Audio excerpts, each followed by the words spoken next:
Thank you. Good afternoon, everyone. Welcome to the May 9th Governance and Priorities Committee meeting. I'd like to first recognize that we are on the traditional territory of Sinemak First Nation. Our clerk today is Ms. Sheila Gurry, and today's Governance and Priorities Committee meeting will be held in accordance with the Community Charter and Council Procedure Bylaw 2018 number 7272. The question period sign-up sheet is on the table by the double doors to my left for agenda items only. If during the meeting any member of the gallery has a question regarding an agenda item, please write down your name and the agenda item on the sheet. Members have been granted the authority to join meetings electronically, and today we have Councillor Tyler Brown attending electronically. The first item on the agenda is the introduction of late items. Ms. Gurry. Thank you, Madam Chair. For late items for this meeting, we have for agenda item 6A1, Introduction, Reimagine Nanaimo, we're adding a PowerPoint presentation, and then following that presentation, we're adding delegations from Mr. Toby Seward from Seward Developments Incorporated and Mr. Glenn Bauer. And that's it, Madam Chair. Thank you. Motion for adoption of agenda as amended. Moved Councillor Hemmons, seconded Councillor Bonner. All those in favor? Motion passes. Motion for adoption of minutes is circulated. Councillor Hemmons moved, seconded Councillor Bonner. All those in favor? Motion passes. So first, number 5, agenda planning, and Ms. Gurry. Thank you, Madam Chair. So starting on page 19 of your original agenda package, it outlines the upcoming topics that we have prepared under Council's direction for your upcoming GPC meetings. So May 9th is outlined today, what we'll be going over. June 27th has housing affordability with some Schedule D components attached to that Mr. Lindsay's shop will be bringing forward. And one of the 2 dates in July, the GPC dates in July, we will go over the street entertainers bylaw, noise bylaw subject topic that was on Council's priority list. Turning over to page 20 of your agenda, topics that remain to be scheduled. Some will be looked at a different format than GPC, but those are the 3 remaining topics that we had to be scheduled that will still be coming forward, hopefully before the end of your term. And if there's anything that Council wishes to add or discuss, now would be the appropriate time. Thank you. We'll move on to item number 6, reports. And number 1 is Reimagine Nanaimo, and we'll have it introduced by Dale Lindsay, our General Manager of Development Services, Deputy Chief Administrator Office, and he will do the introductions for Lisa. Good afternoon. Thank you, Madam Chair. Certainly happy on behalf of all the staff you see behind you, or behind me this afternoon, to be here and what is one of many of the sessions now that this GPC has acted as your steering committee for the new city plan. I just want to give you a very kind of brief overview of today. I'm going to turn it over to Ms. Bopalsing, who just has a couple slides to kind of remind us of this journey that we've been on for the past year and a half, 2 years now. But I just want to focus a little bit on today and just make sure Council gets some clarity about today and next steps. So after our very brief introduction, and you now have 2 delegations, so we'll turn it over to the delegations this afternoon.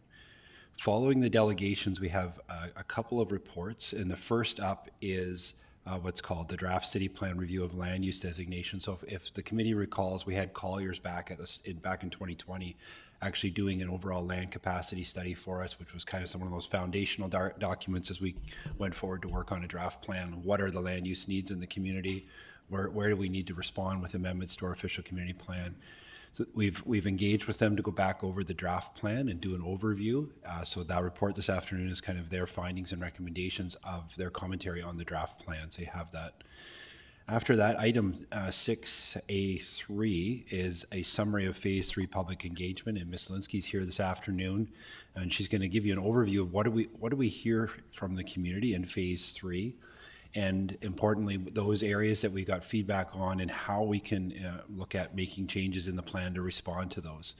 So I won't go into any detail on that now, but there is a few areas where we've heard from the community that we didn't get maybe that level of approval that we were looking for, and looking at the comments more deeply, where can we respond and where can we amend the plan to get that support level up. So I think what's important though is when we get to that item, there'll be we'll go through where we heard, we'll get some recommendations, but we won't actually be asking for the committee's decisions on those. We're going to try to move all the decisions to the next item, which is item number 4, draft city plan amendments. So this is bringing together all the amendments that you've made as a standing committee, as a steering committee for the OCP review. So Schedule A, for example, in that report is all the previous GPC motions that have been made, and we'll be asking for you to ratify those this afternoon. The second attachment in that report looks at what we're calling the more substantive amendments, or amendments to the plan. And I think there's, from memory, 29 or 30 in that list. But I want to be very clear that we didn't go out the last 2 months since the end of February and come back with only 30 comments from the community.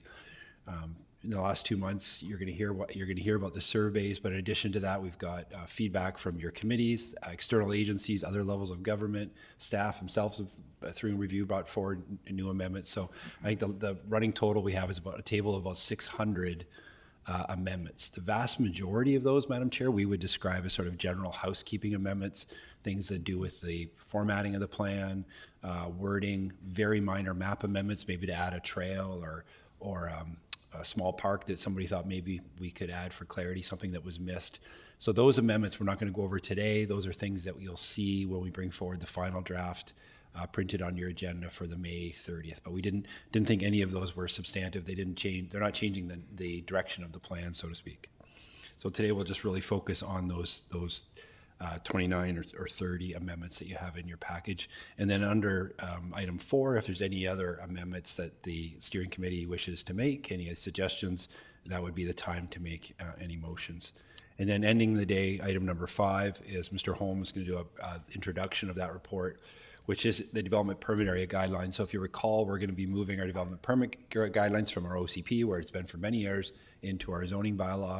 And we're just going to here to give you a little bit of information report on what we expect that to look like before you actually get the bylaw introduced to you on the 30th of May. So unless there's any questions on that, I'll just turn it over to Ms. Bhopal Singh, who just has a few slides just to walk through to get us started today. And I don't see any questions at this time. So Ms. Singh. Good afternoon, Council. So just a very brief overview of where we've come and where we're going. And so just reminding the community and ourselves that when we started this process, we were doing an integrated engagement process across several plans that needed updating, with the hope that we would be able to combine several. And we've done, I think, a very interesting and impressive job of pulling that together in the draft city plan.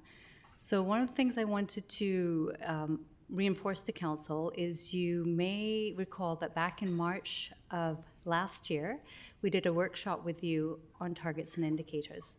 And this was based on your endorsement of us using the Donut Economics Framework as the foundation for the draft city plan. And so that is an important piece of work that is ongoing, the work that you had us do back in March, and you'll see the targets and indicators related to that. And why I'm pointing that out is that 2 important pieces are coming back to you in the fall of this year. One is a monitoring strategy for how we measure progress towards the finalized city plan, and looking at confirming our draft targets and indicators that we worked on a year ago.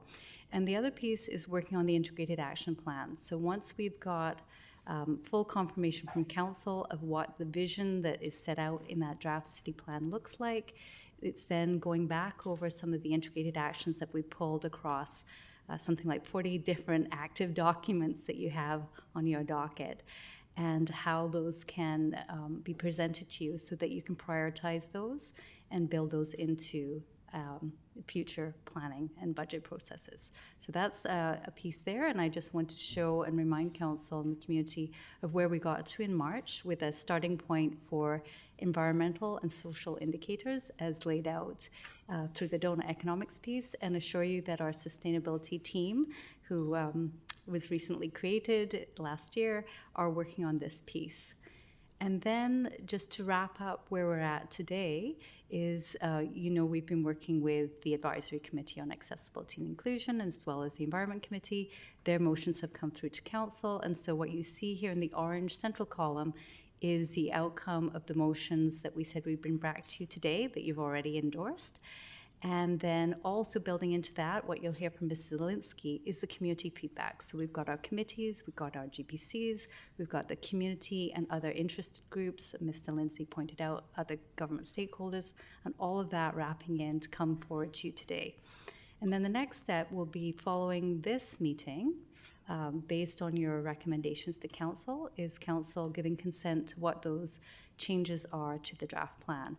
That then will proceed with your approval to the May 30th consideration for Council to give first and second reading to the revised draft.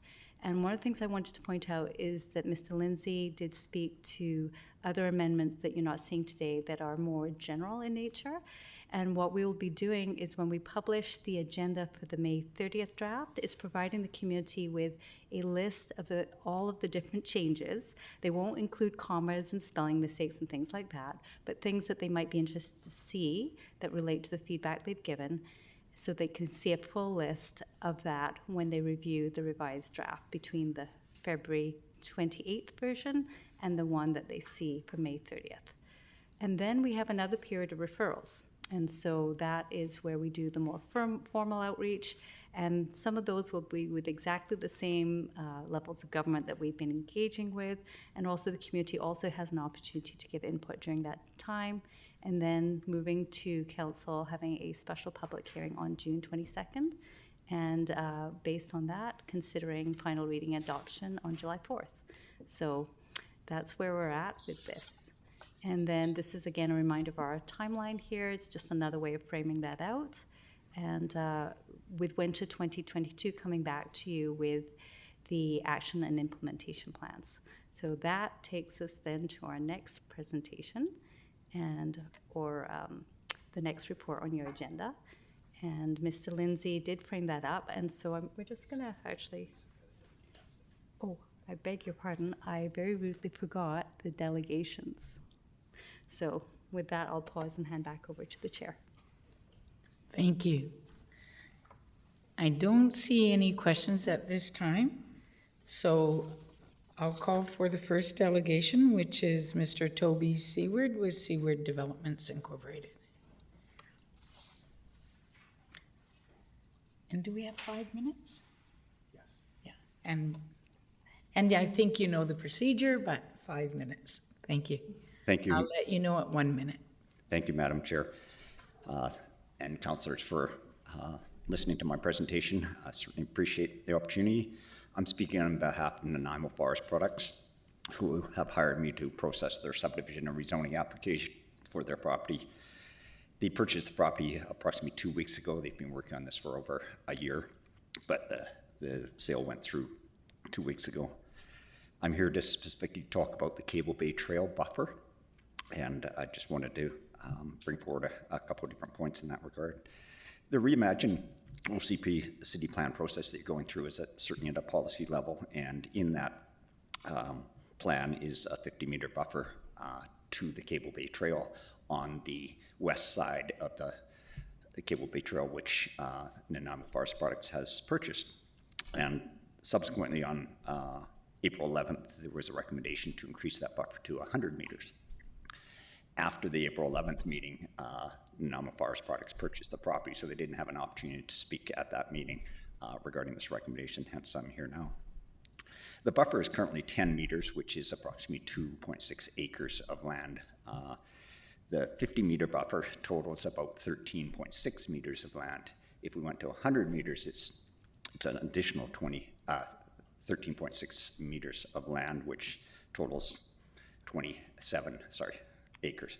13.6 acres of land, which totals 27 acres. Very substantial amount of their property if we go to the additional 50 meters. So we requested the buffer remain at 50 meters, and it will certainly have huge impact on reducing the impact of future industrial activities on the property, and it will maintain that natural experience that every one of us users enjoy dramatically. The point I want to bring up is we're going to rezone this land, and of course there's a long process there, and we would like to deal with this on a more site-specific basis opposed to on a policy basis with the 50-meter buffer going to 100 meters. We'll go through neighborhood information meetings. We'll have a public hearing, of course, and eventually council will decide if they're going to support the rezoning, and we will build in discussion on the buffer at that time. During the rezoning process, we're going to have input from certainly staff, the community groups, and there's a number of expressed interest about the buffer and protection of the zone, and we certainly understand that, and our environmental consultants. Because not only is there the buffer, but there's a number of environmentally sensitive areas in this property, and we'll be dealing with those as well. And that will be areas that will be protected depending on how we work that out with staff and environmental consultants. Because the number of ESAs, environmentally sensitive areas, is, as I say, fairly substantial. So during rezoning, what we'd like to do is flag the 50-meter buffer and potentially the 100-meter buffer with a surveyor to actually go out and visually look at it. We think that's a really important step. And another step we would bring forward to council is an overall plan showing how the property would develop and where the buffers could be. In some cases, if our recommendation is approved, it will be a 50-meter buffer, but there's certain areas that will increase over 50 meters because of the topography, especially on the property at 950 Phoenix, the more northern property. It's very steep, as we all know who walk that often, there's a lot of land there that would not be able to be developed. So we want to do that step. And the other thing is buffers are best supported by tree cover, and in some cases there's substantial tree cover, and in other cases there's not. So one of the things we propose, particularly with the flagging, is that we would look at it and say, if there's not enough tree cover in that 50 meters, then we would agree as part of the rezoning to replant and get a better buffer in that regard. So we think that's a real key item to this. And Nanaimo Forest Products has been here for the long term. They're certainly here for their history, I think we all know, and they're going to be here for the long term. And they're very committed. I spoke to them this morning, and they're very committed to dealing with the buffer and the environmentally sensitive areas, and we'll work with staff and council on how best to support that. They've had an interest from a number of companies and to locate in that area, and we all know the demand for industrial property. So really appreciate the opportunity to put this forward and the request for a 50-meter buffer to remain in the city plan, and I'm here to answer any questions if you have any. Thank you. Thank you. And Councillor Turley. Yes, Chair, I'm not sure I actually don't have any questions for the delegation, but I have about 10 for staff. Do you have any for the delegation at this time? Didn't. No, but I want to Okay, find out we when can I wait for staff. Okay. Mayor Crowe. Thank you very much, Chair. Mr. Seward, I just want to confirm, having a little trouble hearing you today. If it's the 50-meter buffer, then it's 13 acres of land is involved, correct? That's what you said, roughly? That's correct. 13. And if it's a 100-meter buffer, it's 27 acres of land. Yes. And the two parcels together, I believe, total about 200 acres. 211, yes. So it's about 15% of the total of the property. Yes. The setback in the city, this may be a question for you, given your experience, and/or Mr. Lindsay, the setback in the city for water courses is 30 meters? Through the chair, on our major water courses, so Millstone River, for example, is 30 meters. The vast majority of smaller water courses and lakes in the city is 15 meters. 15 meters. I'm not going to put you on the spot, Mr. Seward, by suggesting to you what the value of that land might be, but I'm going to assume if it is zoned industrial, it will be substantial in terms of value. Yes, I think everybody knows the industrial land is in huge demand in not only Nanaimo, Central Island, Vancouver Island. It's the cost or the price of that land is going up substantially. And I appreciate this is very early, and it's again a difficult question if you can't answer it. You've mentioned there are several sensitive ecological areas in the properties as it exists that will not be subject to or be able to be developed per se. Do you have any idea how much land we're talking in terms of hectares, or my language, acres, or whatever the case may be? No, in the Reimagine process here is the staff have produced a map showing some general areas of ESAs, but no, I don't know the amount of areas. Staff may have a better sense, but it is many, many acres. Again, Mr. Lindsay, anybody can help me here? I'm sorry, Rich, I don't know off the top of my head exactly the number of hectares designated environmentally sensitive areas, but I do know from past experience out there are some substantial terrestrial herbaceous ecosystems that we've worked in the past to preserve. So those would be something that we would target with any future development, regardless of the land use. Thank you. Councillor Bonner.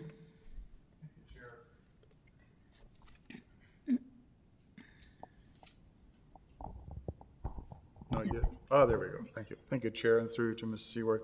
I'm looking at the map that was provided to us. That's this one here. And it looks like the lot line is actually on the other side of Cable Bay Trail. Is there plans to subdivide the land that's east of Cable Bay up to the lot line? Yes, thank you for that question. I didn't include that in my previous correspondence that I put forward. The lot to the east of the, let's look at this way, 1260 Phoenix Way is one piece of property, and it straddles the Cable Bay Trail. The agreement for sale that Nanaimo Forest Products has with the Ocean View Group is that Nanaimo Forest Products will undertake a subdivision, and that land east of the Cable Bay Trail will revert back to the Ocean View Group. So it will create two separate pieces of property, one on the west side, which Nanaimo Forest Products will own, and two is the piece on the east side that Ocean View will own. And I'm just trying to figure out how much is coming off here is, so 950 Phoenix Way is on this map, but there's not a little star beside it that says it's to be subdivided. What's happening with that property? Very good point. It is now two separate pieces of property. It was subdivided in the past. So it has two different addresses, 950 and 960. So the west side is 950 and the east side is 960, two separate parcels. Okay, so I'm just trying to figure out, so if we're only are we only talking about 1260 Phoenix Way here, which only is half of Cable Bay, or are we talking about 950 and 1260? So I'm not sure if I'm answering your question, but Nanaimo Forest Products will apply for 950 Phoenix Way and call it the 2/3 of 1260 Phoenix, because that's what they'll own after the subdivision. So our intention is to run a subdivision and a rezoning application concurrently, but of course the rezoning cannot go through until the subdivision is completed and creates two separate properties, which will have two separate zonings if the zoning was approved. So in the end then, it is the entire length of Cable Bay that we're talking about here in terms of what you're concerned about, which includes 950 Phoenix Way and 1280 Phoenix Way. Correct. So you're saying that we won't be developing, or at this point, Western Forest Products has no plans to develop the property that's east of Cable Bay, and that will revert back to the original owners? Correct. They have no interest, they will have no ownership in the property on the west side. Nanaimo Forest Products only own the west side. Ocean View will only own the east side. So in effect, this extra 50 meters that was voted for in council previous affects one side of the trail in terms of what your client is looking at, which is basically a kilometer long. I think I measured it out roughly, and 50 meters makes it 5 hectares basically of, we're asking for to bring it up to 100. So every 50 meters, it's 5 hectares along that trail. Yep, that total is just as you say, that's correct. And the 50 meters only comes off the Nanaimo Forest Products property. It doesn't come off the other side because the other side is not being rezoned to industrial. But I guess in the long term, if we're asking for a 100-meter buffer, it's a buffer on both sides. That's what my understanding would be. No, it would only be a buffer on the Nanaimo Forest Products side, and staff could clarify that if necessary, but that's my understanding of it. It's only on the west side. Okay. And if I'm looking at this map here, is it just the shaded areas here that is the property that Western Forest Products is looking at? Yes, it's just the shaded area to the west side of the Cable Bay Trail. Okay, thanks. I don't have any further questions. Thank you. And I don't see any further questions, so I'll ask the next delegation. Thank you, Mr. Thank you very much. Thank you. So Mr. Glenn Brower, please.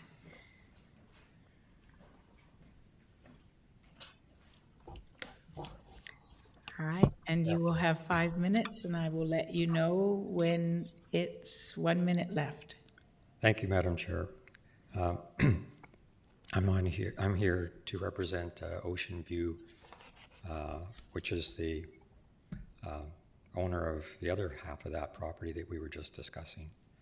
The reason for my appearance is on April 11th, or 7th, I'm sorry, one of our representatives attended a meeting with the committee and noted that there was an application or a motion on the floor to take the Ocean View properties that are on the ocean side of Cable Bay Trail out of the urban containment boundary. Those properties are presently within the urban containment boundary and have been for a long time. This was information that was new to Ocean View, and they were not consulted on it, so they've asked me to appear on their behalf regarding that. The consultant at the time, Randall Taylor, asked the folks at the committee why they would be taking it out of the urban containment boundary, what was the purpose of that, and what was the impetus. The staff indicated 4 or 5 items which they felt supported removing it from the urban containment boundary. Excuse me. One of them was the representation that the owner didn't care, and the owner does care.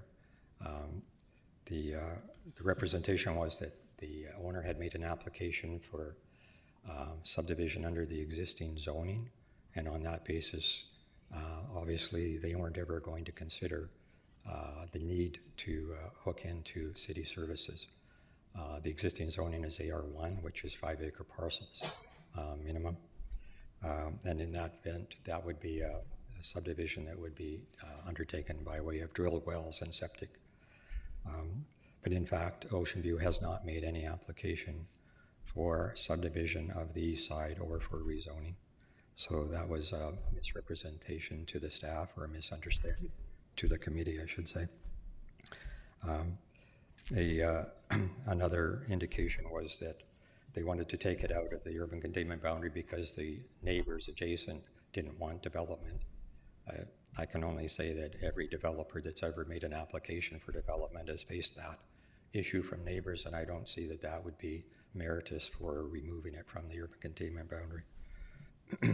The property that was sold to Nanaimo Forest Products, as you can see from the previous delegation, is immediately going forward with applications for future land use of industrial and for rezoning.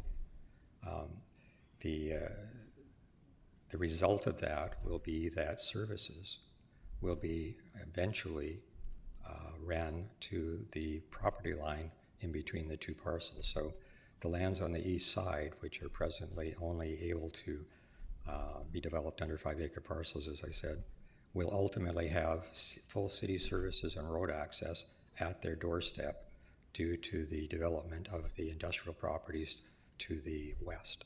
So taking this out of the urban containment boundary when the future of the property directly adjacent is going to bring full city services and roads to the boundary of the property, I think is ill-conceived.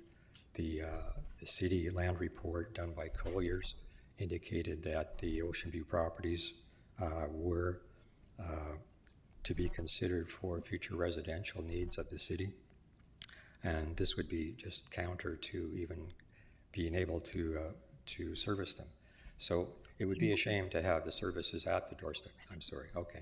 One more minute. Okay, so anyway, Ocean View feels that it would be unreasonable to bring the services there through an industrial development adjacent and then only have 5-acre parcels when the city is in need of significant additional residential inventory according to the Collier's report. So that's my presentation. Thank you. And any questions for the delegation? I don't see any at this time, so thank you very much for your presentation.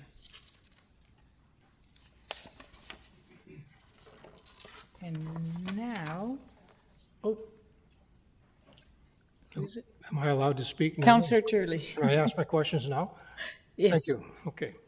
So through you, Chair, to staff, I wonder if, I don't know if the map can be brought up on the screen here, but my first question is, where does the dedicated land allowance for Nicola Road end and change to a trail, which I assume doesn't have a road allowance connected to it?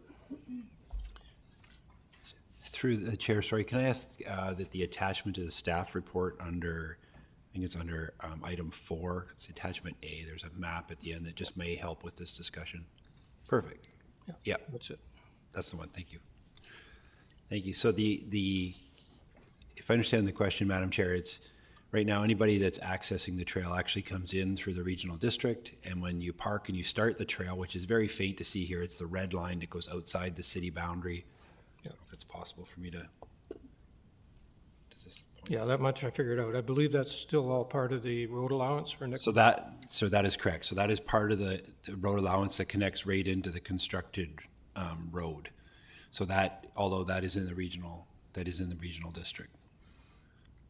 And does it extend, did the road allowance extend farther into the city, or is that where it stops? So the dedication, the 20-meter wide, it's actually a parcel, but it was originally taken to be a road dedication. Goes right from the city boundary, goes right up. It's all the area that's in dark green on this map. I apologize, it's somewhat hard to see, but if you follow all the way up.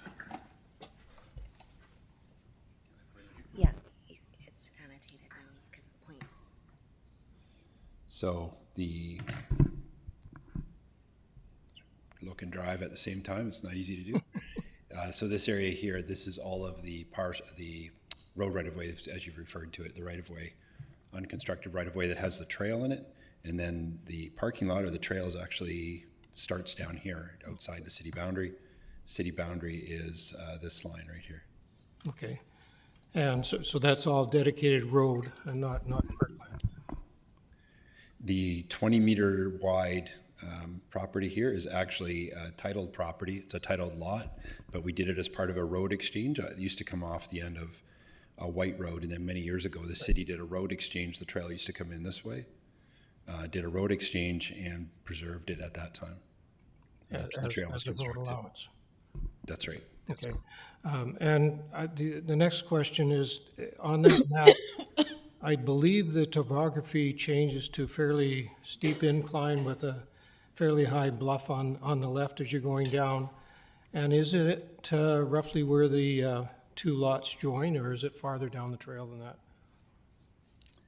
I'm sorry, Madam Chair, just for my own use of the trail, I know you kind of go down through a valley in this area, and there's some topography. I know this entire site, it's quite undulating throughout that property, and would, require some fairly significant manipulation just to develop these lands for sure. But there's definitely some topographical constraints along both sides of the trail that would, in all likelihood, limit the ability to develop in those areas. Precisely. And I'm assuming that is probably within the 50, but not the 100? Without more detailed mapping, okay. I wouldn't be able to say for sure. Thank you. Okay, I got that part. And the next question is, I'm assuming, and I'm quite sure I'm correct here, that the buffer itself is taxable to the owner? It would, Again, this is all subject to future rezoning and subdivision, but assuming that those lands were not dedicated as park, there's a couple different ways it could go. We could end up with some of that or all of that being dedicated if park dedication is triggered through future development. If it's not, it would be protected buffer on those properties. So yes, it would be part of those properties. Presumably BC assessment would then reflect that in the value of the lands. And my next question is the buffer zone set, or is there some ability to have it changed based on the significant topographical differences along the trail? Madam Chair, at this point right now, it's fairly high-level policy direction in the plan.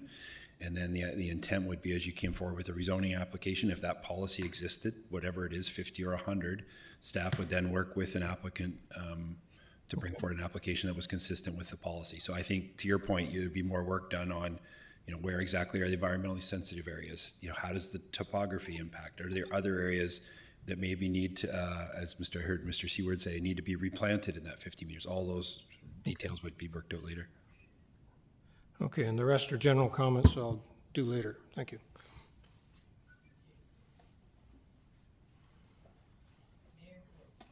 Thank you very much, Chair. So, Mr. Lindsay, if we simply let the matter slide by consent today, so to speak, then the recommendation would be the 100 meters, correct? So when we get to item number 4 in your agenda, through the chair, to your worship, under item 4, we have the series of amendments, and in attachment A is all of the previous amendments that this group has made as the steering committee, the GPC has made as a steering committee. In that is a motion that you made to increase the draft 50 meters to 100 meters. So if you simply give consent to attachment A under report 4, then yes, the draft plan would proceed with 100 meters. So in the absence of further direction, the draft plan will be reissued at 100 meters. Just to be clear, Chair, I would want to pull that when we get to the appropriate section, because I think it merits further discussion for a whole series of reasons. Having walked the trail myself, I'm concerned that simply picking a figure out of the air may sound good, but it doesn't necessarily correspond to the geography, the topography, or the ecological value of the area. Versus the diminution of what potentially will be industrial lands that this city seems to be short of and in need. So I'll leave it at that for now. Thank you. Thank you. Councillor Bonner. Thank you, Chair. I'm looking at the community amenities contribution for industrial at $34 per square meter. Do we have an approximate idea how much square meters of floor space can be built on the properties that we're referring to today? Yeah, Madam Chair, I'm sorry, we don't. And a lot of that would really depend on the application that comes in, if it's based on a square footage. So if it's a large warehouse versus a number of smaller industrial buildings, anything we give you at this point would be a complete estimate. What I would say, and maybe this is where you're getting with this, is community contributions absolutely can include park dedication above and beyond the 5% that's required. So here's my thinking on here is, and we have the ability to waive community amenity contributions, correct? If we choose? Community amenity contributions are voluntary contributions from developers. Could we waive the voluntary part? Council could elect not to request any, yes. So this boils down to our original conversation about community amenity contributions and land lift, basically. And when we do rezone this property, and I'm going to assume that it's going into industrial, it certainly would be the way I would hope for, it's going to increase the value of this land significantly. And to the point where I think Colliers puts 1 acre of industrial land at about $1 million. We're looking at basically, my calculations has 11 acres is the extra 50, and so the other 50 would also be 11 acres as well. And that would accumulate to about $11 million. If we're waiving community contributions and we're looking at the lift of the land, I think this is sort of a fair deal in terms of the proponent will have land that's worth more after this is all done. There's there's a possibility that they would be making community contributions or park dedications. And we could look at this extra 50-meter buffer as a fair trade. And that's where I'm looking for. That's kind of where I'm heading with this. It's not necessarily a question or anything, it's just a statement. I guess we'd probably talk about the statements later, sorry. Thank you. Ms. Gurry. Thank you, Madam Chair. So just so Council is clear on the process, Mr. Lindsay laid out under item 6A4 is where this motion that you had previously made as a steering committee at a previous GPC had come up. And you can choose to remove that from the list as Mayor Krogh indicated he would be and have the discussion and a further vote on it at that time. Just to keep you aware of that. Perfect. Thank you. At this time, no further questions. We'll move on to the agenda. So, the second is the draft city plan review of land use designations, and to be introduced by Lisa Bopalsing, Director of Community Development. Thank you. Thank you, Thank you, the Chair. So, Council will recall that as part of the preparation for undertaking our strategic plan review that was then called Reimagine Nanaimo, we did a 2020 land inventory and capacity analysis, and this was done by Colliers. And what you've got before you today is we went back to Colliers with the draft city plan and said, we'd like you to confirm that the different priorities that you gave us for industrial, commercial, and residential land, and your assessment of what our needs would be going forward into 2046, that this draft plan meets that. And so the report you have before you today does a couple things. It summarizes and confirms that the land uses and the policies we have provide enough residential capacity until 2046. It provides for enough commercial. They anticipate a slight shortfall or a shortfall for industrial lands, even with the addition of the Sandstone Industrial and the Ocean View lands to the west of the Cable Bay Trail.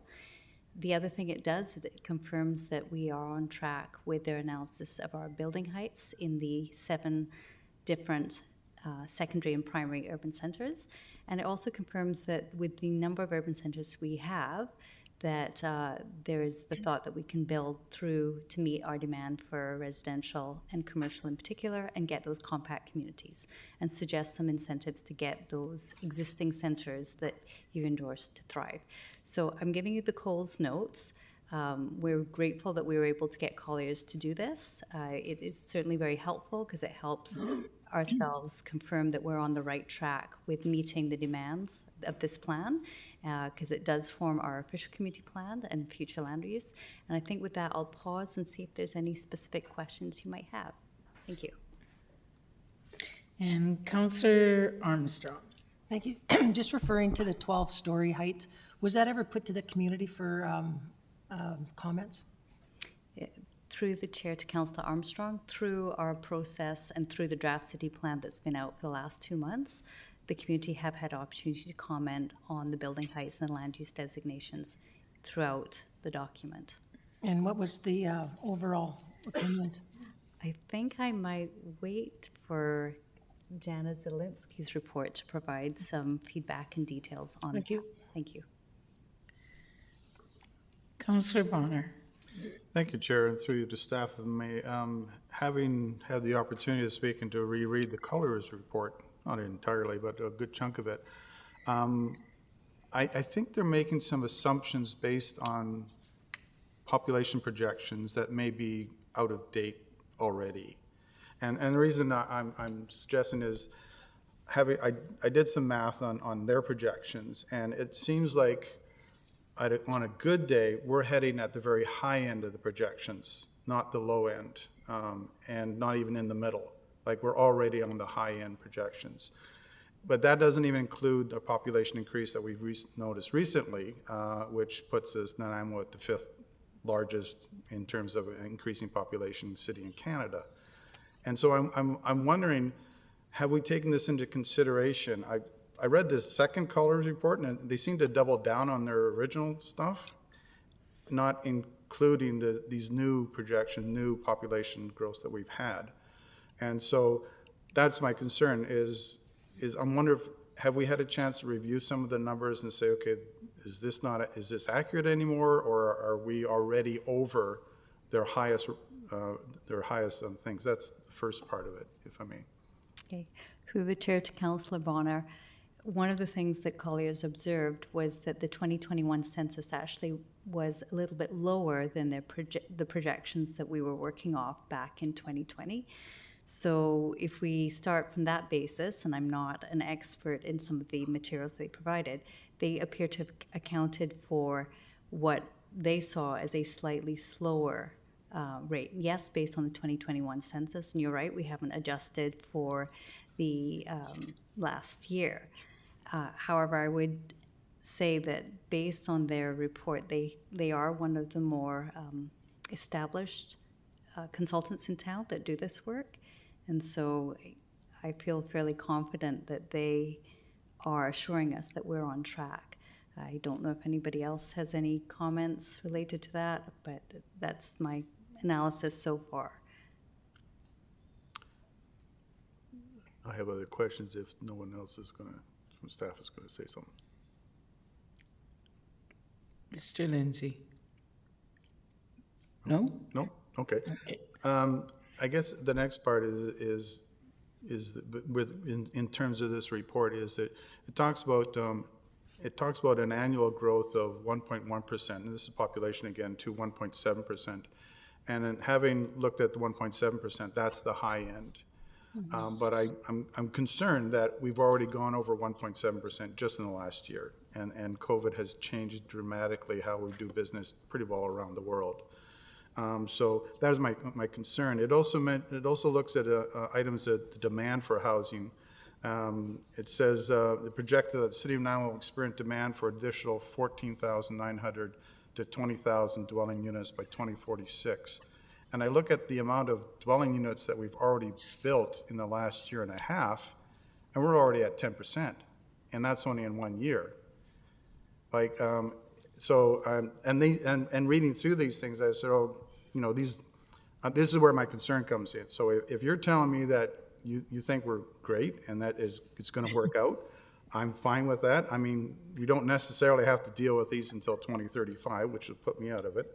But I'm just wanting to make sure that if we're going to go through this whole process of changing, and this is going to be with us for decades, yeah, are we actually making sure that the corridors, right, the places where we want to put a lot more residential, are enough or are big enough, or the buildings are high enough to accommodate for what Colliers didn't seem to notice in 2022.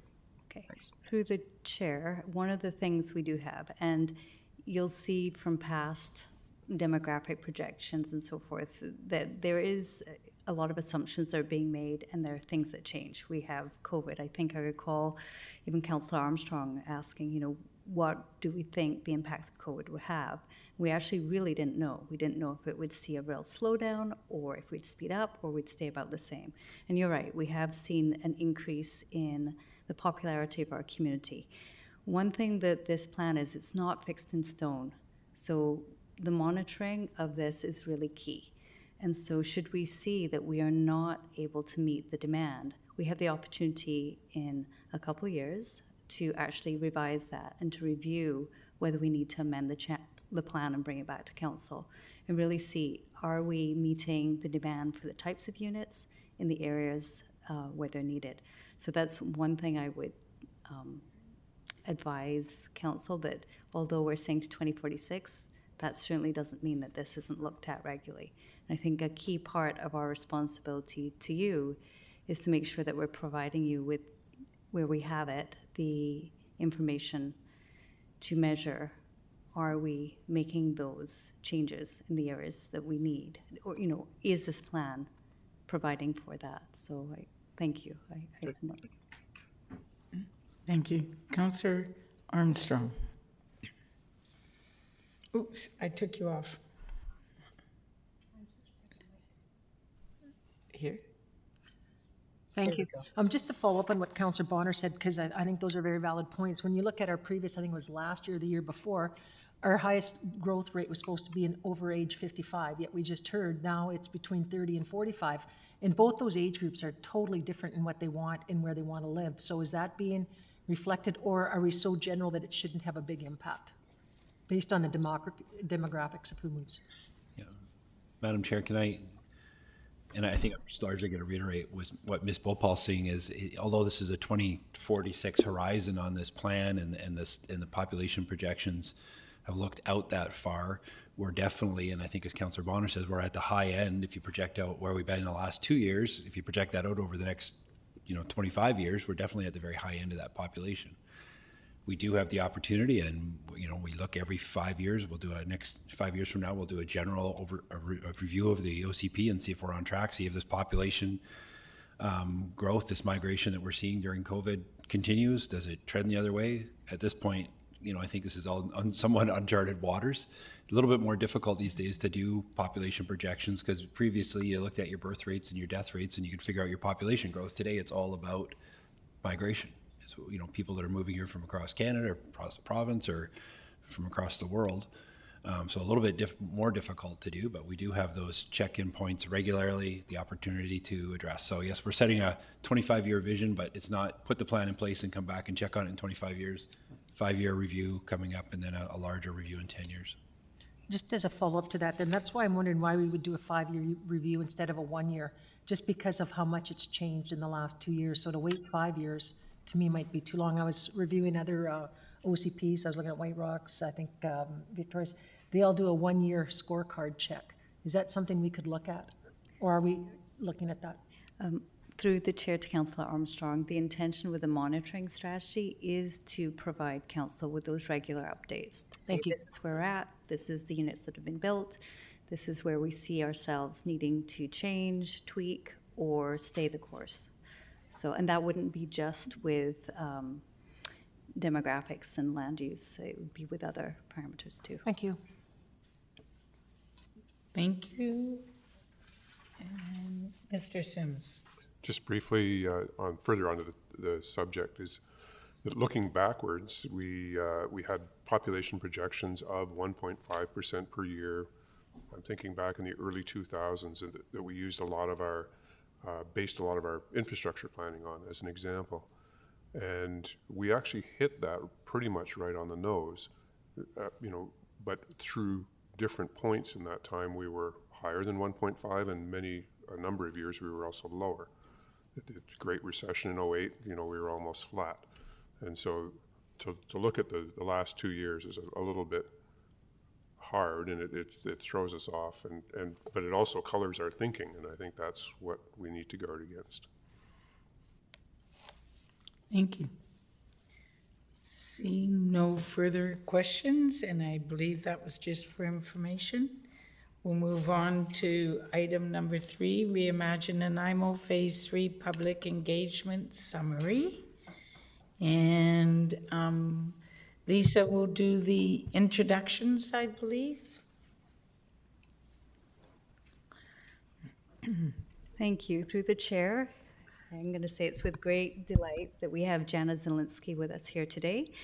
I think I'd like to start off first by thanking our community, and Jana will explain just how highly they've been engaged throughout all of this process, and even higher than expected when we get to the more detailed review of this actual draft city plan that Jana will be reviewing with you today.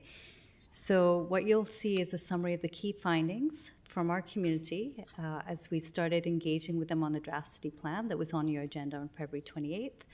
And Jana will go through all the areas that we asked our community to give some quite in-depth feedback on, and areas where you'll see there's some suggestions that we look at changing the city plan.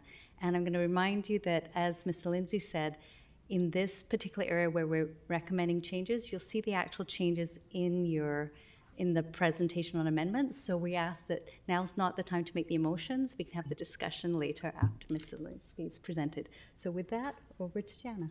Great. Thank you. Thank you, Ms. Popalsing, and thank you very much for having me here today.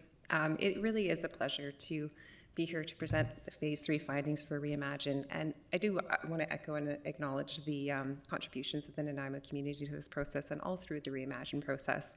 there's just been a lot of insight and passion about Nanaimo's future.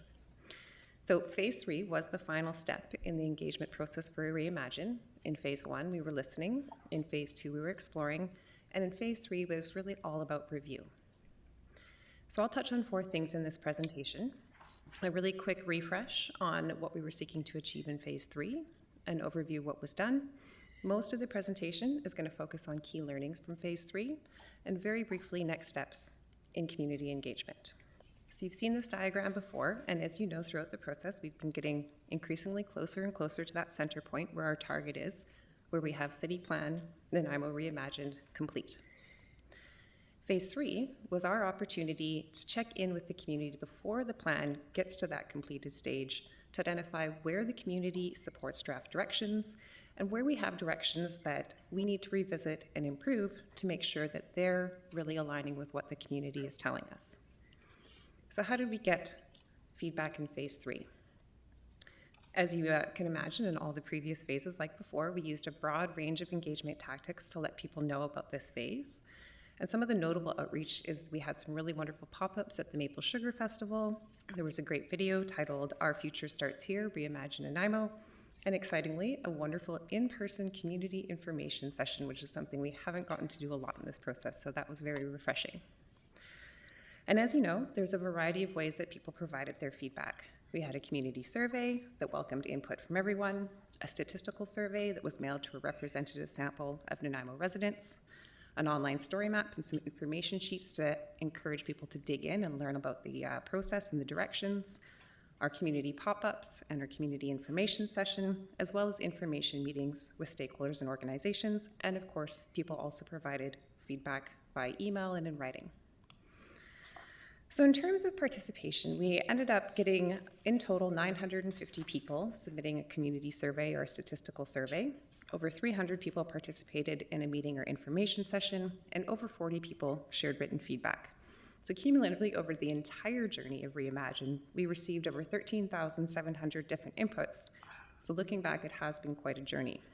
And I just wanted to note here that the final review phase of any engagement program is the really hard one, because this is where we're asking people to do a lot. They have to think about what we're presenting to them, consider their opinions and feedback, and share that back with us. It's hard work. And Nanaimo was actually this community that really didn't disappoint. Usually in the final phases of engagement, we often see this bigger drop up just because of the time and energy it takes. We were really pleased to have the number of participants that we had, and just to offer a little bit of character about what that means, I looked back at some of the other OCP engagement processes, and Kelowna had 450 surveys returned, White Rock that had 300, and Kamloops 150. So I think it is really inspiring to see the dedication that Nanaimo residents have shown to being part of planning the future of their community. So a quick glance at who participated. There was participation from all of our age groups, and we did see a bit higher representation from our 60-plus age group in the statistical survey, but we saw a very even distribution of participants when we were looking at our community survey. And in terms of where our participants were located, they were from all corners of Nanaimo. We had a bit higher participation from some and a bit lower from others, but really there was input all the way from south to north. So in terms of what the participants told us, in the survey results, participants showed that we had over 75% support for 79 out of the 84 draft directions that we asked people to review. And looking across all of those directions, the average support for questions in the community survey was 85%, and in the statistical survey was 88%. So this is really helping to provide us some assurance that there has been a fair amount of success creating what the community told us in the previous phases of Reimagine into draft directions that really do reflect the community's vision. And in addition to getting feedback on level of support, participants also provided a wide range of comments on the survey, in their meetings, in their writing, that gave us a lot of feedback on how we can improve it. So today in the package, in the next agenda item, you'll be seeing some more substantive improvements, but there's also a range of refinements that the community has been able to share that we're going to be taking into account as we work on the final refinements of the plan. So I'm going to run through very briefly each of the topic areas covered in the engagement and focus in on the 5 of those 84 areas that we had a little bit less community support. So the first topic, city living was focused really on urban centers and corridors and really having these as our primary areas for future growth. So as you can see in the table above, 7 out of the 8 draft directions had that 75% or more support from survey participants, really affirming that we want to see more growth in these more urban areas. The draft direction related to supporting large format retail that is designed to be pedestrian friendly and mixed use was the one area where we saw a little bit lower feedback, with just over half of the participants in each survey showing full support for that recommendation. So to better understand people's responses, the project team looked at all of the written responses that were provided to that question and coded them in both surveys. Of the written comments received, 55 were generally not supportive of having more large format retail in the city and expressed a preference to support small businesses. A slightly larger number, 58, suggested they may support large format retail, but with considerations about how and where it's integrated into ensuring it's really complementing that vision for centers. There were 7 comments indicating a desire to have more large format retail in the city or in parts of the city, and a few other comments about how the retail landscape is changing and some of the impacts we need to consider as we go forward. So this feedback suggests that there's a primary concern about managing potential impacts of large format retail on the future experience that people really want to see in their urban centers, and a need to be really thoughtful about how and where those new additions are going to be integrated in the future. So in the draft city plans amendments agenda coming up next, we will share proposed refinements to the policy in order to clarify and add more key considerations in order to sensitively fit future large format retail into urban centers. The next section on livable neighborhoods focused on key directions for lower density parts of the city. Again, 7 out of 8 of the directions received strong support. The one direction where we saw a bit more mixed feedback on the community survey at 72% was related to supporting low to modest infill in neighborhoods. So in looking at those comments, 66 of them were really about generally supporting infill and having more of that, as long as it's done thoughtfully at an appropriate scale and really creates compact, vibrant communities. We kind of received this even split of comments, with some participants telling us we really should be pushing that and having more density and infill in our neighborhoods, with another equal number of participants telling us we don't want to have that much infill in these areas. There was also 38 comments that identified some specific considerations for planning for infill, including things like protecting natural features, forming character, thinking how it fits with existing neighborhoods, as well as providing neighborhood engagement. And there's other comments with some more specifics about how we might incentivize infill or some of the types of diversity of housing people would like to see. So in looking at the existing draft policy, many of the comments articulated are actually already covered in policy D 4.5.2. This really does emphasize the need to take into consideration surrounding context and when we're considering things like infill, so that we're looking at architecture, scale, densities, lot and lane configuration, so that infill is nicely integrated into existing neighborhoods. So therefore, it is recommended that the policy remain as written. The next section was focused on the steps that the city can take to work towards creating this downtown, thriving downtown, wonderful place to be. And that was a sentiment that was always articulated throughout the entire Reimagine process, and 4 out of 5 of the draft directions indicated strong support. At just below 75% in the community survey was the direction to encourage a thriving downtown through density, mobility, and employment. In reviewing the comments, we can see that there's this fairly even split, because there's a lot of comments that were really indicating support for the directions and really emphasizing on the need on having more vibrant activity, support for having businesses downtown, and really having more active mobility and people in the downtown area. There was a nearly equal number of responses that expressed concerns about potential impacts, including a lot expressing concerns about having too many high rises and what are some of those impacts, concerns around parking, concerns about mobility. In addition, we received a number of comments that expressed concerns about the social issues and some of the other public challenges and public safety, and that theme is something that was not just in this question, but was reiterated through other questions in the public survey. And then we also saw a lot of comments around encouraging growth in all centers and ensuring that even as we change, that unique identity of downtown Nanaimo is maintained. So based on this feedback, there's 2 recommendations. First, the one that's mostly related to having high-rises in the downtown area, there are 2 existing policies in the draft plan that's going to help guide this. So policy 4.3.24 does support high-rises in the downtown area. However, policy 4.3.23 provides more detailed guidance on locations for potential future high-rises through the Nanaimo Downtown Plan as well as the Port Drive Waterfront Master Plan. So both of those documents provide refinements about where high-rises are best located, as well as design guidelines to ensure that they're sensitively incorporated into the downtown area. A second recommendation from this feedback, and that's also supported by a GPC motion, is a set of improvements to recognize the importance of advancing public safety and security measures for downtown, as well as the city overall. So these include an update to a new policy in section D4.3 focused on downtown that really is focused on emphasizing thoughtful design and making sure that we're considering safety and security as we're adding new buildings into the downtown area.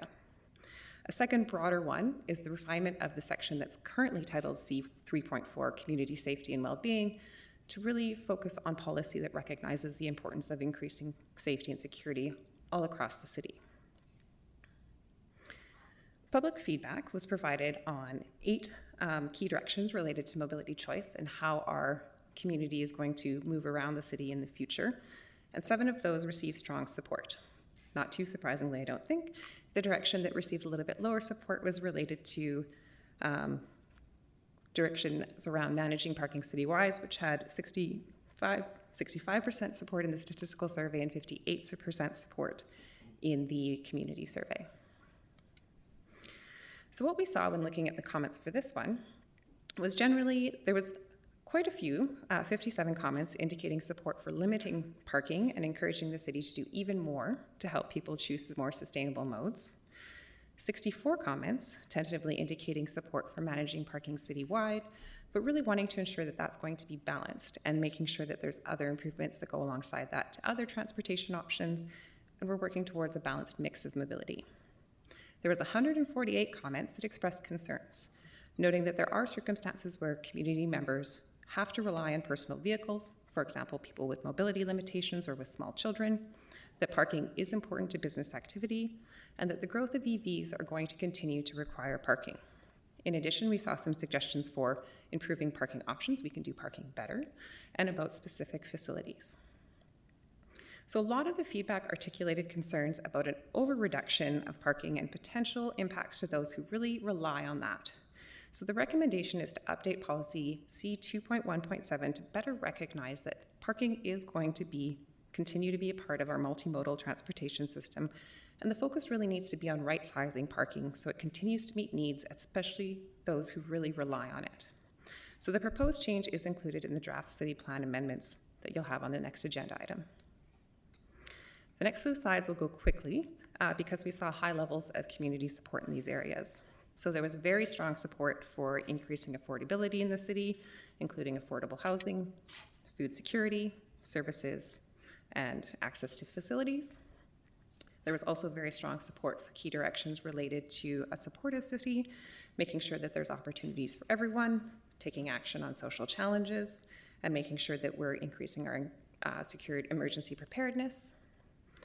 There was very strong support for all of the directions related to a more equitable and inclusive community, including efforts to continue advancing truth and reconciliation, increasing community equity, providing meaningful engagements, improving accessibility, and increasing housing diversity.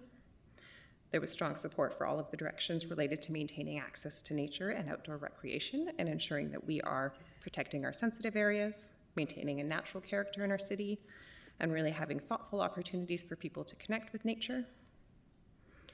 There was strong support all along key directions that were related to reducing our environmental impacts, including GHG emissions reduction, building our climate resiliency, and living within our ecological ceiling.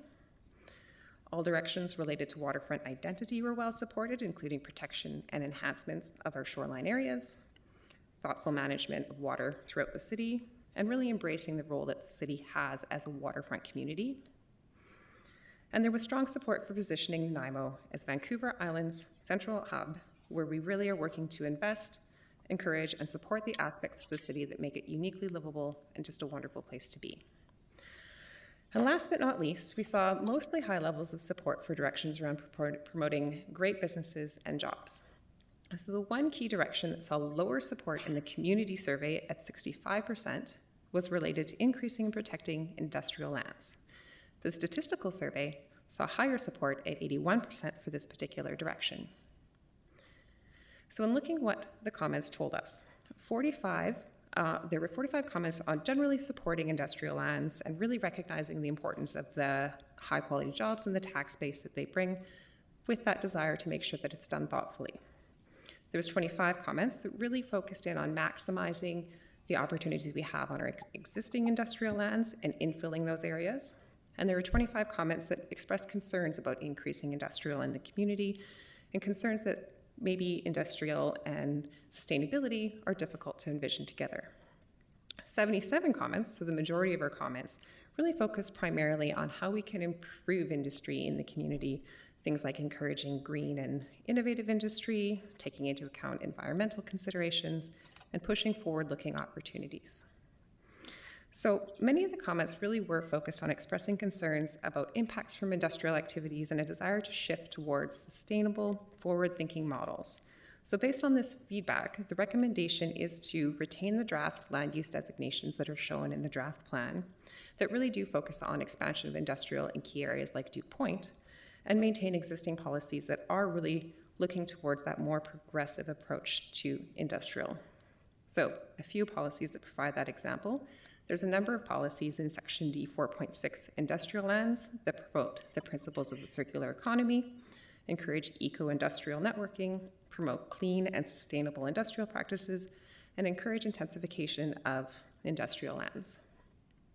In addition, Section 5.2, human, social, and environmental capital, includes policies that really encourage aligning our training with our future job opportunities, supporting green economy opportunities, and supporting a circular economy and the principles of donut economics. So together, these policies really are meant to help Nanaimo move forward in supporting industrial land, but moving it into that more forward-looking model.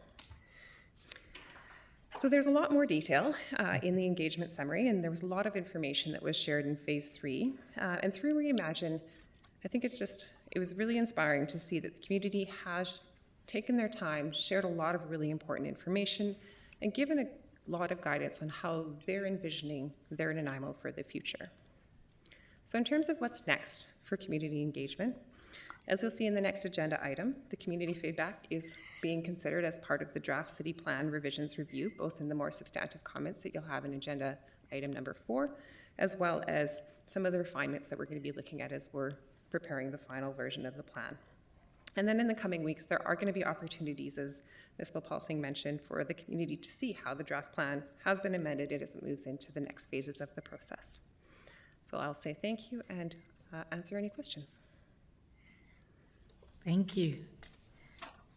And first of all, we have Councillor Turley. Thank you, Chair. Through the delegation, sorry, I have a senior's memory, I forgot the name already. With regard to affordable city, supportive city, the two of them there, I guess when I look at the whole work, and first of all, I'm not casting any blame anywhere, it's just how it reads to me, and that is, number one, work to combat rising unaffordability, and yet we see when we're trying to improve our carbon footprint, a lot of those items come as a significant expense to building buildings, and so there I see a kind of a conflict. The same with increase affordable access to food and improve access to healthy food. I'm reminded of a comment one of my profs used to like to try to get a few laughs from us, and that it was during the day when organic gardening was in its infancy, and as you can tell by the gray hair.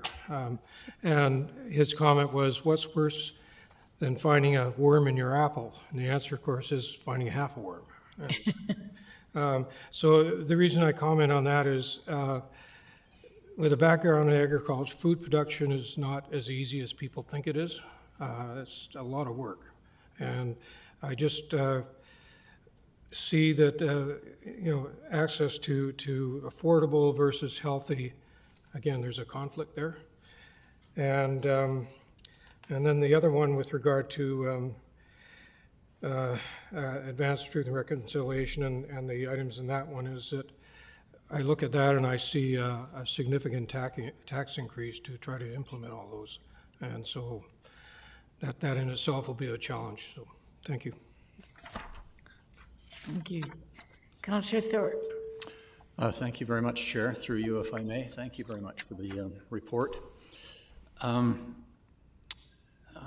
First of all, I'm really pleased that you recognize that we still need some parking in our city. That really jumped out at me, and I starred that one.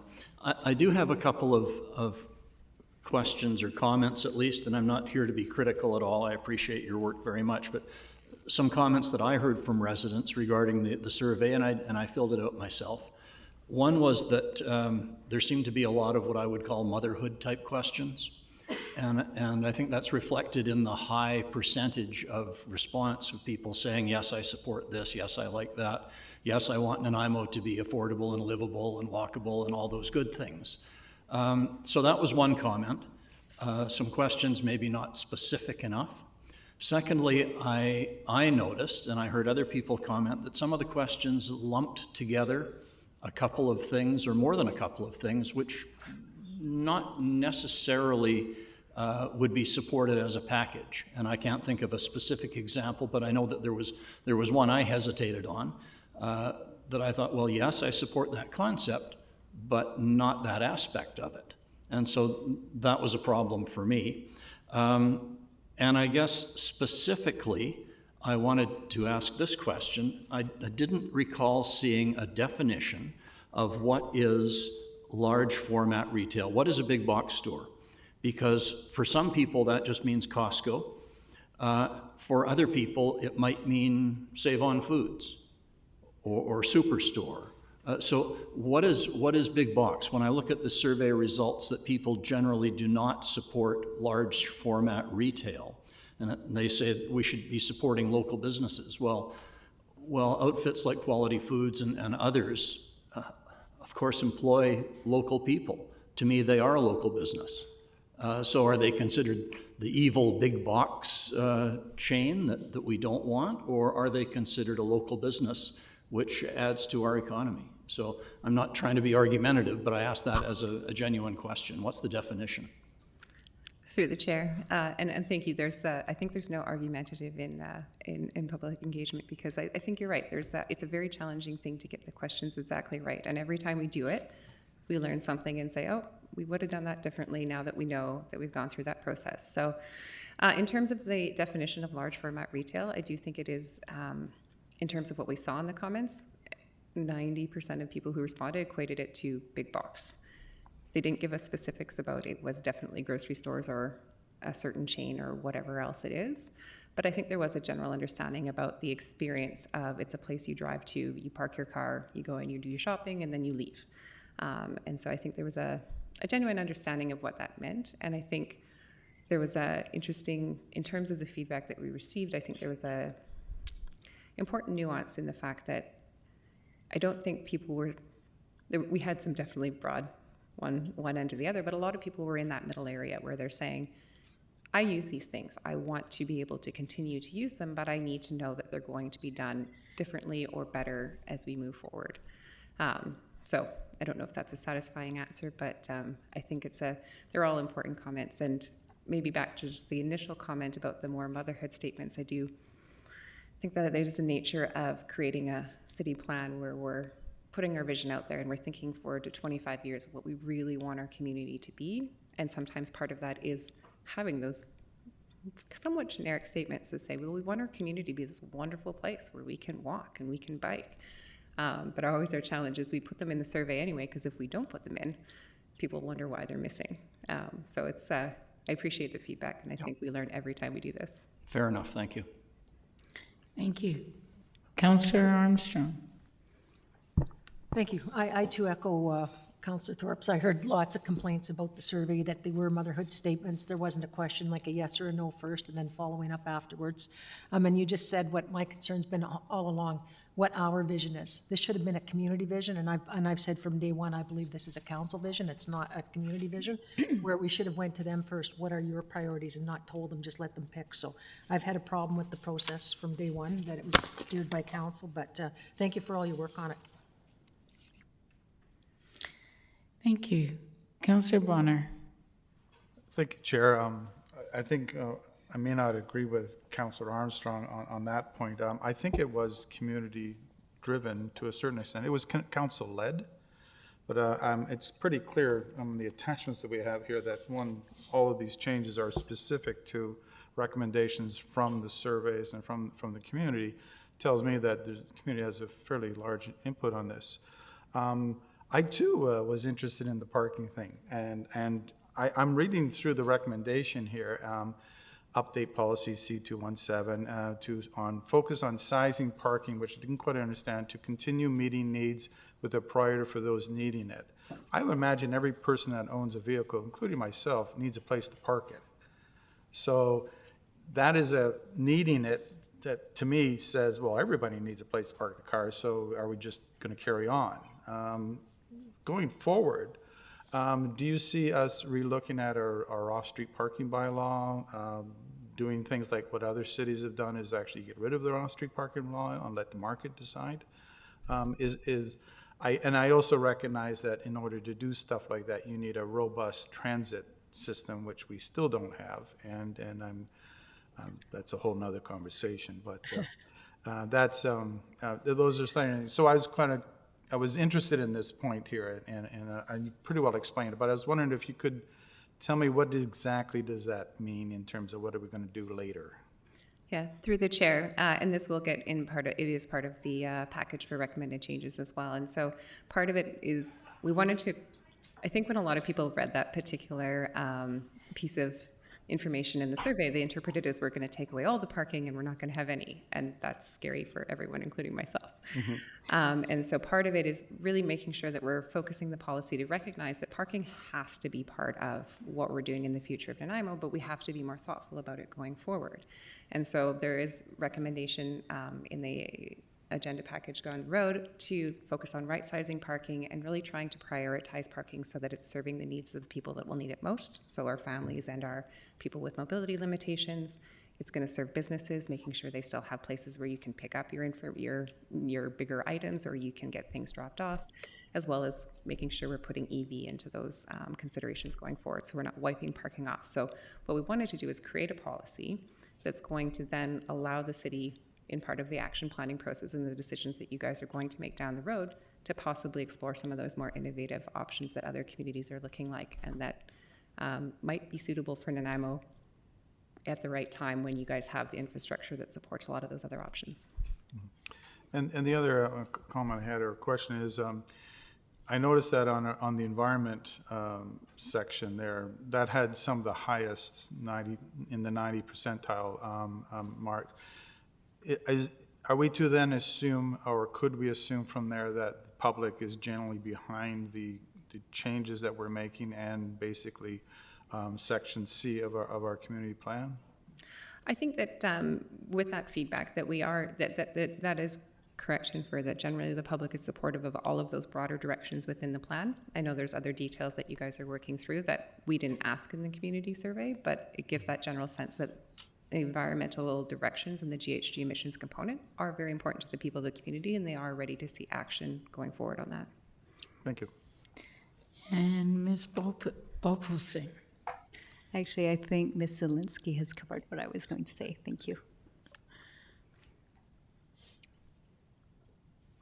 I didn't catch that. Oh, I beg your pardon. Ms. Zielinski has already covered what I was going to say, so I don't need to speak. Okay. Through the chair. Thank you.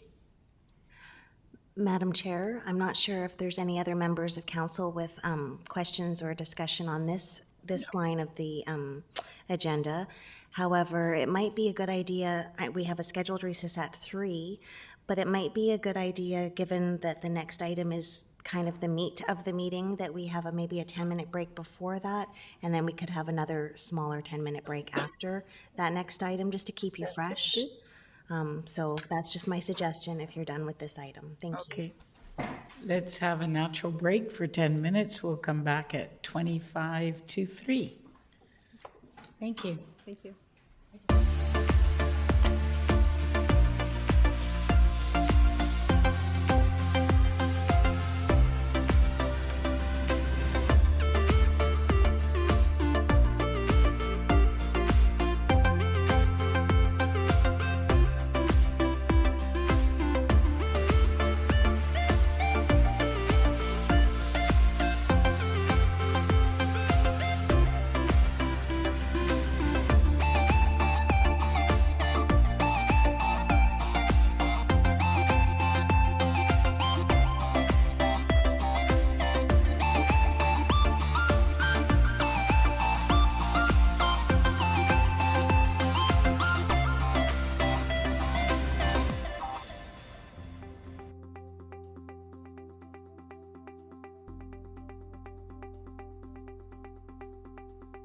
Hi, Leonard Krogh here. I'm here with Karen Lindsay today. She's going to show me how to sign up for our app. Voyant Alert, the City of Nanaimo's emergency notification system.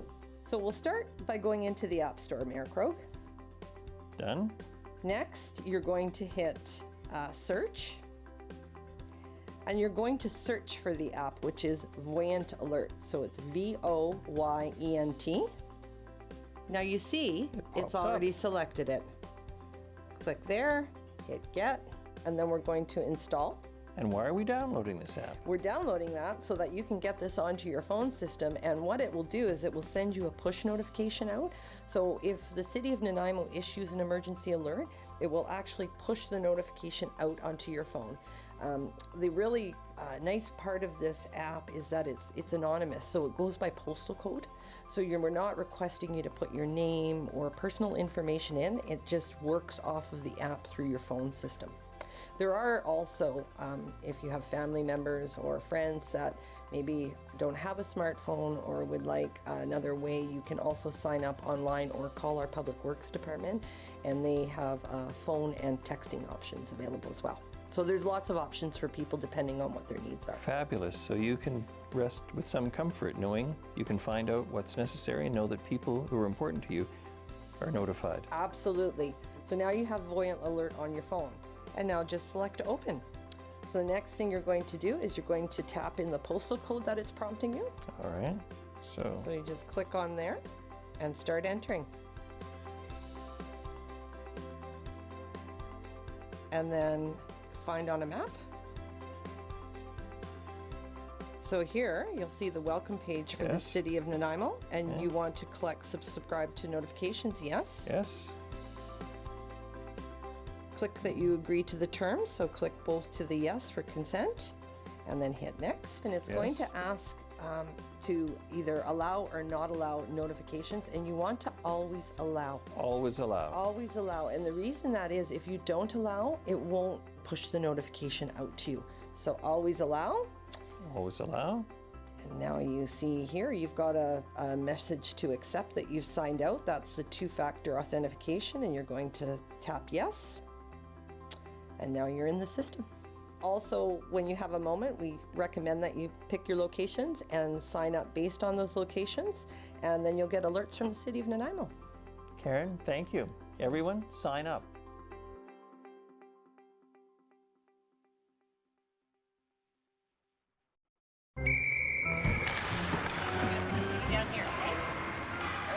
Hey, Tiana. Hey. It sure is the coldest rink in town. Thank you. Oh, yeah, buddy! Nice save, James! Wow, your goalie is keeping you guys in the game. Cheers. Cheers. Oh, man, that's hot. Sorry, that's the way I like it. Oh. Go, go, go, go, go, go, go!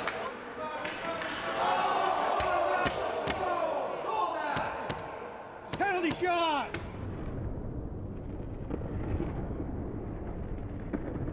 Scalds from hot drinks are a leading cause of hospitalization for children under 5. 2 minutes, down to the front. prevent unsportsmanlike conduct. Hot tea and coffee will cause serious burns to a child in less than a second. Got it, kid? Use the lid.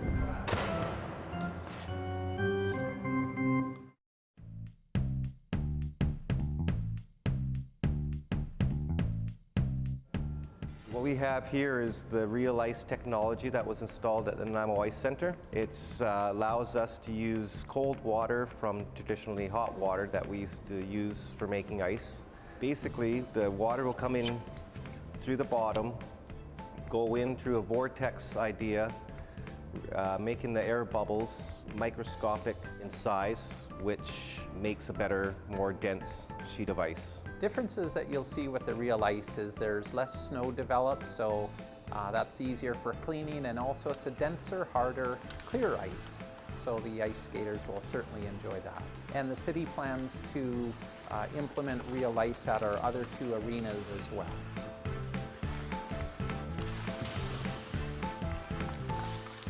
Some of the other efficiencies we've implemented in this facility are LED lights in some areas, and we've also, in the last few years, installed a higher efficiency refrigeration system, which lowers our energy costs. Both Zambonis at our facility are now electrically operated, so there's no harmful emissions, and they're very quiet as well. So what this means for the city is that we're able to use less energy and also reduce the amount of greenhouse gas emissions, which is more beneficial to the environment.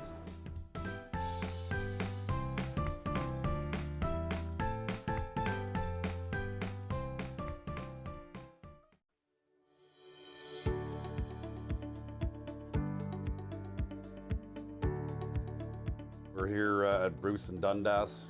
Somebody's stolen the street names that were here, so we're here to replace them. Our sign shop has just generated us 2 signs, so I'm going to go through the process of putting it together and reinstalling the street names. First thing, we got to center the signs. We do everything on this truck. We've got all the equipment on here to build, install, remove, repair, whether it's street signs, street names, posts, banners, Christmas decorations, and so forth. I'm going to basically just put the sign in the brackets, and we'll be doing both signs, of course. So I've got a cross bracket that I'm going to put in, and then add the top sign, which is this street we're on, Dundas. Sorry, do the same there. We put the street that we're coming up to on the bottom, so they all basically have the same. The cross street will be on the top. We got to put some bolts in to secure them so nobody will steal the street name. We're ready to go. I'll just put this back and we'll go out and install this where the missing one is. Every year we do what we call a stop sign survey, where we go around and check all the stops. We clean them, make sure they're in the right spots, in good condition, not bent, and we also clean the street names, make sure they're good. As we're doing that, if there's ones that we decide we want to replace, we do that at that time. This year we're looking at approximately about 120 sets. It's very expensive to do, but we're continually, weekly changing street names because of either them getting damaged or people breaking them and taking them. So I'll put this on, and then I put a bolt through to secure it to the post. There we go. And that's good, we're done. Dundas and Bruce Ave are now ready to go.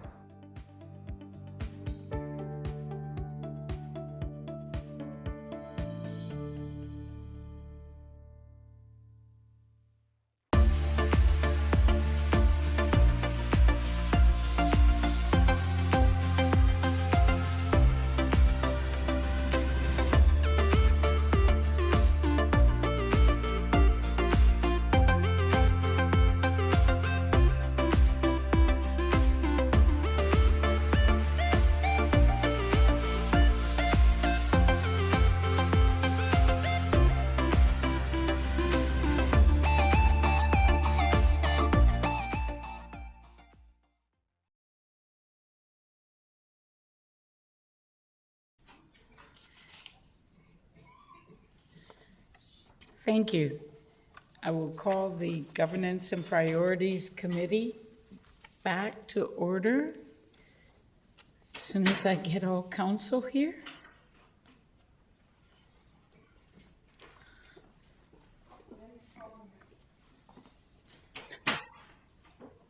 Thank you, Cheryl.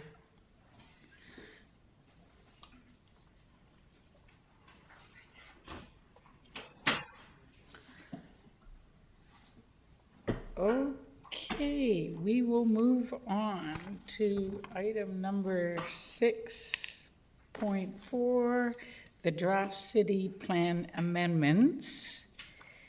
And perhaps I'll get Ms.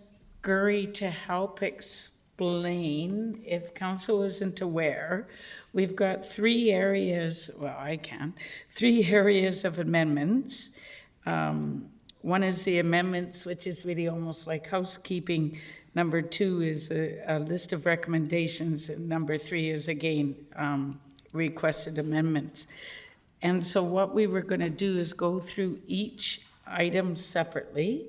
So starting with number 1, and then if we can do it like the consent items where we can move in second, so we can move and second all items, but we can remove those items which you wish to have further dialogue on. Does anybody have any questions? Councillor Bonner, no? Ms. Gurry, maybe you can elaborate it better? I think you got it just right. So I'll have Ms. Bopal-Singh introduce this item and give a purpose. But as for the process of the recommendations listed, you had it exactly right. Each one will go through one at a time, 1, 2, and 3 that's listed. And for each one, yes, have the bulk of the motions moved and seconded, and then have those items pulled out which you wish to vote on separately and have discussion on before that vote. So that's exactly right, Madam Chair. So the very first one we're going to talk about is the attachment A, and Ms. B. Good afternoon, through the chair again. So if I could start off by saying the report you have before you does have 3 attachments. And just to clarify that the first one's the GPC amendments that you all put through on during March and April, doing 3 different GPCs, and so that's the first one. And then the other 2 are either recommended amendments or not recommended amendments, broken out like that. You do have one item, if I start, so I'm just going to let you know, myself and the other Lisa B, Ms. Brinkman, are going to tag team today with any questions you might have.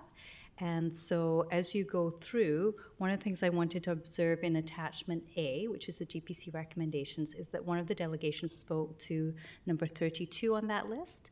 And so if that's one of the ones you want to put aside and you're fine with the others, that's an example of one that you can pull out for further discussion. And so that's the Cable Bay Trail that goes with a map at the end of attachment A. Right. And then you can do the same for any of the other attachments. Thank you. Councillor Turley. Thank you, Chair. Question on procedure here. We're being told that all of these recommended changes to amendments had come up to a GPC. So if I voted against one of them, I can't pull it from consent? Yes. Through the chair, that would only be for attachment A. And then in terms of that piece, the idea is that we had said that you can come back and reconsider what you put forward.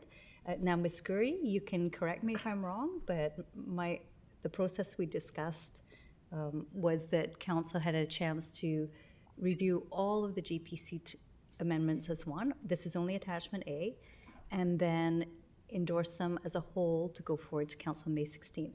But I'll let Ms. Gurry actually see if I'm correct on whether that you can reconsider or pull one out for more discussion.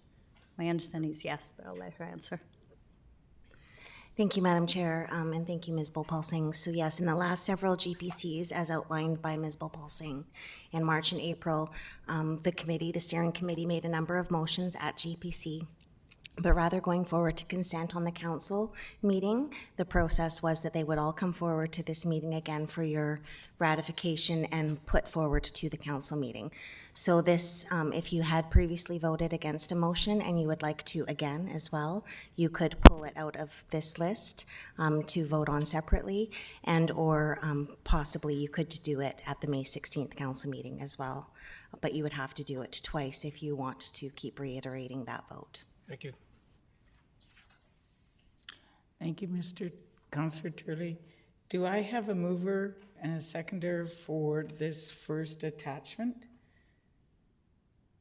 Thank you, Chair. On the basis that I will be asking that one of them be pulled, I'll certainly move the recommendations for A. And seconded, Councillor Hammond. And then were you wishing to pull one? I wish to Mayor pull Pro? 32, which is the buffer, which has been the subject. The buffer motion, number 32 in A. Okay. And is there any, I've got Councillor Thorpe. Sorry, Chair, through you. I just want to be clear on process. Are we pulling any item from these sheets or just the first? No, number. Just attachment A. Attachment A is the one that's on the floor right All of now. attachment A. Yeah. Except for number 32, which Right. is being removed. Right, thank you. So I would request that item number 1 and item number 17 be removed for discussion. Thank you. Councillor Gasselbrock.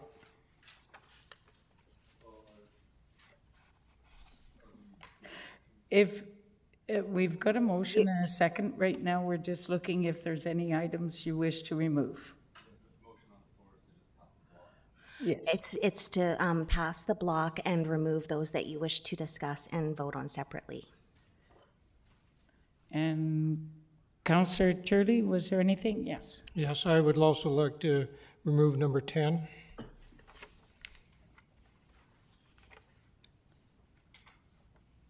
And seeing no further, call the question. All those in favor? Any opposed? So the motion carries. So now we'll go back item by item. In order, Madam Chair, there's items 1, 10, 17, and 32. So if you wanted to do it that way, so you can start with number 1 that was requested by Councillor Thorpe to be voted on separately. So if he wishes to start that discussion. Yes, thank you. And Councillor Thorpe, I just need you to. There we go. There we go. Councillor Thank Thorpe. you. Thank you, Chair, very much.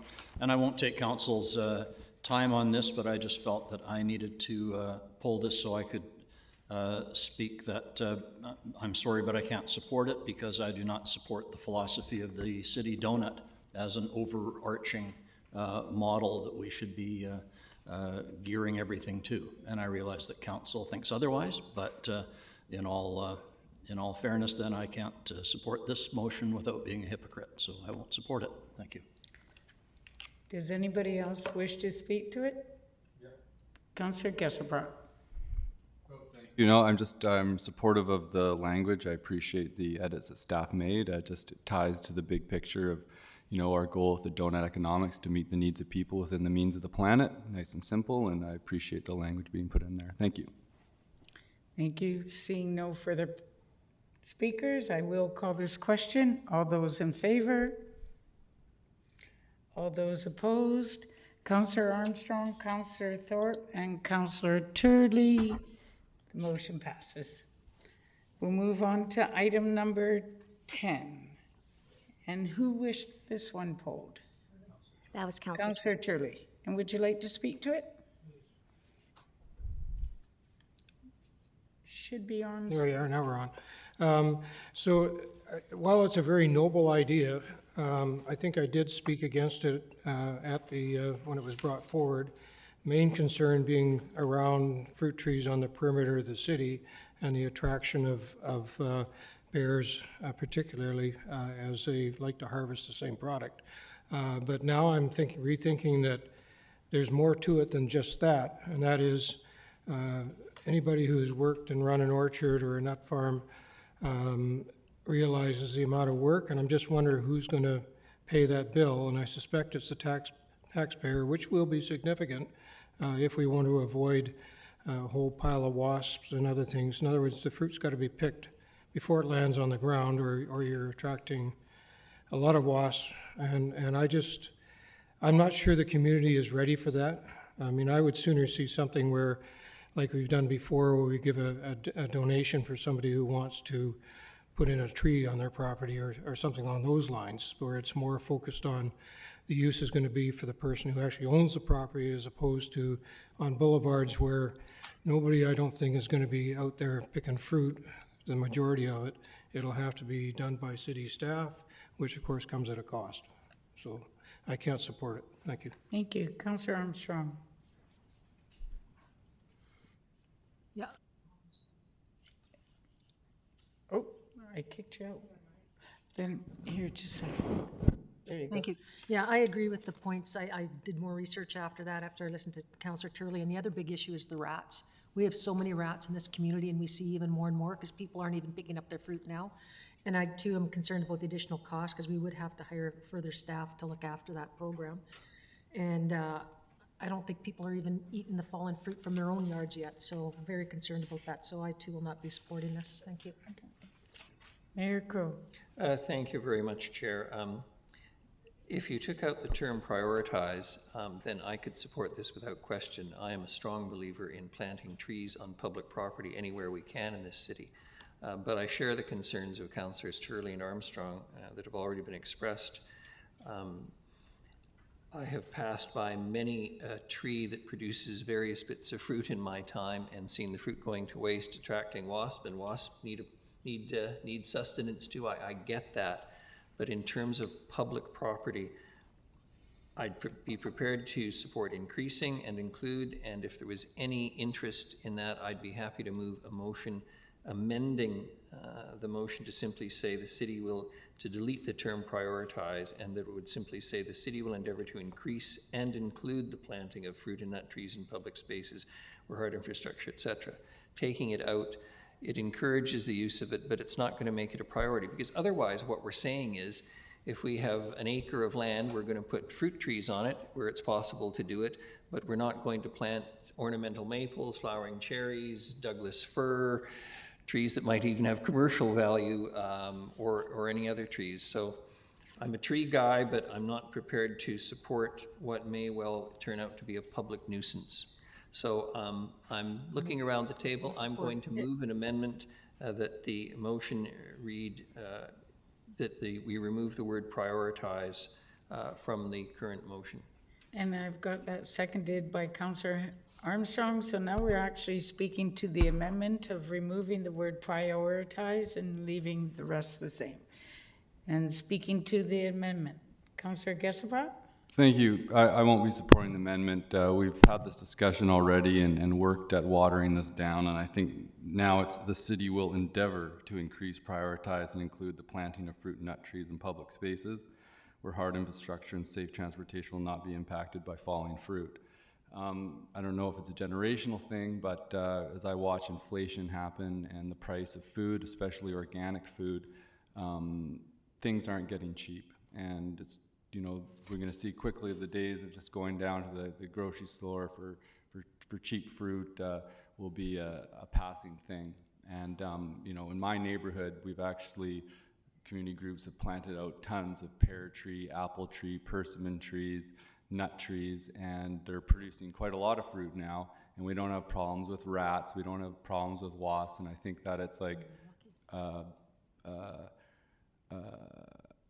Chicken Little, like thinking it's all gonna go to pot, and I love the vision that Councillor Turley has, that there is gonna be orchards of city planted fruit trees all over the place, and that we're gonna be swatting away the bears, but I don't really foresee that happening just yet. I'd love to see that if that's how this amendment was taken, or this policy was taken. Great. That's actually a great vision and something we should be going for. I'm sure the process will be a lot slower and very much motivated by community groups wanting to see this happen, coming to the city and council like, hey, you know, it says here in the OCP that we're not prioritizing, we're endeavoring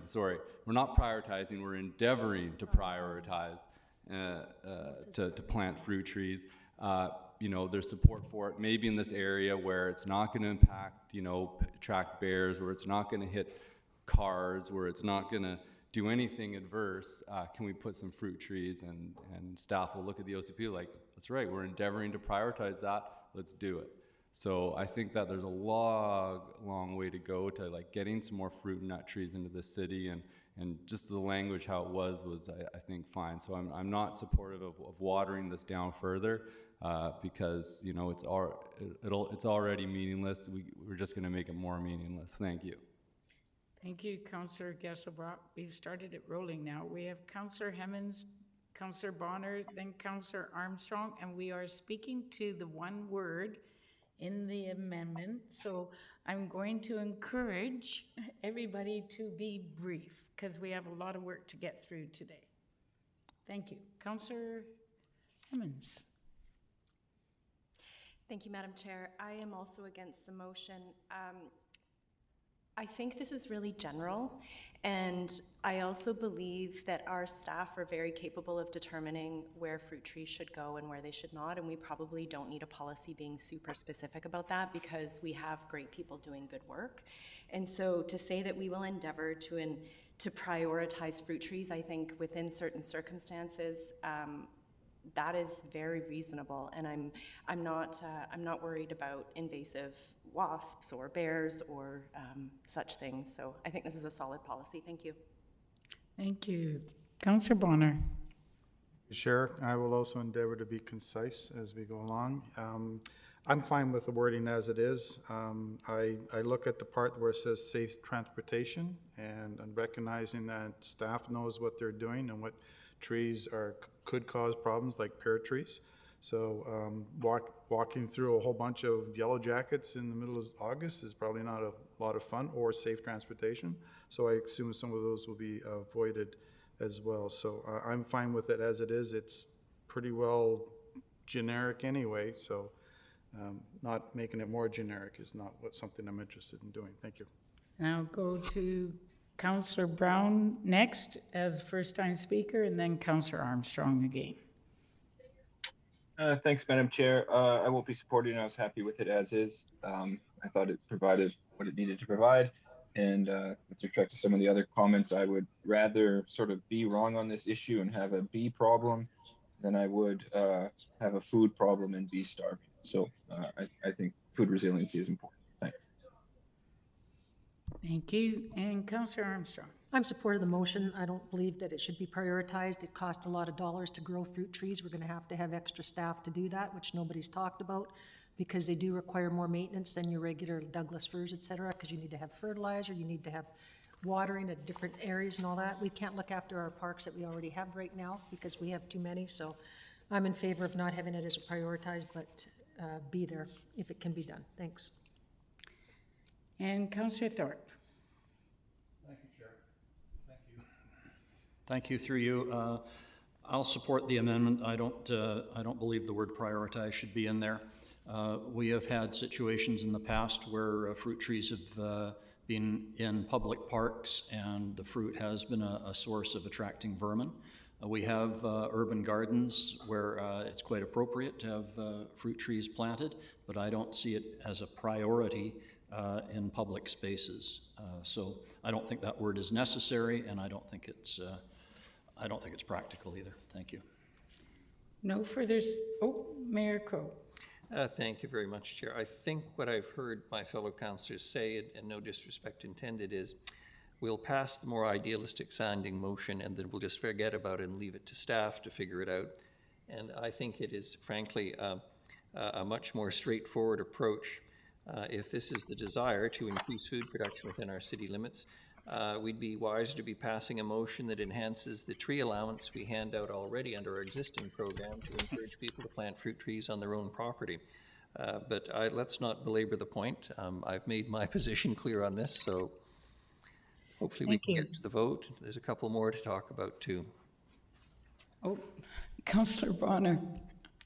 Thank you, Chair. Speaking to the amendment of the word prioritize. Yes, and following up on what Mayor has said, don't we do that with all staff? We pass policies and we let staff figure it out? I'm sort of thinking that's what we're sort of supposed to be doing, but I'll leave it at that. Thank you. I'm going to call the question, but first I'm going to have my 2 cents, and that is I will support the motion as is.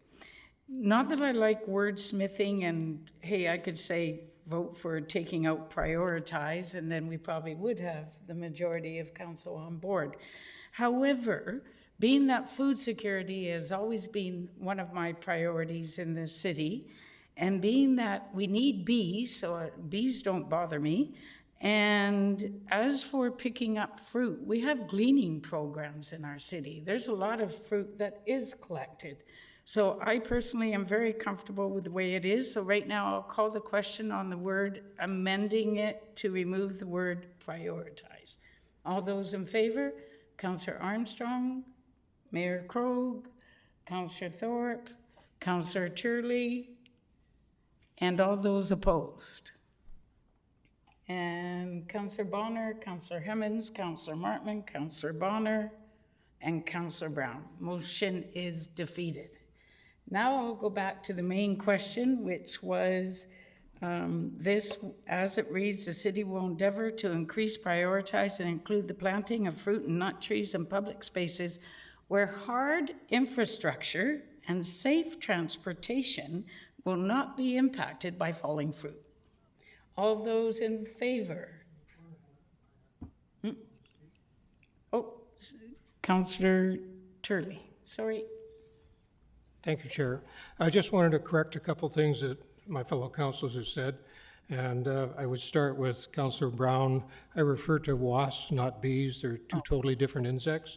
And I also would like to remind everybody that it's not just harvesting that costs money, but fruit trees need to be regularly pruned. There's a ton of labor involved in maintaining them in a productive state. I'd just like to remind everybody also that there's no such thing as free. This will come at a cost, in my opinion, a significant cost that the rest of us are going to bear. So, you know, if that sways your vote at all, I'd appreciate it, but all I can say, if it passes and it comes to fruition, all I can do is say I told you so. Thank you. Councillor Thorpe. Thank you, Chair. If the amendment had passed, I would have happily supported this, but I'm not going to now because it does have that word prioritize. We're giving direction to staff, and I totally trust the discretion of staff and their expertise, but we're telling them to make this a priority, except when there's hard infrastructure or safe transportation being impacted. Well, I think there's a lot of other considerations that could and should be taken into account. So I'm not comfortable with this. Thanks. And Councillor Hemmens. Thank you, Madam Chairman. Chris, a question through to staff. Could I have an understanding of how this would look? I'm guessing that staff wouldn't approve fruit trees on the outskirts of town that require servicing, that require watering, that require pruning. I'm guessing the word prioritize would indicate to staff that if it fit, that we would request fruit trees be planted over something like a deciduous tree, or if I may. Mr. Harding. Thank you, Chair. Oh, there I am. Yeah. As I mentioned before, this would be something we would work with a group that either we have a community garden in place already, or there's an adequate place or program already in place. Staff wouldn't recommend planting an area that wasn't maintained. A follow-up, if I may, then what I'm hearing you say is that this motion, as worded, would empower staff to provide input into what trees would be planted in what development, not to say to a developer or to, if we're replanting somewhere in the city, that fruit trees are required or nut trees are required. Sorry, this is not connected to development. I'm just cluing into that public. So could I just have your assurance that this is empowering staff, not requiring them to prioritize something that will increase costs in the long run? Chair, to Councillor Hemmens, I guess the public will interpret what that prioritization is. That's council's decision, what they would want to do. The staff's recommendation would be, if a group came to us, we would only be putting those fruit trees where we had an agreement with a group or organization to actually maintain them. They could then come back to council and say, no, you've said this is a priority, but we would say, we're only going to put this where we've got either a good community garden in place or something we've used like the Beaufort Food Forest as an example, where it's in an area that's not going to impact other uses and it helps achieve other goals. Thank you. And Councillor Armstrong, then Councillor Turley, and I'm going to hope it's something new to add. Thank you. Just from my perspective, when I read the word prioritize, that means you will do that. That will be your number one priority, will be fruit trees, not looking at anything else. And unless you have a really good reason not, you'd come back to council with it. And my second question would be, would this not incur more costs because of the fact you have to have somebody do the cleaning, the fertilizing, the pruning, all of that? Chair, through the Councillor Armstrong again, my perspective on the management of the park system now, as it is, again, it would only be recommended where we had a group organization under an agreement to do a garden such as this. But we wouldn't be recommending it, for example, if they said put along the Inn Trail, we would not be recommending that unless we came back to council with a way of how that would be maintained. We wouldn't say that would not be an appropriate place to put it. So you're not prioritizing them then? Well, Thank you. we would prioritize in a sense. You answered the question for me. You're not prioritizing them. Thank you. Debate. And Councillor Turley. Thank you, Chair. I'd just like to remind council that fruit and nut trees are deciduous, and if we're concerned about the greenhouse gas situation, they're out of commission for 6 months of the year, whereas if we planted evergreens, they would at least be helping. So I would ask that you consider that when you vote on this. Thank you. Thank you. Point taken. No further speakers. I will call the question. All those in favor? And that's Mayor Crowe, Councillor Gessabot, Councillor Hemmons, Councillor Martin, Councillor Bonner, Councillor Brown. All those opposed, Councillor Armstrong, Councillor Thorpe, Councillor Turley. Motion passes. Okay. On to the next one. And was that number 17, Ms. Curry? That's correct. Okay, number 17.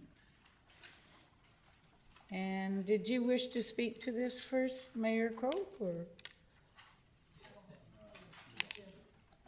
or was it you?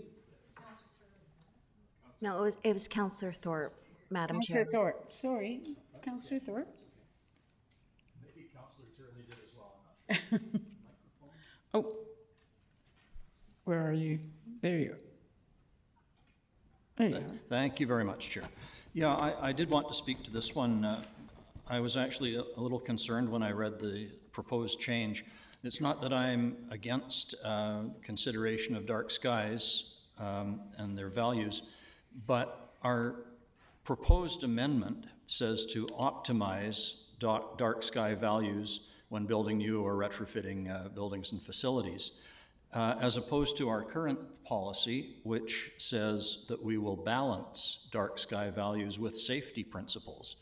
And the concept of safety principles is nowhere in the new language or proposed new language, and I find that concerning. Lighting is very much connected to safety in public spaces. So I think there needs to be a balance, and I think each case needs to be looked at individually, with safety definitely taken into account. So I can't support the proposed amendment. Thank you. Thank you. Is there any other further speakers? Councillor Bonner. Oh. Councillor Brown. Thanks, Madam Chair. I really struggle with this one as well. I've talked about this before, the whole dark sky section, just in general, because one, I think if we looked at the facts over the last recent years, I'd say we've done the very opposite of dark skies principles. And so I think we're on a trajectory here, replacing out the street lighting on a per wattage basis, not on a per lumens basis. Highly problematic. I look at the amount of variances and things like that to permit signs. They've all gone through for lighted signs. Even the temperature and the frequency of the blue light of the LEDs is very problematic for astronomy, which is sort of a key aspect of dark sky. So without, I want to support this, but without actually knowing, if you look at a light map, we're already failing pretty big time, and that's pretty typical of cities. So I just really don't, without knowing what the specific actions are, I kind of feel dishonest about putting this into the OCP.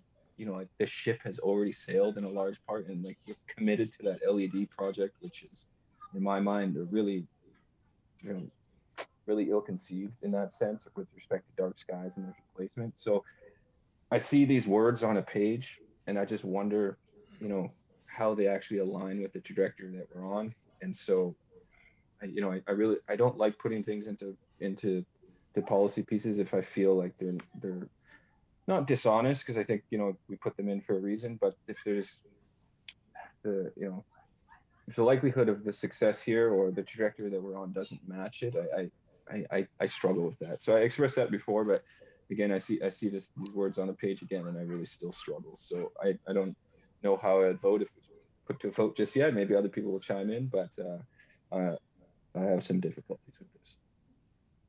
Thank you, Councillor Brown. Councillor Bonner.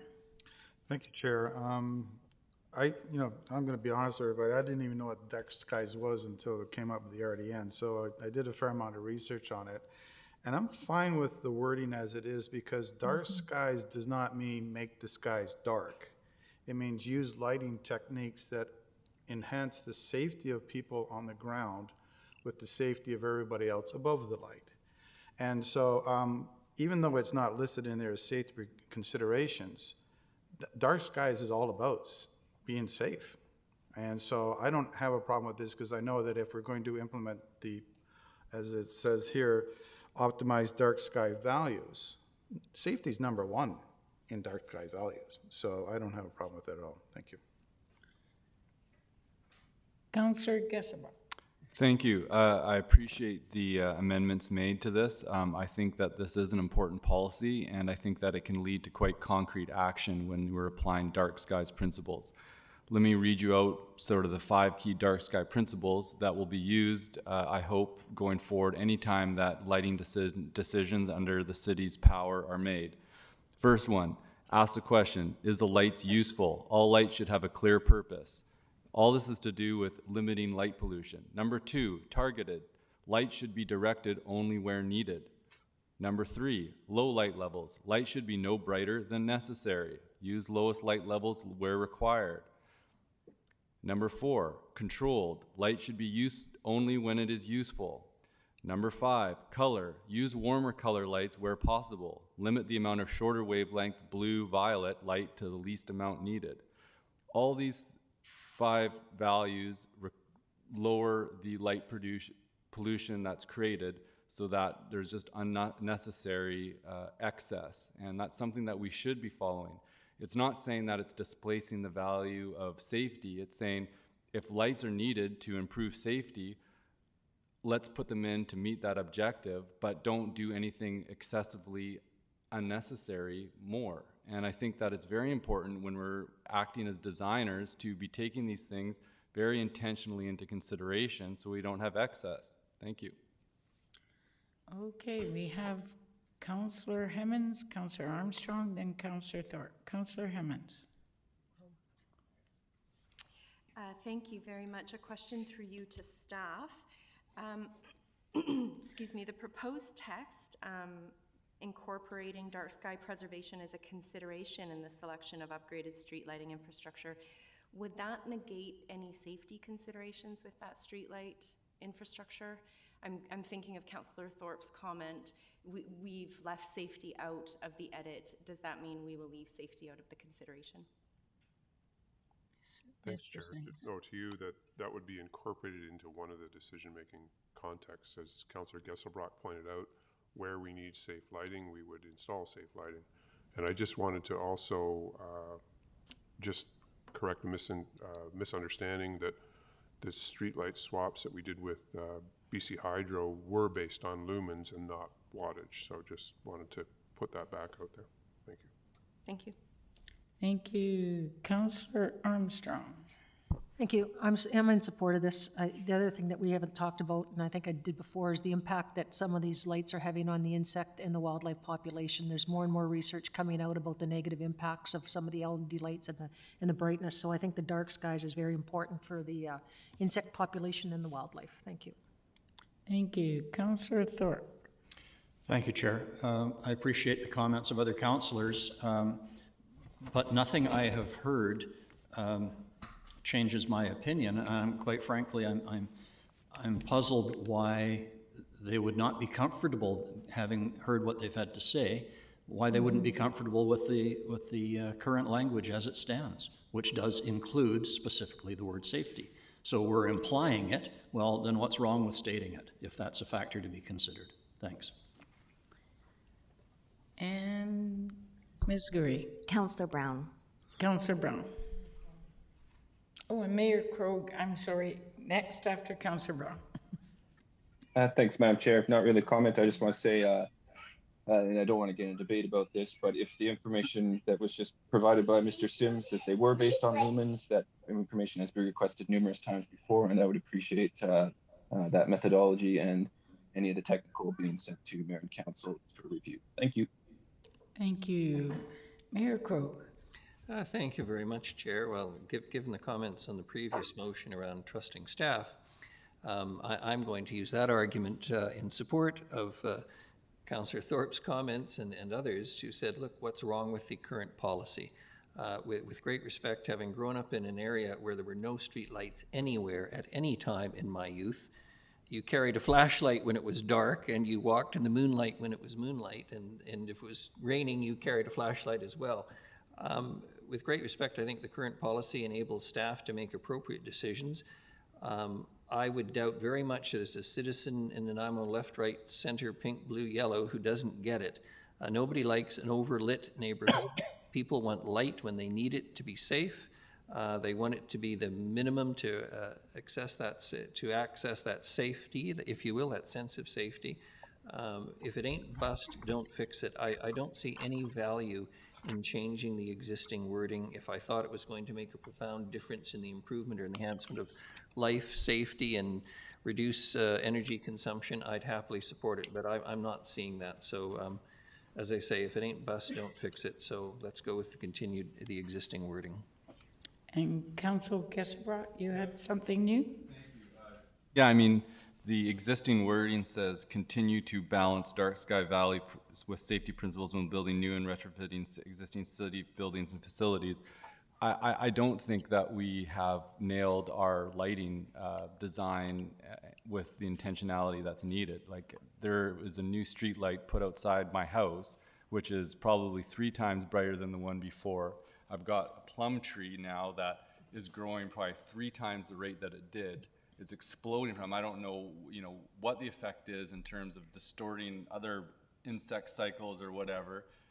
My partner, is frustrated about the degree of it. Like, I don't think it's acceptable. I think that we need to be much more targeted in how our lighting is and take it more seriously. So continuing to do what we've done in the past, I think that this policy does say, hey, we actually need to be a little bit more focused and intentional about when we're doing these upgrades, because it does have big impacts all over the place. Thank you.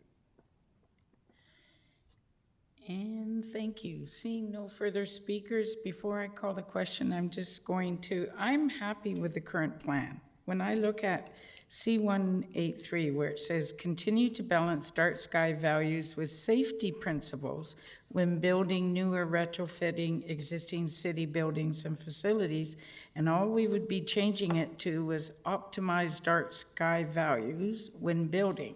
So I think staff is brilliant enough to be able to continue to balance dark sky values, and I don't like removing the word safety principles. So I agree with Councillor Thorpe on that one. So now I will call the question. And Ms. Gurry, just so I understand, right now we're voting on the change. So if we voted for it, it stays as the proposed city plan. If we defeat it, it stays as is. Almost. So if you defeat this motion right now, you're voting on the proposed change. So if it was defeated, it reverts back to what was originally proposed in the plan. Correct. Yeah. Thank you. Okay, all those in favor? Councillor Gesselbrock, Councillor Bonner, Councillor Brown, all those opposed? Councillor Armstrong, Mayor Crowe, Councillor Hemmons, Councillor Martman, Councillor Thorpe, Councillor Turley. Motion is defeated. Thank you, everybody. Good discussion.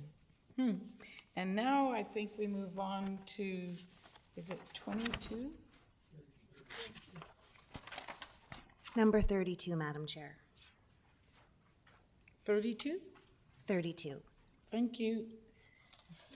So, and that was one Mayor Crowe wished to speak to.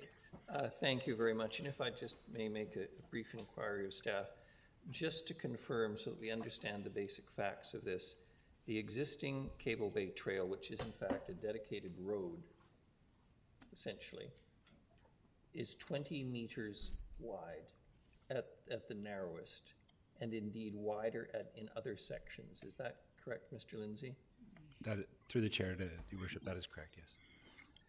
And so my read of it is if we add 50 meters, which is what is proposed, which will be on one side of the trail only, we will have a 70-meter width at a minimum and wider in some parts of the path. Is that correct, Mr. Lindsay? Sorry, Your Worship, I was asking the map to be put up. Sorry, can you repeat that? Just to confirm then, if we voted in favor of a 50 meters, that would be added to the existing minimum 20, so we would have a 70-meter protected area pathway, whatever you want to call it, at a minimum. That is correct, yes. That is correct, okay. My read of that is that that's the width of, 6 33-foot city lots. It's a fairly substantial pathway. The difference in impact, and I appreciate Councillor Bonner's comments about the value of the land. The difference was, I believe, roughly 13 acres of land would be added as a trail. It just strikes me that that is probably excessive when you look at the total amount of the land available and the desire to preserve the pathway sufficient to make people feel that they're having what I will call the forest experience as opposed to walking down a street somewhere where there happen to be a few trees on either side of the road. I appreciate that that will not have much appeal to the dozens of people who sent us form emails in the last few days about this and may not please folks, but it seems to me in terms of preservation of land within the city that there are probably, if you will, cheaper propositions that might in fact give an even better experience and be more accessible, frankly, to where the bulk of the population lives. This is out on the outer edge of the city limits. And at the end of the day, I don't mean this sarcastically, but if you're disturbed by what you see in the path, you then get to Joan Point Park, which is a pretty wonderful piece of geography for the enjoyment of all citizens who take the opportunity to go out there.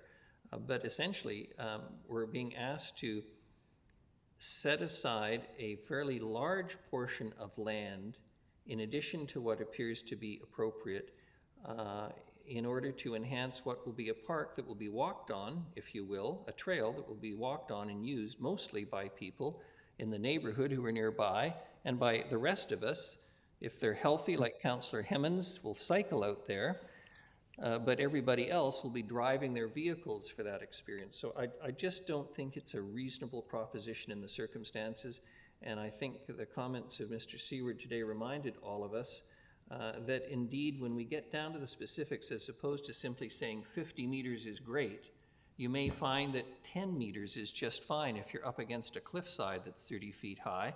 And as I recall, there are spots on that trail where there is a cliff and you're not going to be seeing above it when you're walking in it, so that's not going to disturb your experience. There may be other areas where, in fact, to balance it out, maybe, 70 meters is a better proposition. But it just seems to me that just throwing out a number, 50 or 100, I think 100 is too big. I think 50 is more than reasonable, and indeed 50 may be inappropriately wide in terms of preserving the trail experience, which is what the purpose of this is all about. So I'm prepared to support 50, but I'm not prepared to support 100 in the circumstances.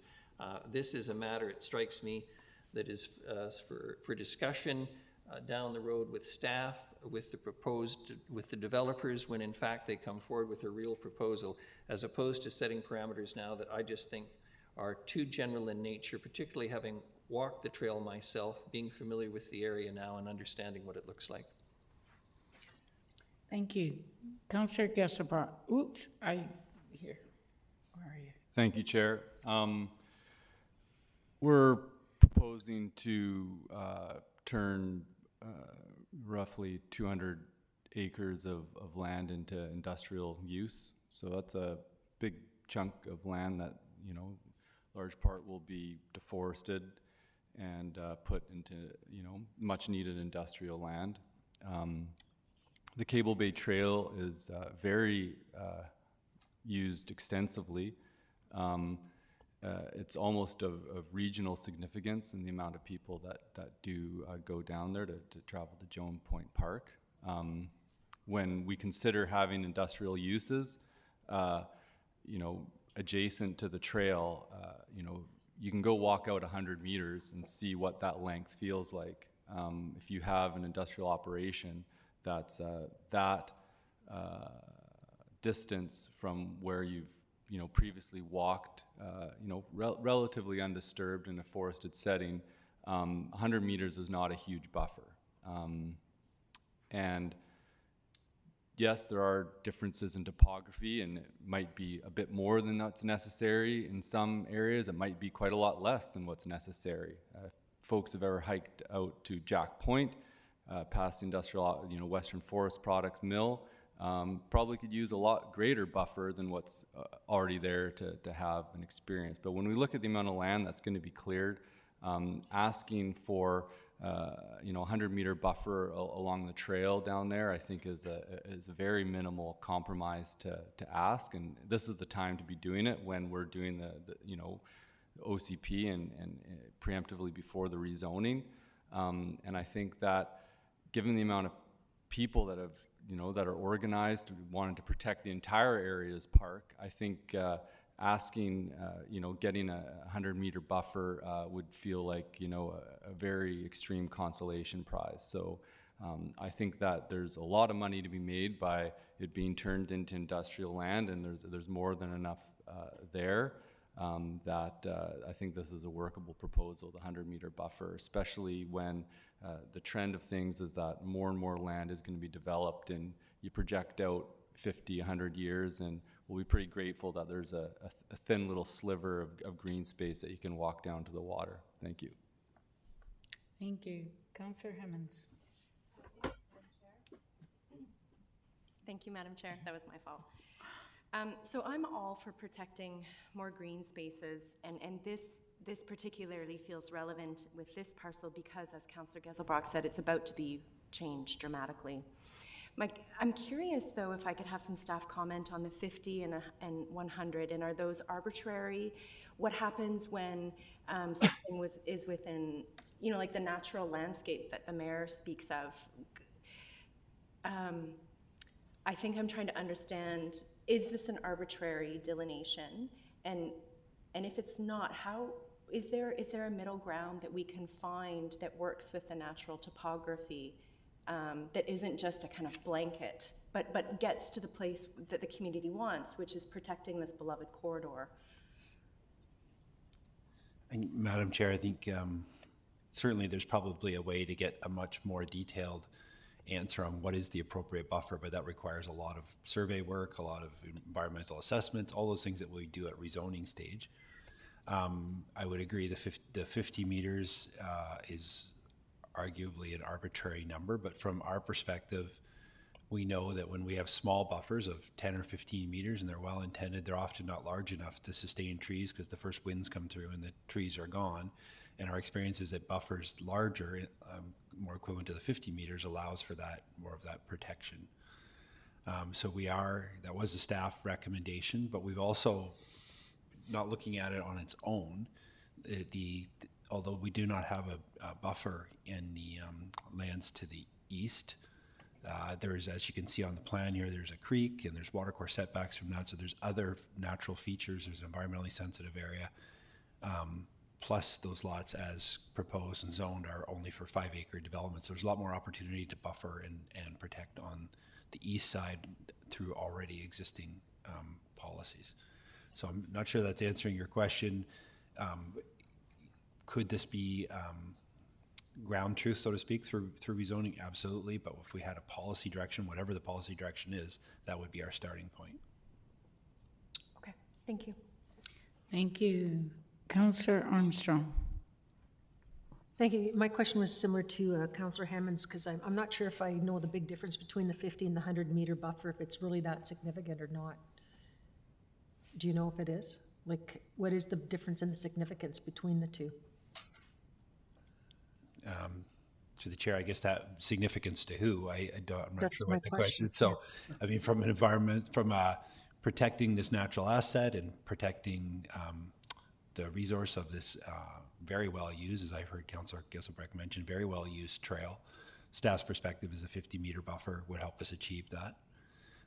From the perspective of the landowner, 13 acres of potential industrial land is obviously significant. So trying to balance off our need for industrial versus protecting these amenities. So I'm not sure I can answer significant, I guess unless you wanted to clarify from which No, just my question was, you keep mentioning 50 meters, yet we're supposed to be looking at 100 meters. And so what I'm looking at is, what is the big significant difference between the two? So the 50 meters was what is in the draft. That was the staff recommendation. That was the staff recommendation in the draft plan. 100. The 100 meters came from discussion at this table through a GPC. So I don't have as good an answer about that. I don't have enough information. Thank you. And then we have Councillor Brown, then Councillor Turley, Councillor Bonner, and Councillor Gesselbrock. Thanks, Madam Chair. One moment here, sorry. Okay, perfect. I just have one, I'm generally supportive of the larger buffers when we're dealing with properties of this scale. Yes, we do need industrial, but these corridors are highly important, not just for human travel, but also wildlife corridors. As we look to preserve those where we can. We do have settlement and wildlife interface, and so providing corridors does help with that, getting down to the ocean front. But then it's 100 meters, and again, I'm generally supportive of that. But I do think there is some logic in what Mr. Seward presented around ground truthing that. And so, what I'm wondering is if there's a compromise here, just based on I think where some members of council might be at, is that the policy speak to something more like an average of 100-meter buffer, which then allows for the applicant and staff to refine that through rezoning. So it might be greater in some places where there is environmentally sensitive areas that need to be captured. And then in other places where, due to topography or other things, it might be, could be slightly less than 100 meters, but the overall aim here is to provide a substantial buffer with a continuous corridor down to the water. To me, that, maybe that flexibility in language would help the proponent down the line through their rezoning, help staff with a little bit more flexibility, but also keep some of that larger goals and respect really the importance of wildlife corridors and having substantial wildlife corridors, such as, I think Mr. Lindsay indicated, a lot of the 15 meters, they just really haven't worked. I think 50 is an improvement, but really, realistically, we need to be looking at corridors larger than that. I think the 100 meters is an attempt at that. So, all that to say, I don't know where this would go, but I think there's an out here that would potentially bring together the concerns and provide a path forward through providing flexibility that matches sort of the pragmatism that happens through rezoning with the, I don't want to use the word idealism, but with the lofty aims that we know we need to start setting as a higher goal. Thanks. Were you making an amendment?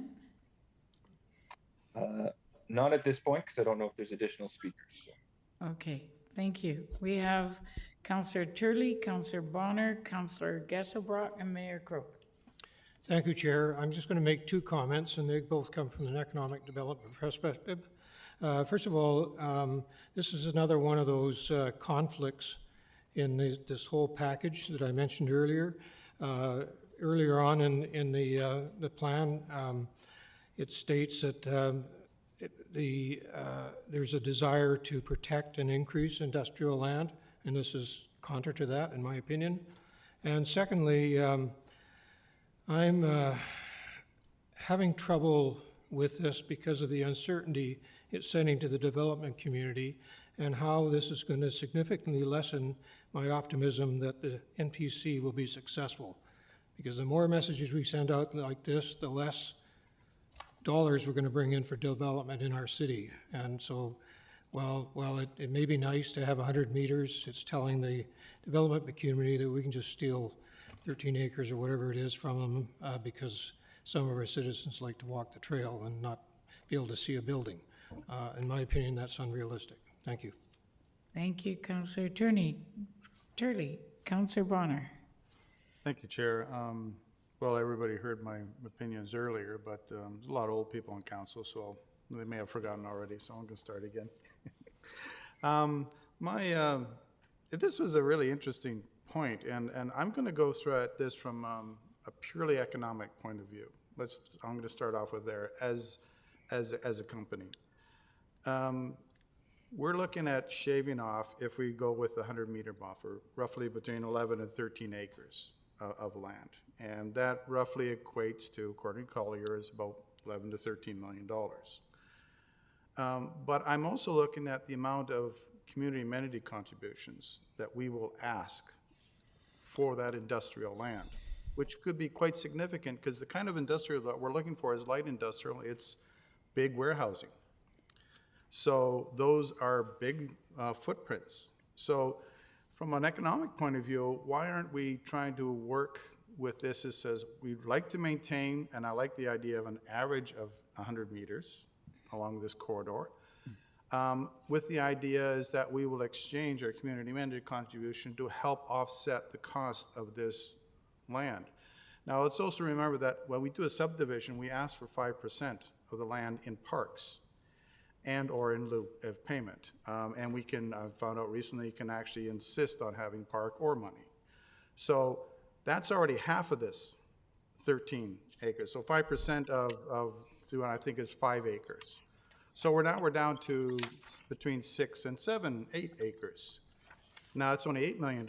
And I'm gonna guess for sure that the amenity contributions will be well in excess of that. So I think there's some bargaining here that we can do at the rezoning level. The other thing is, I'm quite of the opinion that variances would be in order, like the developer could ask for variances for whatever reason. And I would definitely buy, like if there's a cliff and there's no more trees you can see, well then you can come right up to the cliff because it's not gonna make any difference anyway.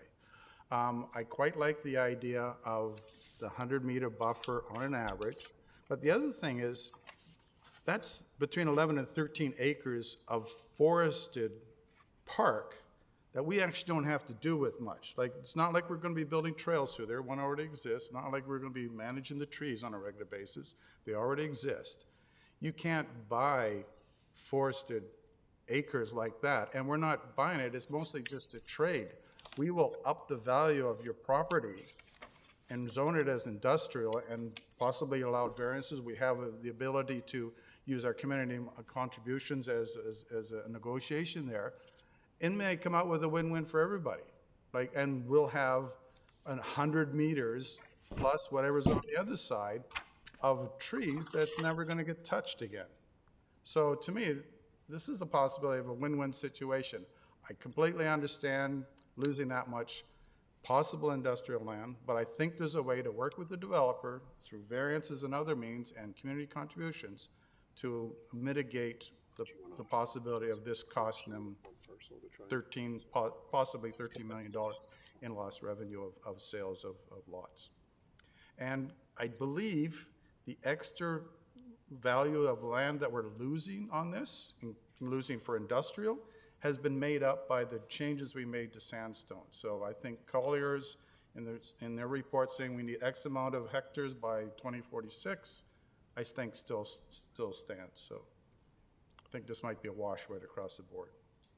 Thank you, Councillor Bonner. I'll go to Mayor Krog and then Councillor Geselbrecht, Councillor Thorpe. Thank you very much, Chair.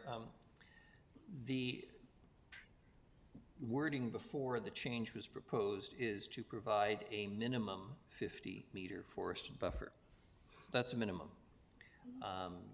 As I said in my early remarks, might well be better to have it wider in some places, but 50 meters is a lot of, is a fair distance when you add it on to the minimum 20 meters that exist already everywhere on this trail.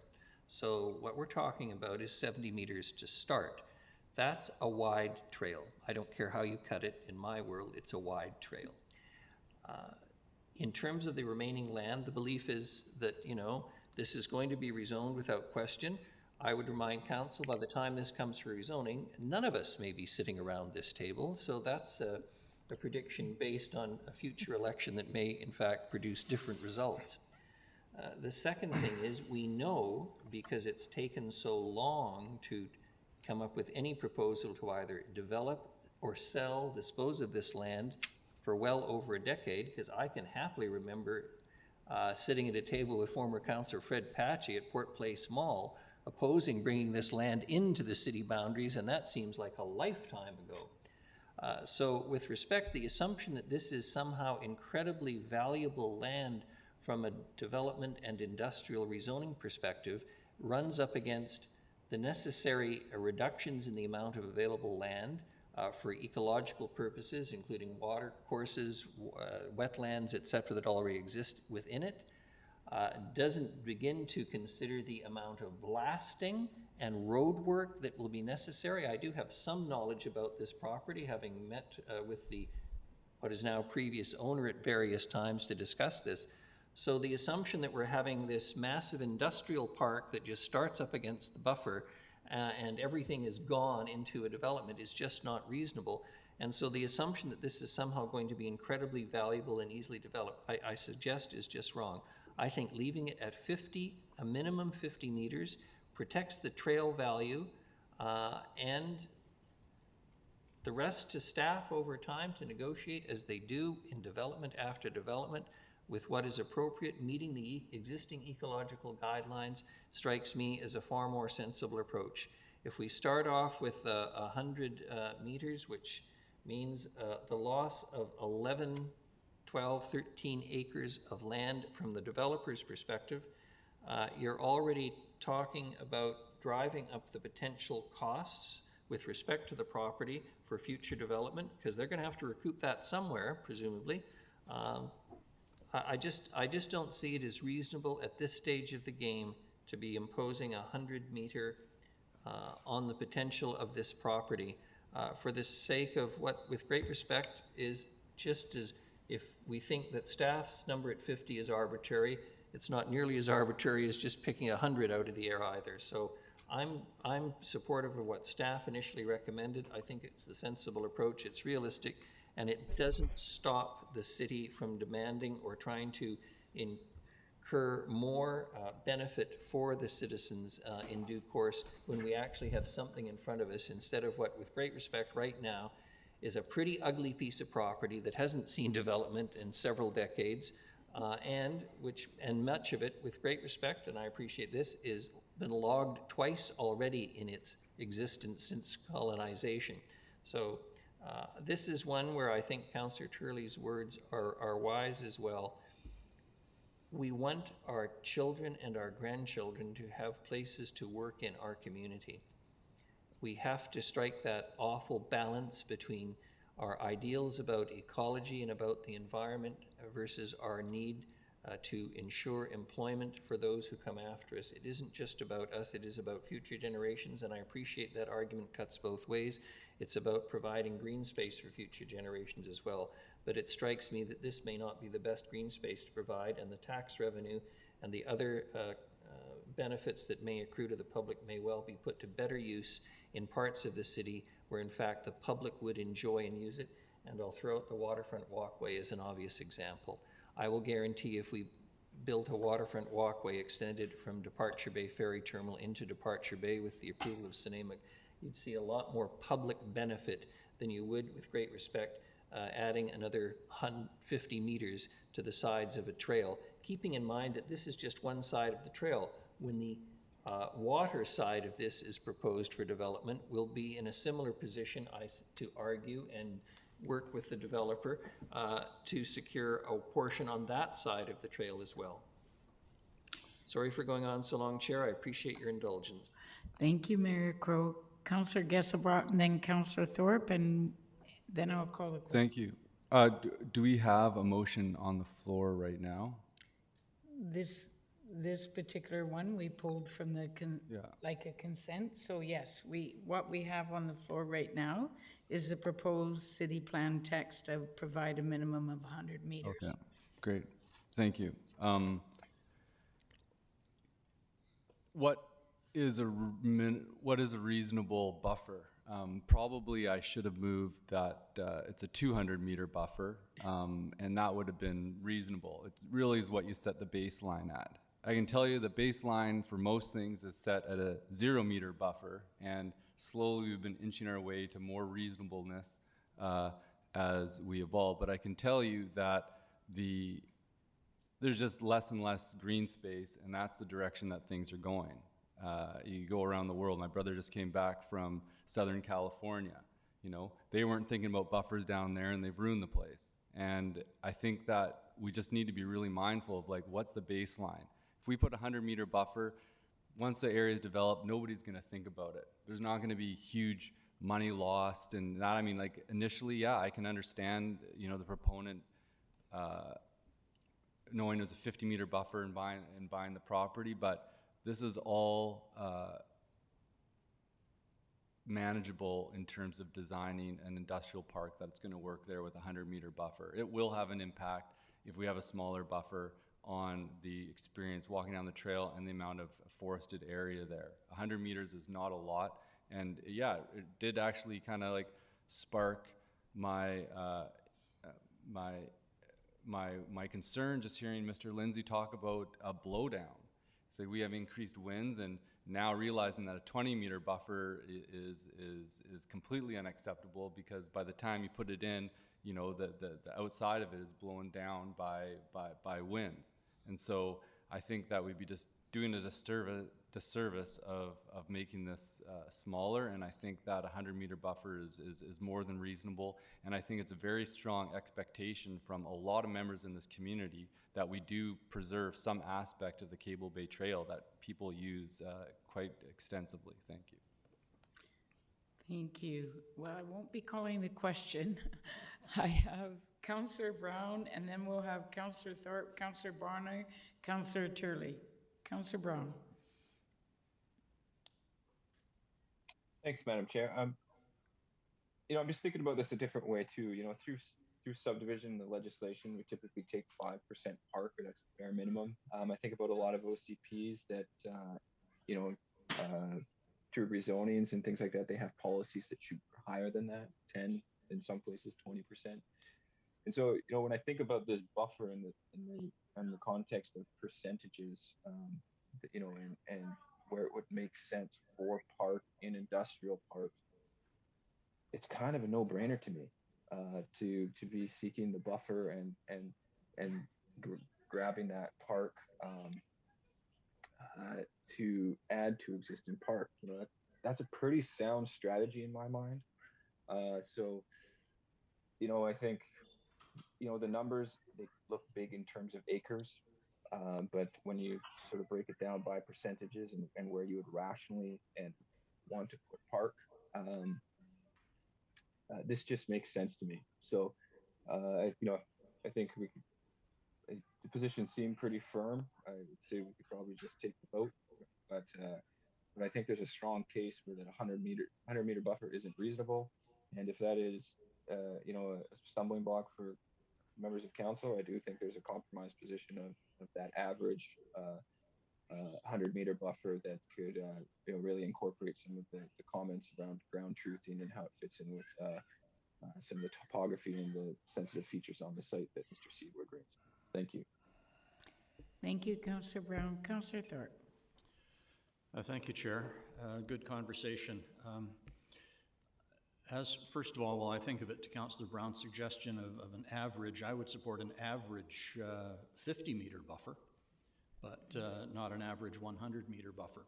This is about a balancing act, isn't it? We're balancing the values of, let's say, the environmental faction against the economic development faction, and they're not always at odds with each other, but unfortunately often they are.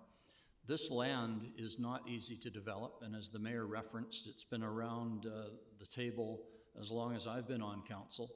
I'm really pleased that it has been purchased by Nanaimo Forest Products personally, and I want to see it developed. We need industrial land. The buffer down the trail, and like other councillors, I've walked the trail, was 10 meters. It was increased to 50, and I think that is more than reasonable. And again, the staff recommendation uses the wording minimum 50. So in places it could well be more. And again, recognizing there is challenging topography along the length of the trail. The other thing that I would point out, and again, this is my personal opinion, but the letter that council received from Mr. Seaward on behalf of Seaward Developments makes it clear that the developers will be respectful of the trail in terms of what goes next to the buffer. And, you know, I know Mr. Seaward to be a man of integrity, and I'll quite frankly say that I trust him when he says that. I think this developer is going to be responsible. And I think that there is room for conversations with them as the land is eventually zoned and developed. But to me, a 50-meter buffer is more than reasonable, minimum 50. 100, I think, is just, quite frankly, too much, in my opinion. So I'll support the 50, but that's as far as I will go. Thank you. Thank you, Councillor Thorpe. And before I move to Councillor Bonner and Councillor Turley, I'm just through myself to staff. Out of that area, because I've heard mentioned both from Mr. Seaward and from staff that not all of it can be a 50-meter buffer because of cliffs or the topography. What percentage of the section would end up just naturally being a 100-meter buffer? Like 25% or 50%? I'm sorry, Madam Chair, without, doing the detailed work that we would do at the time of development, which would be, there'd be a survey done of the property to give us detailed grades. There'd be an environmental assessment done to clearly delineate the boundaries of environmentally sensitive areas. All of those things would come at that stage. Without that, knowing that detailed information, I can't give you an answer today. Okay, thank you. And Councillor Bonner. Thank you. If I question the staff, if I may,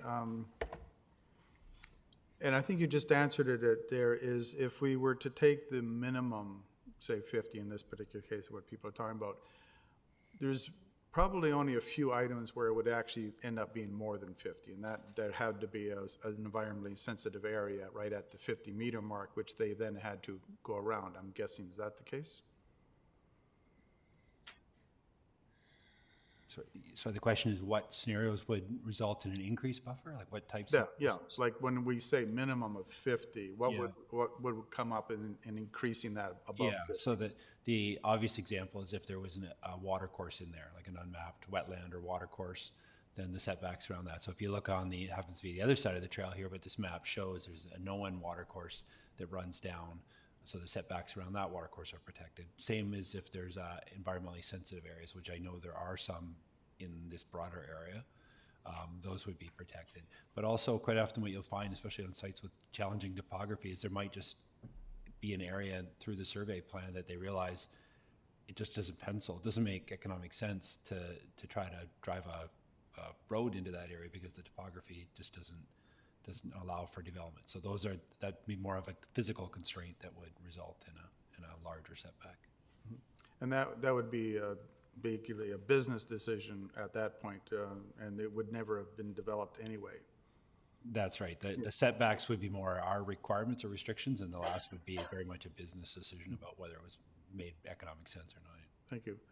When we talk about the 100-meter, I'm looking at this more than just a trail. Like a kilometer-long, 332 feet wide piece of land is a park. It's a lot more now than a trail. It's much bigger than many of the parks we have in our own city. And we have an opportunity here to get it for very little money, right? And for us, like to actually have to go out and buy this type of property. And so there must be some way that we can come to an agreement with the proponents to say, we want this land, what's it gonna take, and how can we mitigate the cost to you? And to me, I think, and my question would be is, community amenity contributions, if we were to waive those, and I understand the mayor's point of that would be another council making that decision, but is there a way for us to say, on this particular property, in recognition of the 100-meter buffer, we're waiving community amenity contributions on development of this land? And if so, where would we do that? So, through the chair, I think, first of all, it's not uncommon that there's amenities or desired outcomes that are identified in a plan. And then when it comes time to develop the property, there's various different instruments that are used to achieve those objectives. So today you've identified a couple. I'm sure if we come to a developer and said we want to have this additional setback, oh, and by the way, we want to get a park dedication and amenity contributions, they're very quickly going to connect the dots and say, well, we want you to take this area as park to meet our requirements. We want our community amenity contributions to be aligned with the policy so that we're not, giving twice, so to speak. So I think it'd be a natural outcome of this to use those tools to achieve that. If you actually want to make it more clear, there is draft policy language that we're coming up into the next one about community amenities that we heard from neighborhoods about the preference to use community amenities in the immediate area. If you wanted to have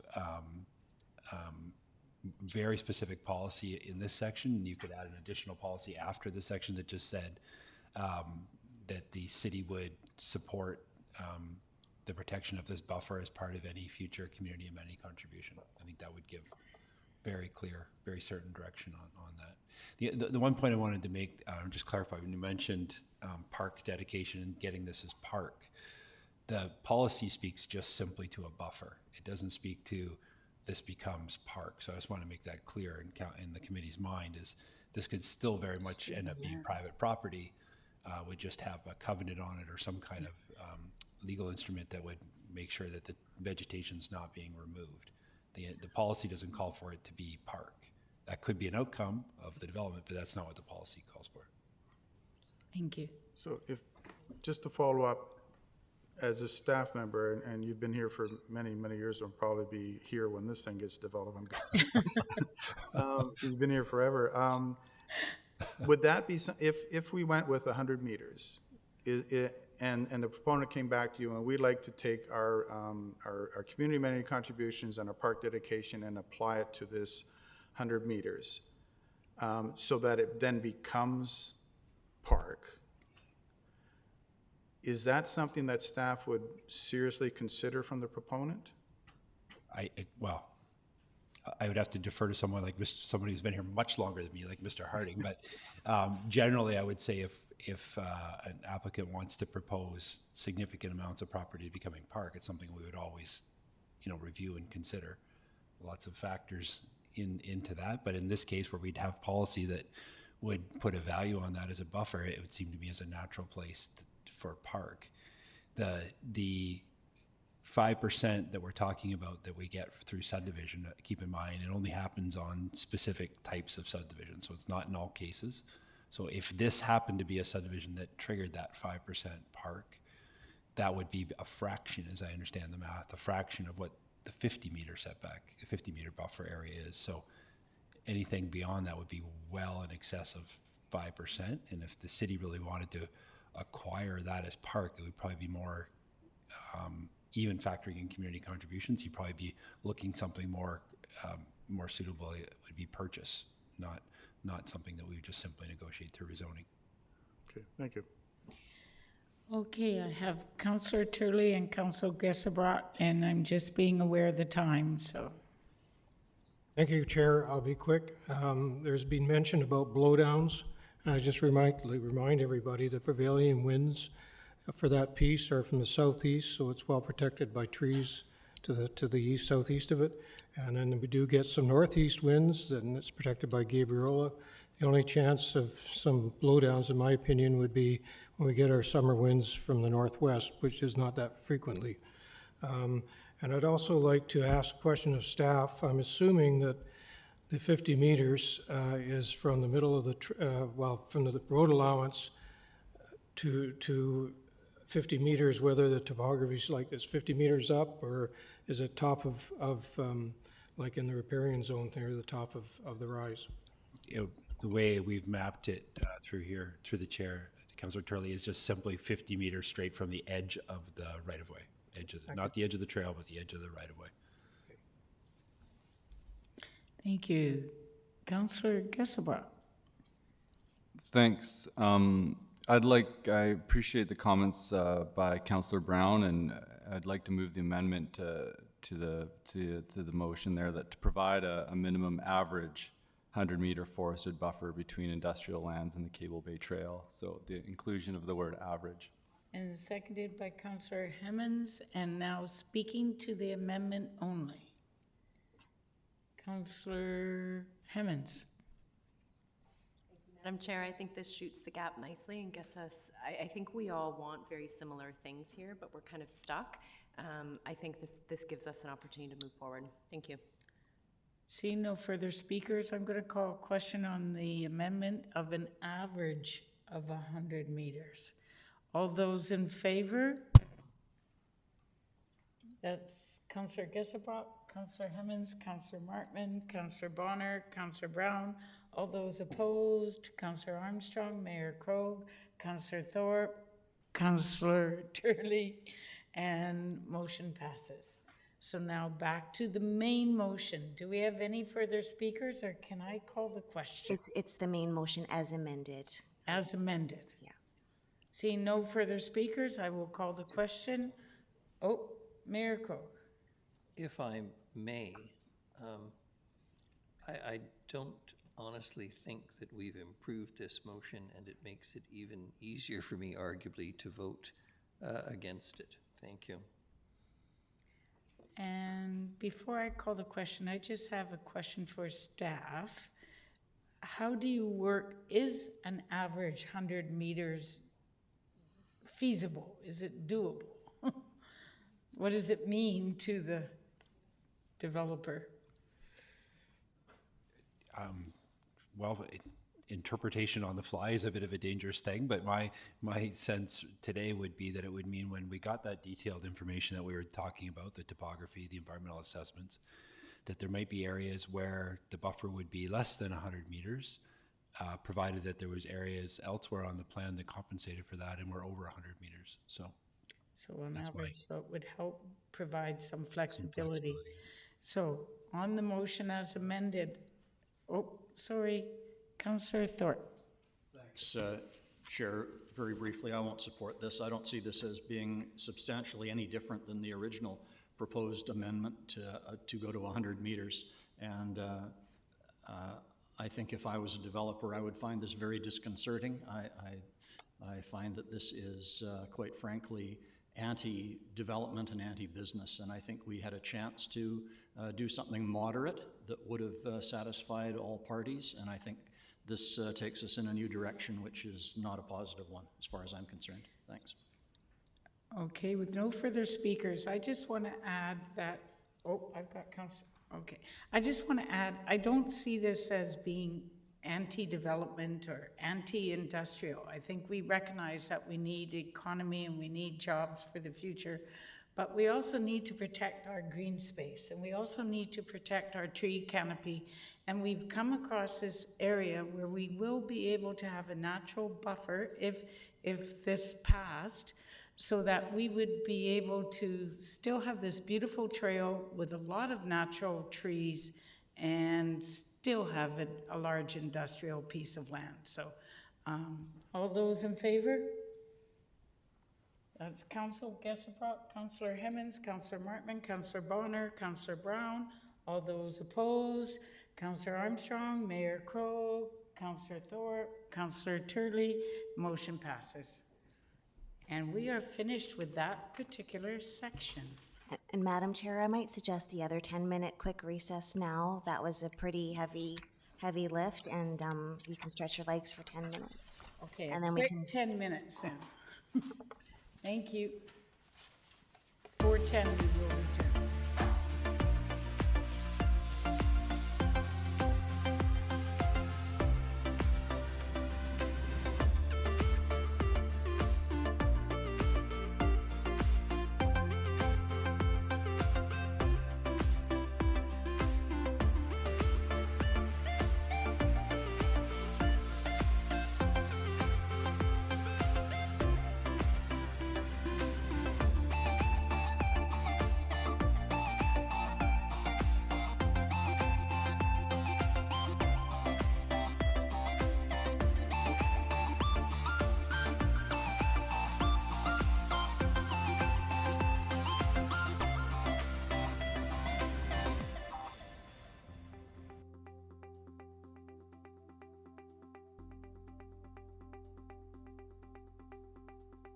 Hi, Leonard Krogh here. I'm here with Karen Lindsay today. She's going to show me how to sign up for our app. Voyant Alert, the City of Nanaimo's emergency notification system. So we'll start by going into the App Store, Mayor Krogh. Done. Next, you're going to hit search, and you're going to search for the app, which is Voyant Alert. So it's VOYENT. Now you see it's already selected it. Click there, hit get, and then we're going to install. And why are we downloading this app? We're downloading that so that you can get this onto your phone system, and what it will do is it will send you a push notification out. So if the City of Nanaimo issues an emergency alert, it will actually push the notification out onto your phone. The really nice part of this app is that it's anonymous, so it goes by postal code. So we're not requesting you to put your name or personal information in. It just works off of the app through your phone system. There are also, if you have family members or friends that maybe don't have a smartphone or would like another way, you can also sign up online or call our Public Works Department, and they have phone and texting options available as well. So there's lots of options for people depending on what their needs are. Fabulous. So you can rest with some comfort knowing you can find out what's necessary and know that people who are important to you are notified. Absolutely. So now you have Voyant Alert on your phone. And now just select open. So the next thing you're going to do is you're going to tap in the postal code that it's prompting you. All right. So you just click on there and start entering. And then find on a map. So here you'll see the welcome page for the City of Nanaimo, and you want to subscribe to notifications, yes? Yes. Click that you agree to the terms, so click both to the yes for consent, and then hit next. And it's going to ask to either allow or not allow notifications, and you want to always allow. Always allow. Always allow. And the reason that is, if you don't allow, it won't push the notification out to you. So always allow. Always allow. And now you see here, you've got a message to accept that you've signed out. That's the two-factor authentication, and you're going to tap yes. And now you're in the system. Also, when you have a moment, we recommend that you pick your locations and sign up based on those locations, and then you'll get alerts from the City of Nanaimo. Karen, thank you. Everyone, sign up.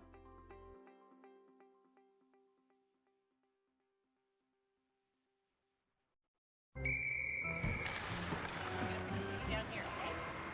There we go. hey Tiana. Hey. It sure is the coldest rink in town. Oh, yeah, buddy! Nice save, James! Wow, your goalie is keeping you guys in the game. Cheers. Oh, man, that's hot. Sorry, that's the way I like it. Oh. Go, go, go, go, go, go!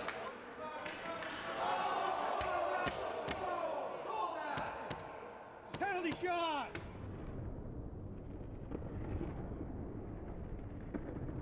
Scalds from hot drinks are a leading cause of hospitalization for children under 5. 2 minutes, stand in the front, unsportsmanlike conduct. Hot tea and coffee will cause serious burns to a child in less than a second. Got a kid? Use the lid.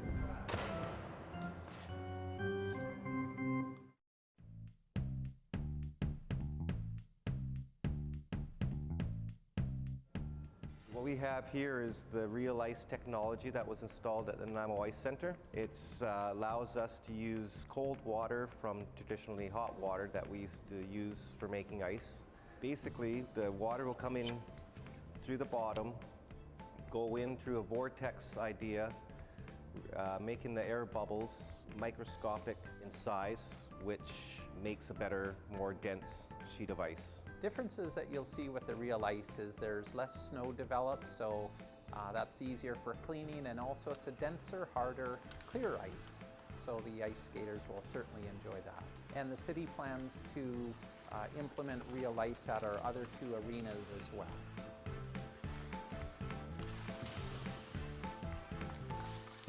Some of the other efficiencies we've implemented in this facility are LED lights in some areas, and we've also, in the last few years, installed a higher efficiency refrigeration system, which lowers our energy costs. Both Zambonis at our facility are now electrically operated, so there's no harmful emissions, and they're very quiet as well. So what this means for the city is that we're able to use less energy and also reduce the amount of greenhouse gas emissions, which is more beneficial to the environment.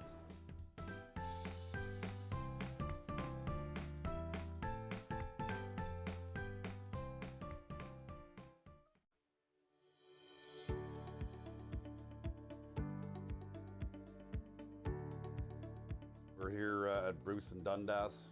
Somebody's stolen the street names that were here, so we're here to replace them. Our sign shop has just generated us 2 signs, so I'm going to go through the process of putting it together and reinstalling the street names. First thing, we got to center the signs. We do everything on this truck. We've got all the equipment on here to build, install, remove, repair, whether it's street signs, street names, posts, banners, Christmas decorations, and so forth. I'm going to basically just put the sign in the brackets, and we'll be doing both signs, of course. So I've got a cross bracket that I'm going to put in, and then add the top sign, which is this street we're on, Dundas. Sorry, do the same there.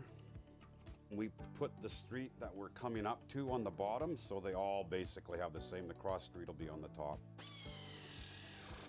We got to put some bolts in to secure them so nobody will steal the street name. We're ready to go. Just put this back and we'll go out and install this where the missing one is. Every year we do what we call a stop sign survey, where we go around and check all the stops. We clean them, make sure they're in the right spots, in good condition, not bent, and we also clean the street names, make sure they're good. As we're doing that, if there's ones that we decide we want to replace, we do that at that time. This year we're looking at approximately about 120 sets. It's very expensive to do, but we're continually, weekly changing street names because of either them getting damaged or people breaking them and taking them. So I'll put this on, and then I put a bolt through to secure it to the post. There we go. And that's good, we're done. Dundas and Bruce Ave are now ready to go.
Thank you, everyone.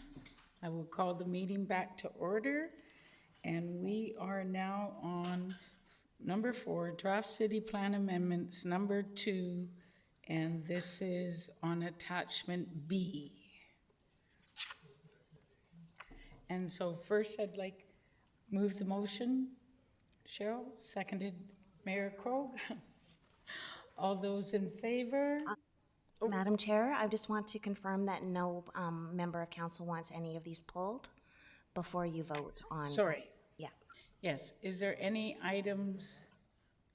Would it, Councillor Turley?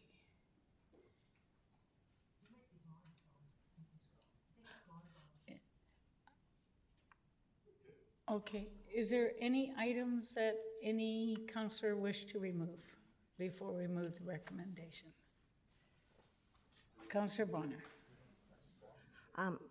Madam Chair, so the motion's been moved, which is good. So you can remove any items to be voted on separately, but because you have moved the entire list, if there's none, you can vote on it. If you want to vote on separate items, you can pull those items now. Councillor Thorpe, did you have, no? Councillor Hemmons. Thank you, Madam Chair.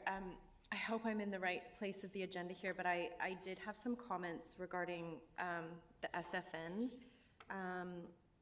additions and wondering, I feel they're all valid and great, but a few of them could do with some unpacking. And I'm wondering about, I'm going to give you an example. Number 10, participating in city elections. That seems like a really big deal. Sorry, I was confirming, are we in attachment B or are we still on attachment A? Yep, so attachment B, number 10, is a recommendation from Snuneymuxw. And it's just one of many. The feedback was great. It's very rich, and I'm just curious, is this our only time to debate it? Through the chair to Councillor Hemmons, right now with the timing we're on, this is your opportunity to ask questions and clarification. We will be having other conversations with Snuneymuxw, but we're putting forward things that we think you need to be aware of in response to their feedback received last Friday. So, and I'm happy to run through any of those that you might have questions on and see where the committee may wish to have more conversation. Sorry, through the chair, was just to be clear, was Councillor Hemmons asking for a comment on number 10? Yes, that's one of several that I'm kind of curious about, and I'm happy to incorporate Snuneymuxw's, especially as staff has gone through them and they're recommended. However, I am just flagging that some of these have some implications that are fairly substantial, if my read is right. Yeah, maybe could I have some comment on number 10 to begin with, please? Absolutely, through the chair. I thought you were going to give me a whole list. So with number 10, for those of you in the audience and here who may not be aware, right now, the way that Snuneymuxw's IR number 1 in particular, and also number 2, 3, and 4, which are in Cedar, if they, in order to participate in our municipal elections, or local government elections to be more clear, they are counted as part of the regional district. So with IR number 1, if those living there would wish to participate, anybody's able to run. As you know, Snuneymuxw did have a member who ran, and if that person were to live on reserve, they wouldn't be able to have family or their members vote unless they lived in the city. And so what Snuneymuxw are asking is that they would like to have their members have the ability to participate in city elections. And what we've put in terms of the wording is the ability, if you read the policy, to have those, open those conversations. So it's not a commitment on that commits future Snuneymuxw Council, should they change their direction, yourselves, or the regional district or the province. So what it does is it allows for opening the conversation with the province and the other parties to explore that. I think that was deliberate wording on the part of staff to recognize that desire, but at the same time know that it requires a lot more conversation. It's a lengthy process to do something like this because it requires many different parties to consider a boundary adjustment. There are other implications. So this is something that could take a couple of years of conversation. But so Thank I you. hope that helps. Opening the door for conversation is the phrase I wanted to hear. Thank you. Thank you. Councillor Thorpe. Thank you, Chair. I'm glad Councillor Hemmons brought this particular item up because I was curious about it. It seems to me, and I would support it, happy to do so, but it seems to me surely, Ms. Bhopal Singh, this would be a provincial decision that it would apply to all cities or regions, not just one by one individually. Am I correct? Through the chair to Councillor Thorpe, it could be either or. So this could be something driven by this conversation with the parties here, including Stanemo.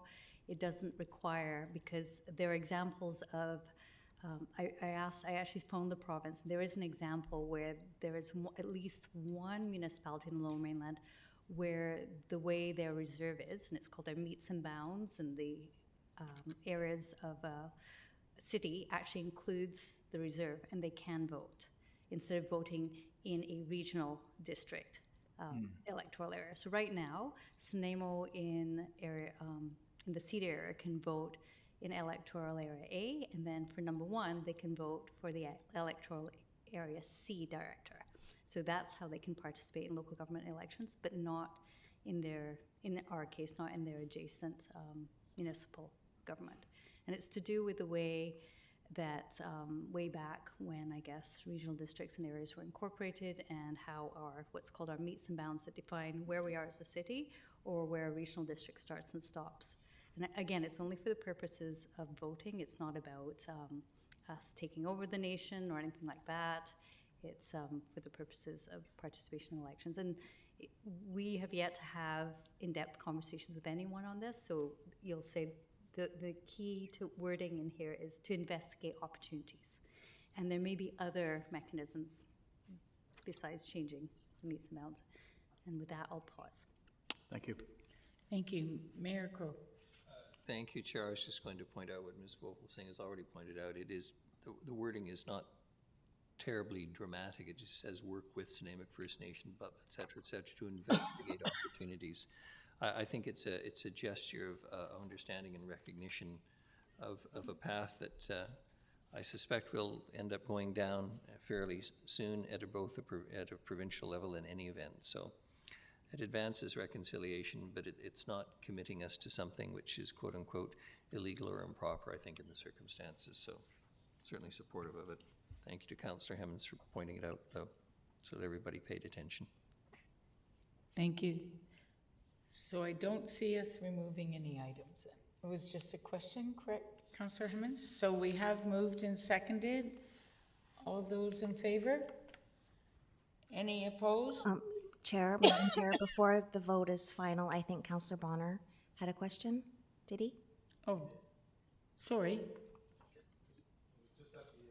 Councillor Bonner. If we pass this part here, are we redesignating this piece of land in the OCP from resort to industrial? Was that added in there? Just it seems it says it's by mosaic. Through the chair to Councillor Bonner, yes, that's correct. You're pointing to item 25 on your list and the attachment. Okay, thank you. So can I call the question? Well, that raises another question. Are they going to be responsible for a 100-meter buffer as well? Through the chair, so the policies would overlap. So if you redesignate that property to industrial from, the draft is actually rural resource. If you redesignate it to industrial, then yes, the policy you've talked about today would also apply to that property. Okay, thank you. You're okay now? Yep. Okay. Councillor Brown as well. Councillor Brown, thank you. Yeah, thanks. I was going to vote against this block. I just think there's too many items, and I don't know. But I am curious on that one in particular. What was the rationale for making that change? The designation change. No, I'm confused. Madam Chair, would we possibly take this one out to be discussed separately after? Which number was this? It's okay. You know what? I'm just going to vote against the block. I don't feel like prolonging discussion, so if I'll just vote against the block. I rescind my inquiry. Okay. Credit to Councillor Bonner, Chair, for pointing this out. If we're going, I don't think Council is considering that when voting for the previous resolution respecting the Nanaimo Forest Products lands, that they had considered the impact of item 25 in B, which has the effect of extending it to the Mosaic lands as well. It's not that I wish to encourage a further division on council in terms of voting, but I think it should be voted on separately, and I'm going to ask to have it pulled. So are you asking for this item number 25 to 25, be pulled? which is B. It's basically the same as 32 in A. So it'll be pulled from the list and voted on separately, Madam Okay, Chair. we will pull number 32 and 25. And 25. I think it's just 25. No, just 25. Oh, it's just 32 is in A. We voted on A32. 25, yes. This is B25. Thank And I you. would presume that there will be some member of council who may wish to propose the 100 meters for this as well, surely, and to be consistent. Am I incorrect in my understanding of what we've done?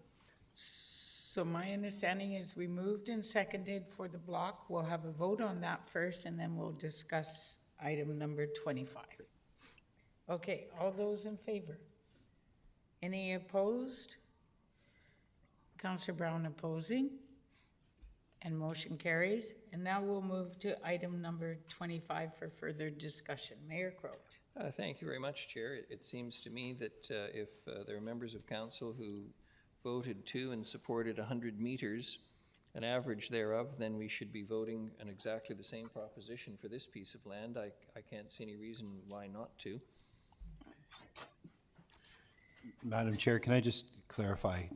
So the question before council at this point is, do you want to redesignate? And can I ask that the map, the attachment at the end of attachment B is brought up? It just helps with the discussion a little bit. So the parcel is the one outlined in red here. So on the current plan, it's designated, or the current draft is, it's designated as rural resource. The request from the property owner is to include it, as with all the other lands now, on the west side of the trail as industrial, and staff support that request. We've shown here on the map the implications of the policy that you've already talked about under attachment A. So, because that policy doesn't run with property, it runs with the designation. Once you expand the designation, it would automatically apply to this property.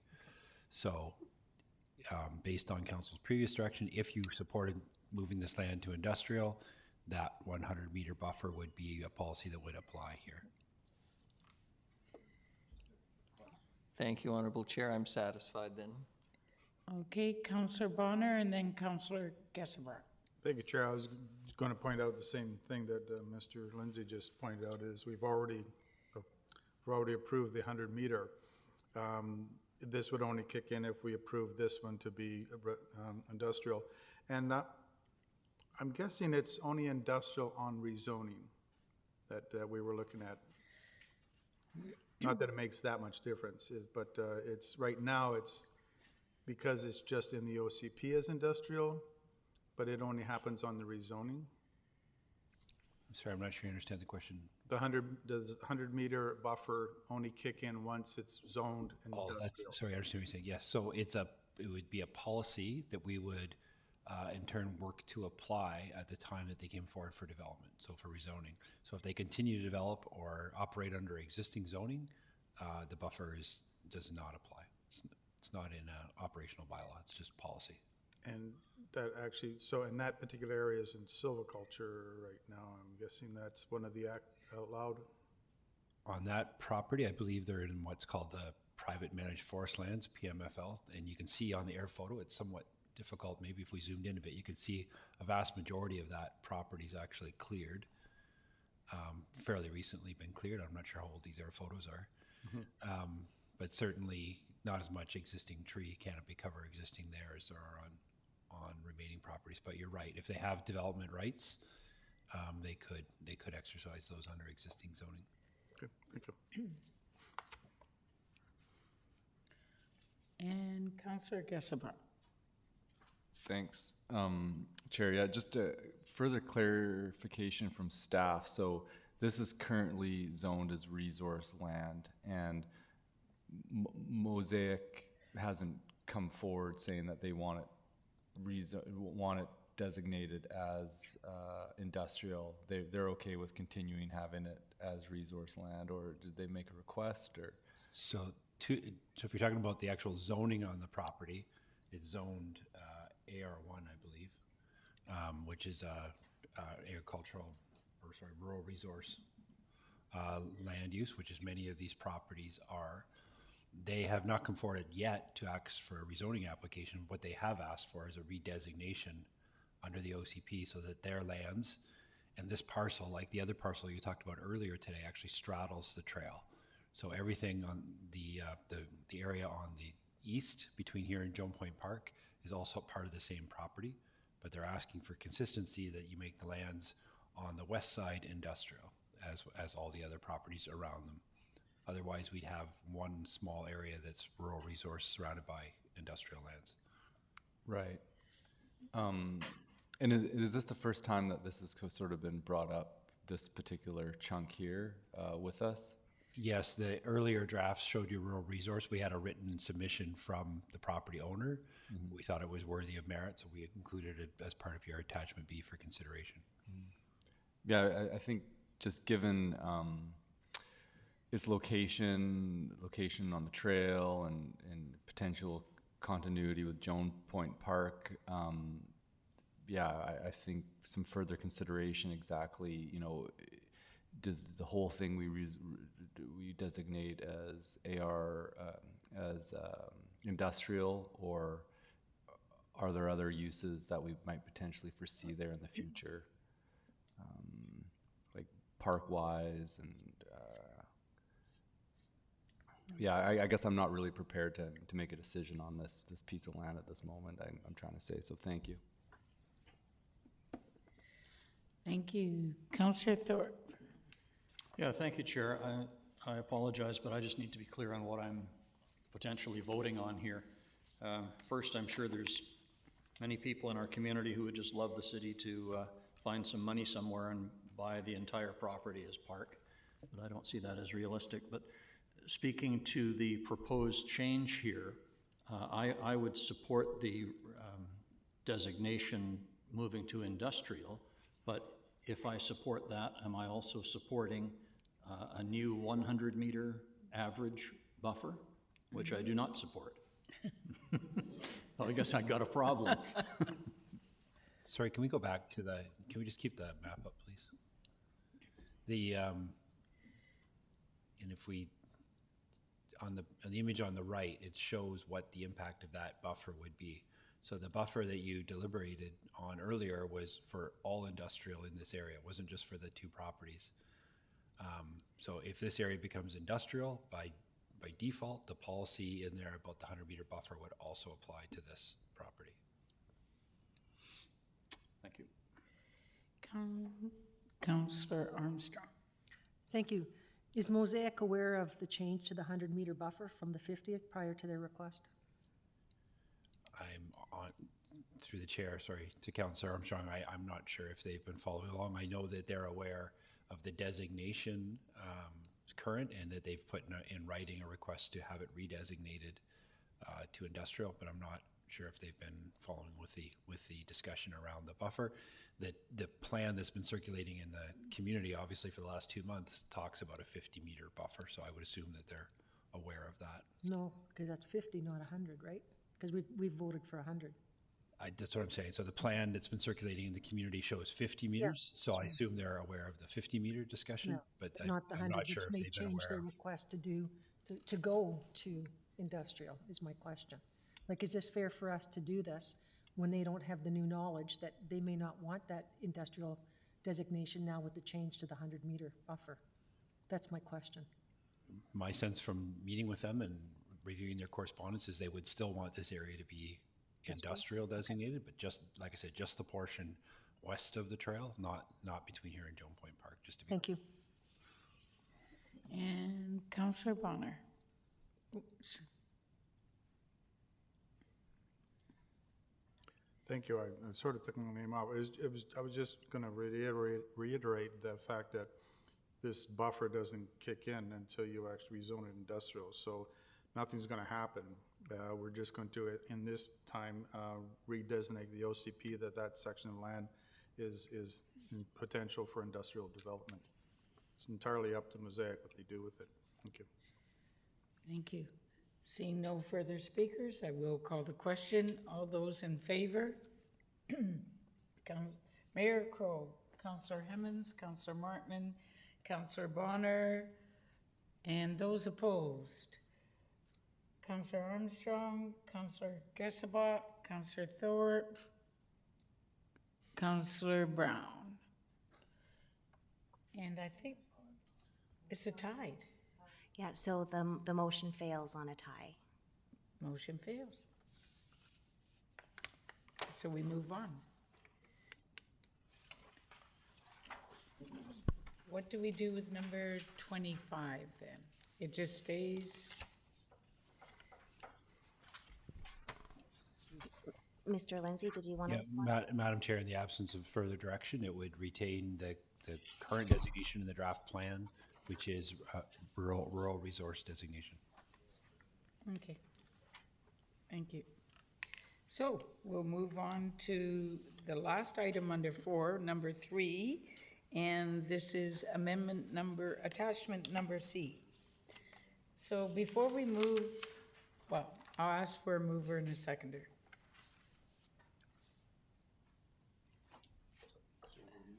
Moving Councillor Thorpe, seconded Councillor Armstrong, and now I will ask if anybody wants anything removed from this list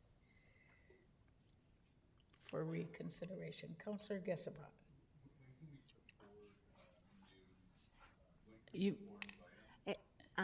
Madam Chair, I heard Councillor Gessabrock, and he was asking when you can put forward other recommendations or motions that aren't included, and that would be after this one. So after this motion is completed, then you can do additional motions.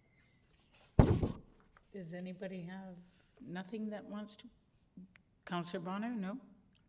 This is from an earlier item, but I'm wondering what are we motioning on, because it's motion not to include any of this stuff. Is that a motion? Through Mr. Lindsay, I think what we could do then is just leave it as is. I think through the chair I might defer to Ms. Scurry, but what we wanted you to do is make sure that you are on board with what we're not recommending, so that you could see that clearly. So I think that you still would be making a motion to support staff's recommendation. Deny the requested amendments outlined in the February 2022 draft city plan as detailed in attachment C, as these are not recommended amendments, and so we want to know that council approves that we deny these requested amendments, unless somebody wants to pose something. So that has been moved and seconded, Madam Chair, already.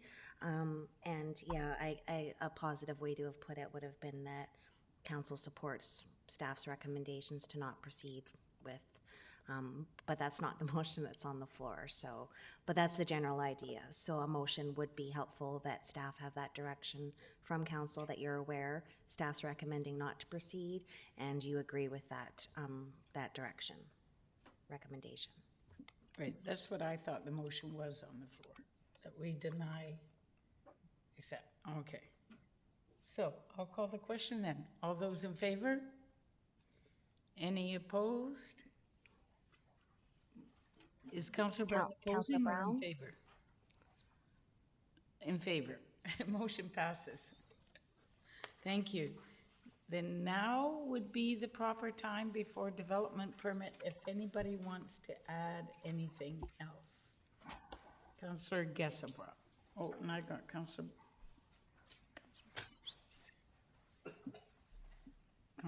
Gessabrock. Where are you? Thanks. You know, over the last month or so, there's been quite a bit of discussion on how to address our greenhouse gas emissions targets. You know, we're not meeting our targets and have overshot them, and a large contributor has been the increased use of natural gas in the community. And there's been discussion on how we can address that. There was a motion, I think, that was voted down maybe a month ago about having a policy specifically saying that we'll work to limit new natural gas connections and new developments, and to advocate to the province, and that motion was not successful. In that time, we've had presentations from Fortis and from the community on different approaches, and one possible approach from the community was looking at bylaws around low carbon energy systems, that basically when you can incentivize putting in heat pumps and low carbon systems by giving a reduction in the step code requirement. Basically, the research shows that even when you're at step 5 of the step code with a natural gas heating system, it's still double or triple, what it would be with electric. And so, I think I don't know if it's popular to limit the natural gas connection, but I think that leveling the playing field is something that the city can do, given that in a lot of cases it's cost parity, whether you go to heat pump or natural gas. So trying to frame something more from a incentivizing approach, I'd like to move that we add support, prioritize, and advocate for low carbon energy systems in all new construction. May I ask, advocate to who? Advocate in general. So it could be to the province. It could be. Is this part of Reimagine? Is there a section? Sorry, yeah, my apologies. So this would be under the green Nanaimo section under buildings. And so the policy addition would be to support, prioritize, and advocate for low carbon energy systems in all new construction.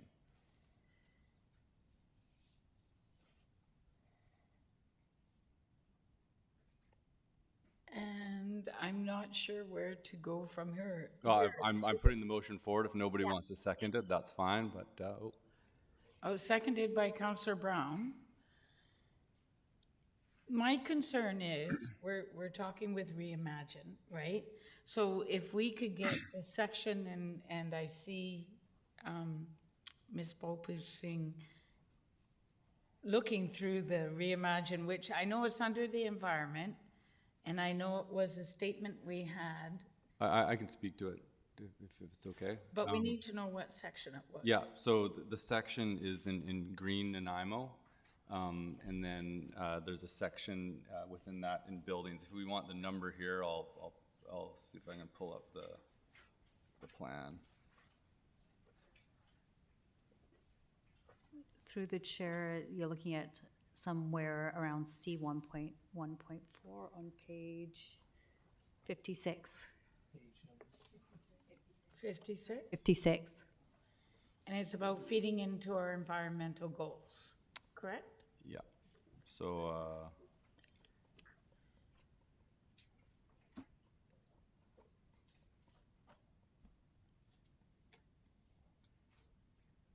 climate adaptation and hazard management. So yeah, C1.2, and then there is a section within there, buildings. So C1.14. And there's 3 points under buildings. And so can you read out the motion then? The policy addition would be to support, prioritize, and advocate for low carbon energy systems in all new construction. And to speak to it, there is a policy here: accelerate zero carbon and energy efficient building design and practices for all new construction before 2030. And require this for all new construction after 2030. I don't believe that that fully captures the focus on low carbon energy systems, and I think keeping it, I chose a language of support, prioritize, and advocate for low carbon energy systems in all new construction to signal that we'd be starting working on that now. But it's broad enough, it's not a specific action, but it's a signal, and a specific action that we would be undertaking, for example, would be to look at the low carbon energy systems bylaw that are in other, like, I believe there's a few jurisdictions on the island that have them already, multiple actually, where you can get a reduction in your step code requirement for installing, if you install a low carbon energy system. And so it levels the playing field in terms of incentivizing putting that instead of natural gas. Thank you. But right now, we're not speaking to a bylaw. We're strictly speaking about We're strictly speaking to a higher level policy that just says support and prioritize and advocate for low carbon energy systems in all new construction. Okay, thank you. And let's try and keep our comments succinct because we still have development permits to walk through. So, Councillor Bonner. I'm not on. Oh, Councillor Himmel. No, I had. Thank you. A question, would this be replacing C 1.1.4? No, it would be in addition to. Okay, thank you. See no further speakers, I'll actually call the question. All those in favor? Councillor Brown, Councillor Bonner, Councillor Martin, Councillor Hemmens, Councillor Gesselbach, Mayor Crow. All those opposed, favor, and in favor? No. Opposed, Councillor Thorpe. Motion passes. Okay, if nobody has anything new to add, we will actually move on to number 5, Development Permit Areas Guidelines. And this is to be introduced by Mr. Holmes, Director of Development Approvals.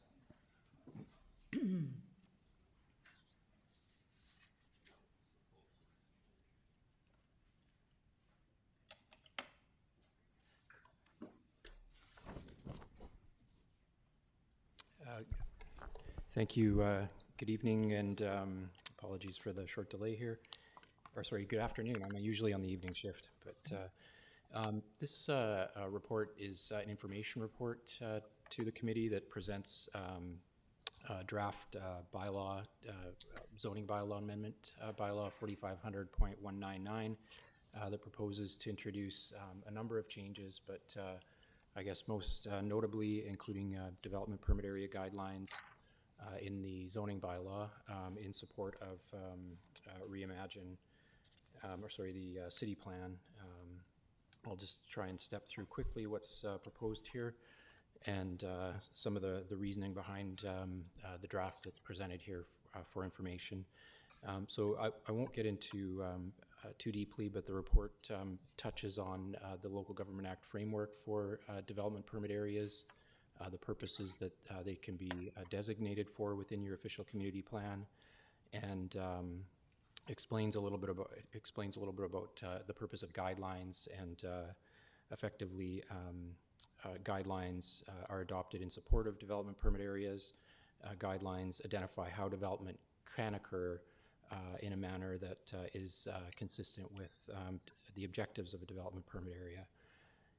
So in the case of an area of property that's affected by a development permit area, a development permit is required for certain activities, actions and activities, including subdivision, land alteration, and alterations to buildings and structures. Development permits required unless otherwise exempted in the guidelines. Currently in the 2008 OCP, the current OCP, we have 9 designated development permit areas, and as well the guidelines for those to support development consistent with the development permit areas is currently contained within the official community plan. The Local Government Act actually allows guidelines so that the development permit areas themselves have to be designated in an official community plan, but the guidelines can actually reside in the zoning bylaw. And there's a couple of benefits, there's a couple of reasons for doing that that I'll explain shortly. But effectively, the draft bylaw that's presented for information includes a number of definitions, as well as a couple of general amendments, and as well as development permit area guidelines and exemptions that would be supportive of city plan as drafted. The proposal would be to bring amendments forward along the same timeline as consideration of adoption of the city plan. So we'd be targeting introduction of bylaw amendments for May 30th at this point, along with the schedule for consideration of bylaw readings of the city plan. And then the bylaw obviously would follow the standard procedures of readings, public hearing, and et cetera. And we'd hold, procedurally, the bylaw would be held to be adopted following the adoption of city plan, if that's the way the process, the schedule flows for city plan consideration. So why would we include the development permit area guidelines in the zoning bylaw? There's a couple of benefits. There's a couple of good reasons. It helps with transparency, ease of administration. Development permit area guidelines are sort of more regulatory in nature than typical policy that you see in an official community plan. They're more regulatory in nature, and they're sort of better aligned with or better read with, I guess, the regulatory provisions of a zoning bylaw. So that helps with transparency, clarity, and ease of administration from a user's perspective and from a staff perspective as well in administering them. It also, what it also does is allows for update efficiency. So it's easier to update guidelines that are in your zoning bylaw versus in your official community plan. And it allows for harmonization between the regulations in the zoning bylaw and the development permit area guidelines. As council's well aware, there's generally at least an annual, fairly significant round of general amendments or housekeeping amendments to the zoning bylaw, which would allow more regular updates to development permit area guidelines to occur through that process. So now that's just sort of a bit of a context and background as to why we're doing this. In preparing the draft guidelines that are presented and exemptions, there were a couple of principles that were applied there. Adopting current best practices, that's into the guidelines, and exemptions, that's fundamental. Streamlining development approvals is an overarching principle there, looking at a few different things: ease of interpretation, addressing known issues, lack of clarity in current guidelines, ensuring that we have consistent language for guidelines and exemptions between various development permit areas for ease of administration, and as well including appropriate exemptions that identify development that can occur without the requirement for a development permit while achieving the development permit area objectives. So oftentimes we have other tools that we can use through building permitting or subdivision approvals that can ensure that development achieves the development permit area objectives while not requiring a development permit. So we don't want to duplicate administrative effort there and require additional applications where it doesn't serve to achieve the objectives of the development permit area that was established for specific purposes. So what I'm going to do right now is just ask for Attachment A to be brought up, which is a summary table. Attachment A to the report is a summary table that highlights the objectives, the comparison between the current guidelines and the draft guidelines where applicable. If you could bring up Attachment A, that would be, Attachment A, not Schedule A. It should be a table. There you go. Thank you. Great.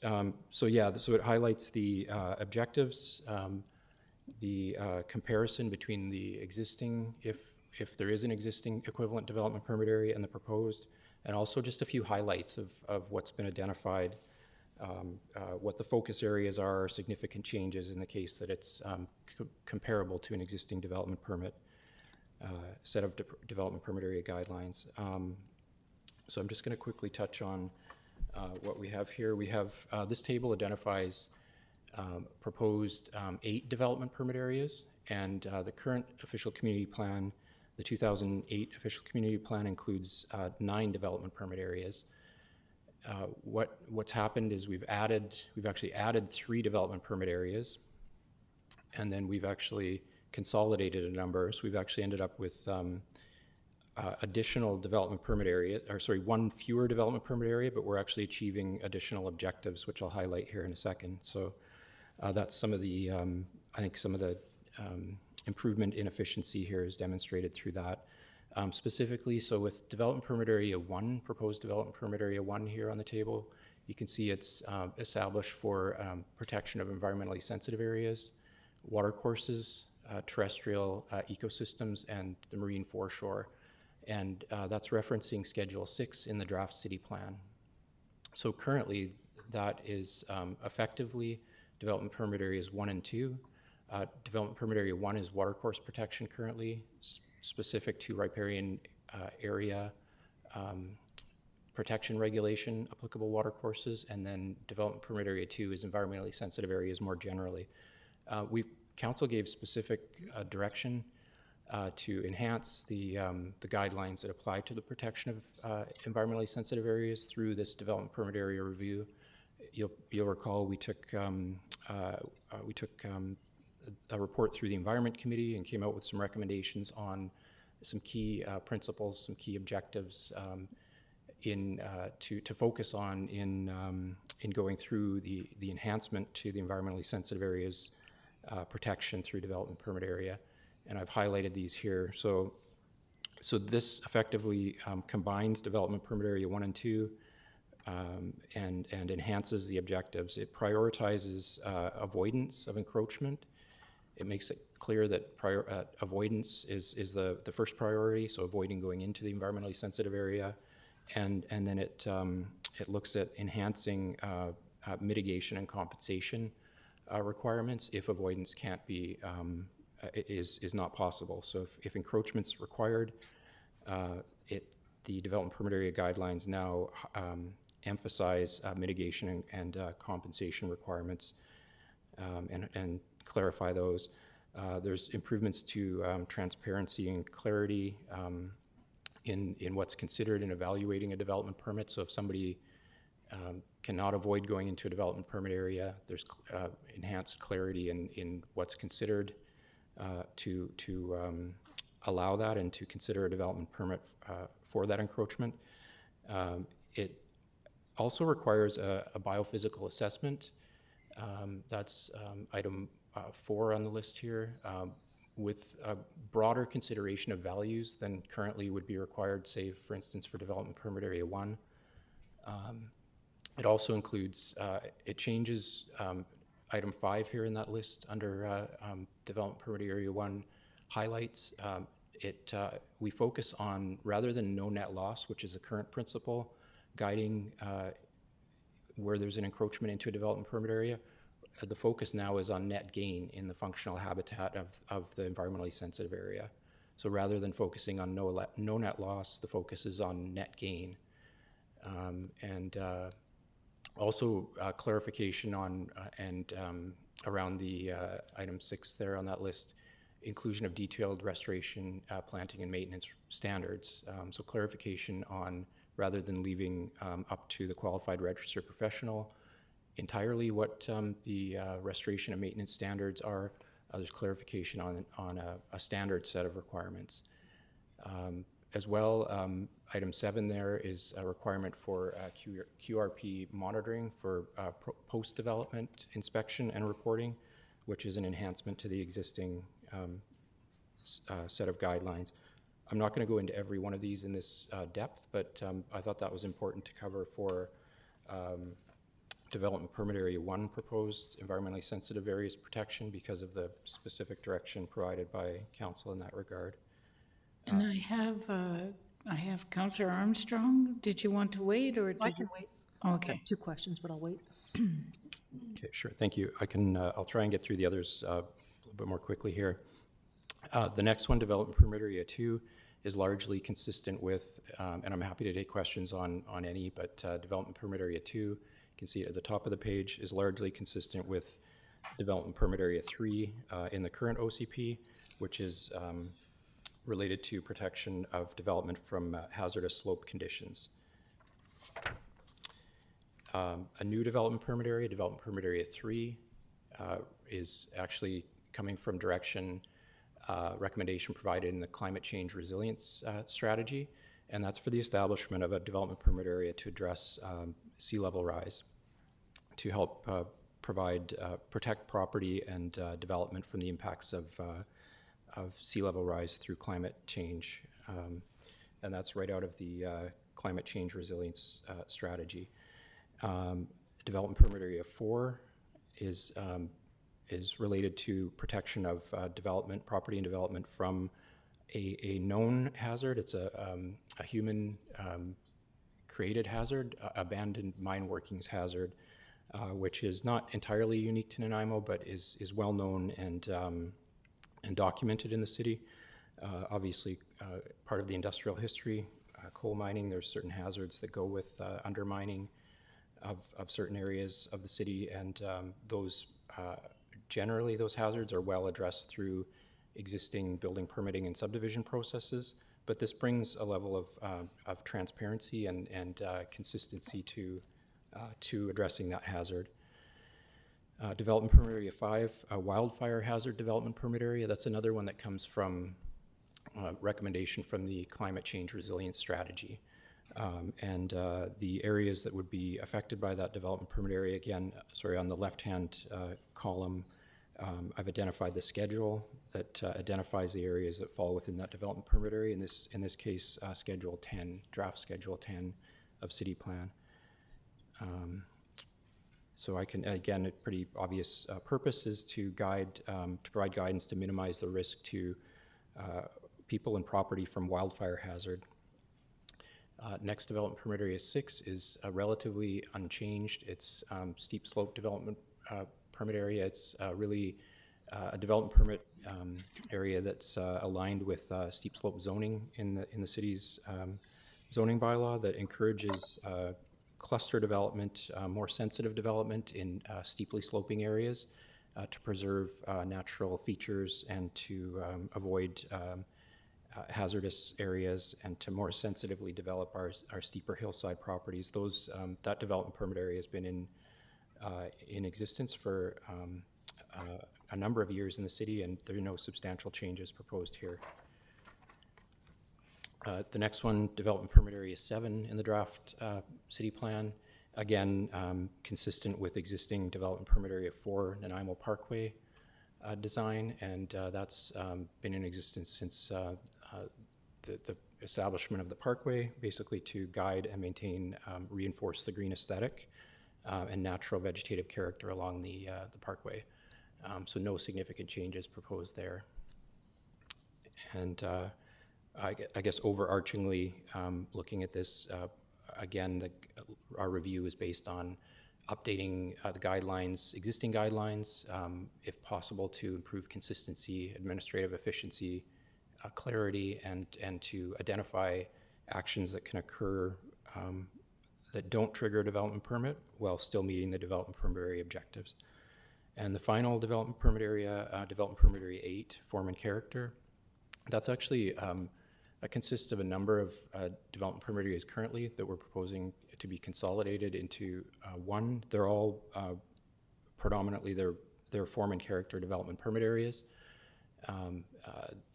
So they're Stewart Avenue, DPA 6, North Terminal, DPA 7, Old City, DPA 8, and then our general commercial, industrial, institutional, multifamily, it's a long title, DPA 9, those are form and character development permit areas.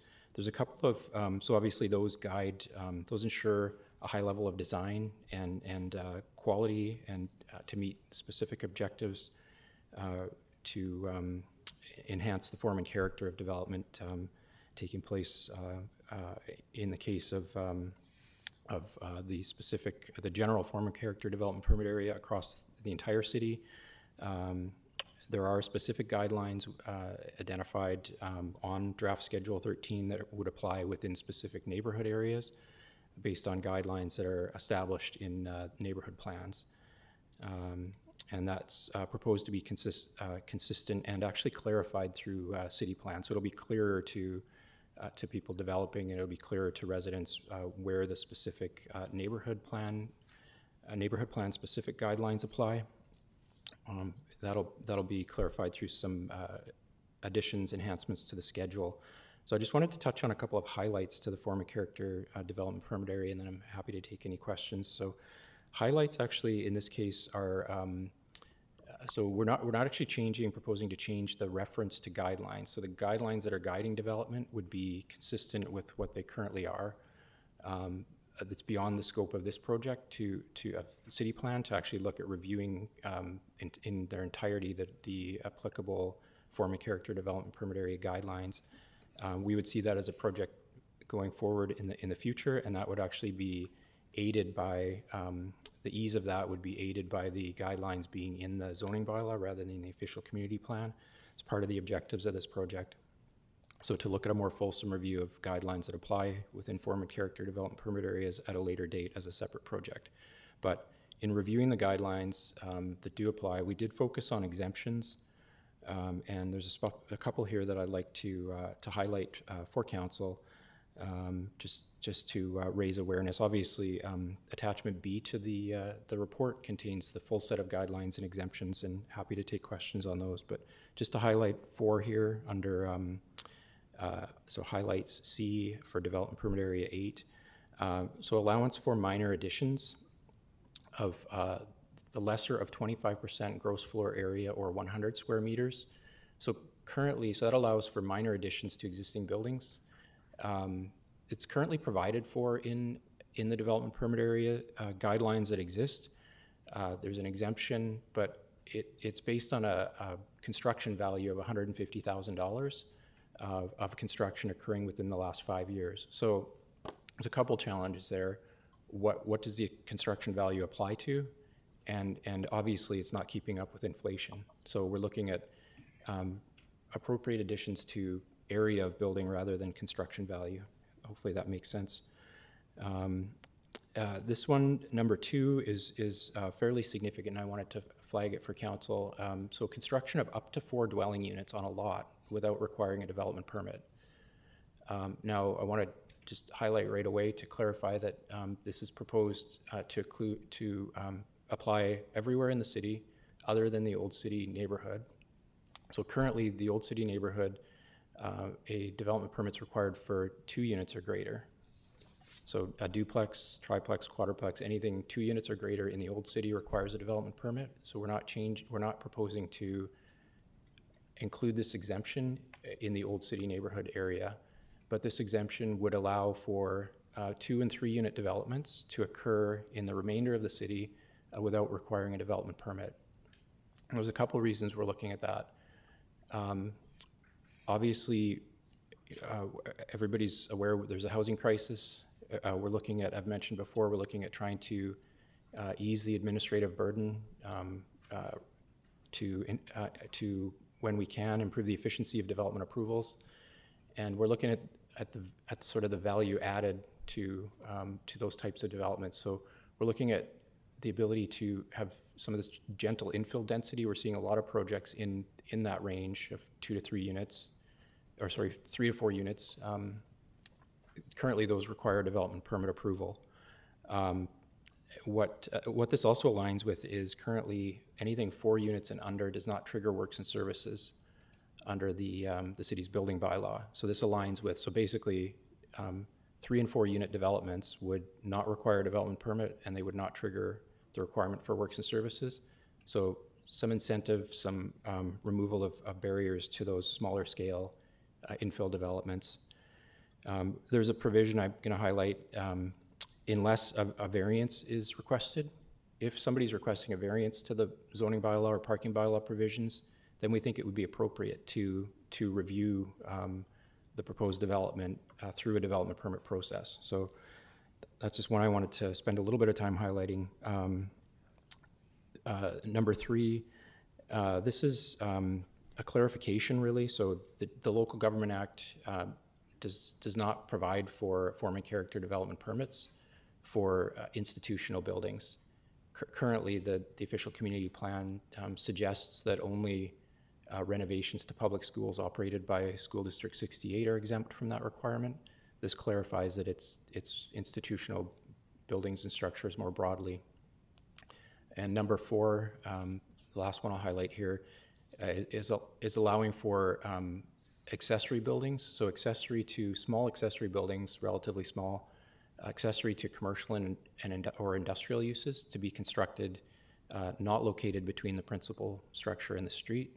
So they're out of the way, they're in behind, they're supporting, they're accessory to a commercial or industrial use, and it made sense to not require those to go through a development permit process. So that's all I wanted to highlight. I'm happy to take any questions. Thanks. Thank you very much, Mr. Holm. Okay, I have Councillor Armstrong, Councillor Bonner, Councillor Thorpe, and then Councillor Gesselbrock. Councillor Armstrong. I'll be fast since we're over time. Did you meet with the development community when you were looking at all this? Yes, we did hold a session with the development community, and they've got the just an overview session, and they've got the material available to review now. Thank you. As well, sorry, I should have mentioned the material is on our is on the city plan website under the Get Involved page as well. So. Then my next question is under DPA 5, which was the wildfire hazard. Who would be exempted from having to get a specific inspection? That's a good question. I can go through the list in detail, but effectively I'll try and summarize. So again, one of the principles is we've tried to exempt development where the objectives can be achieved through other approvals. To start with, so it wouldn't apply to, say, 1 and 2 unit development. It would apply to potentially to multifamily. And it's quite a limited area when you look at the schedule that it actually applies to. It's actually only to extreme, high, and moderate hazard areas from a wildfire assessment that was done. But yeah, so it wouldn't apply to 1 and 2 unit developments. It would largely be, and the subdivision approving officer through subdivision can require that information, an assessment by a qualified professional to address the wildfire hazard. And if that's done, then they'd be exempt from requiring a development permit too. So again, largely we're trying to, where the objectives of the guidelines can be addressed through another process, we're trying not to require a development permit. Thank you. You're welcome. Thank you. Councillor Bonner. Thank you, and through you to Ms. Holmes. I understand the need for number 3, sea level rise. It's a new thing, up and coming, excuse the pun.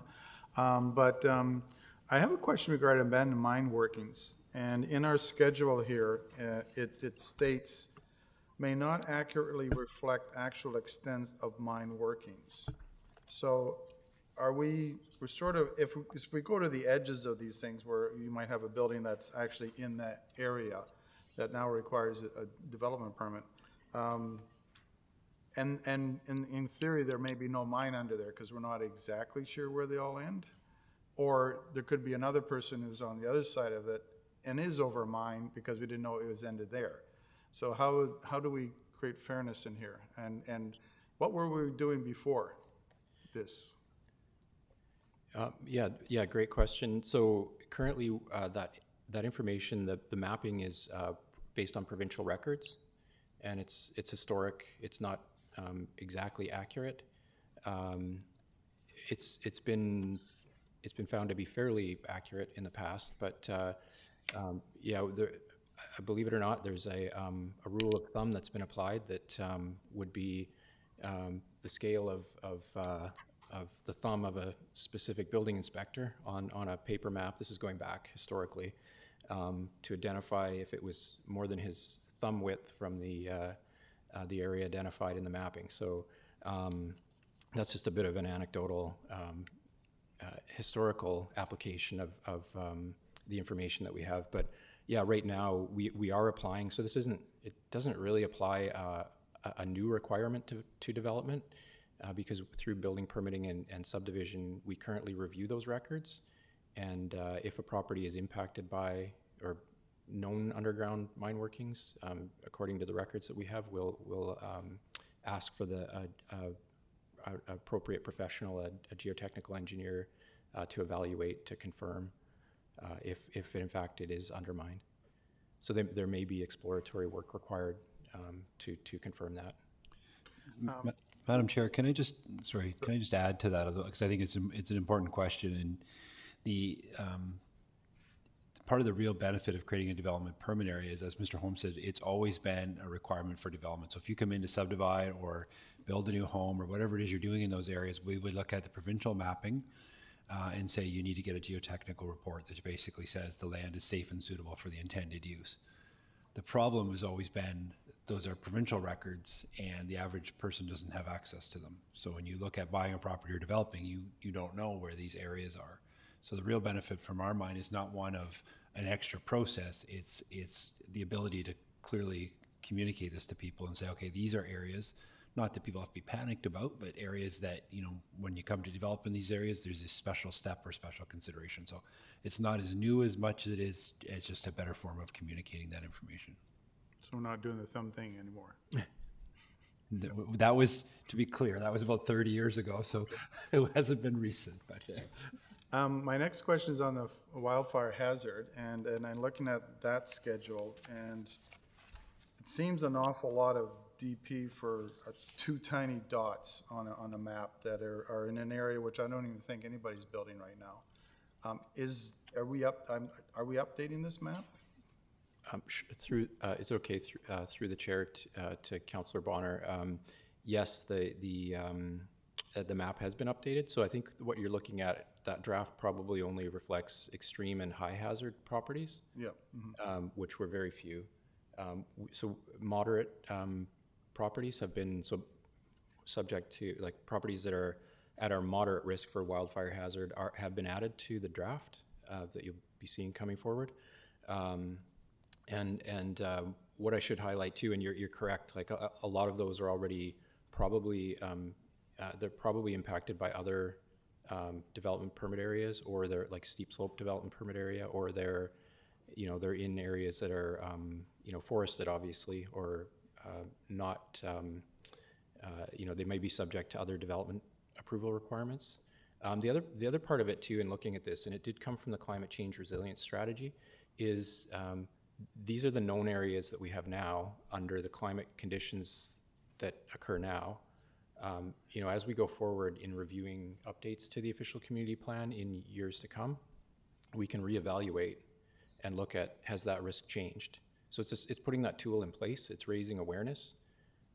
It's not really going to be a significant burden to development at this point, but it's part of getting the tools in place and kind of with the idea that we'll update and plan for the future as climate changes and the conditions change.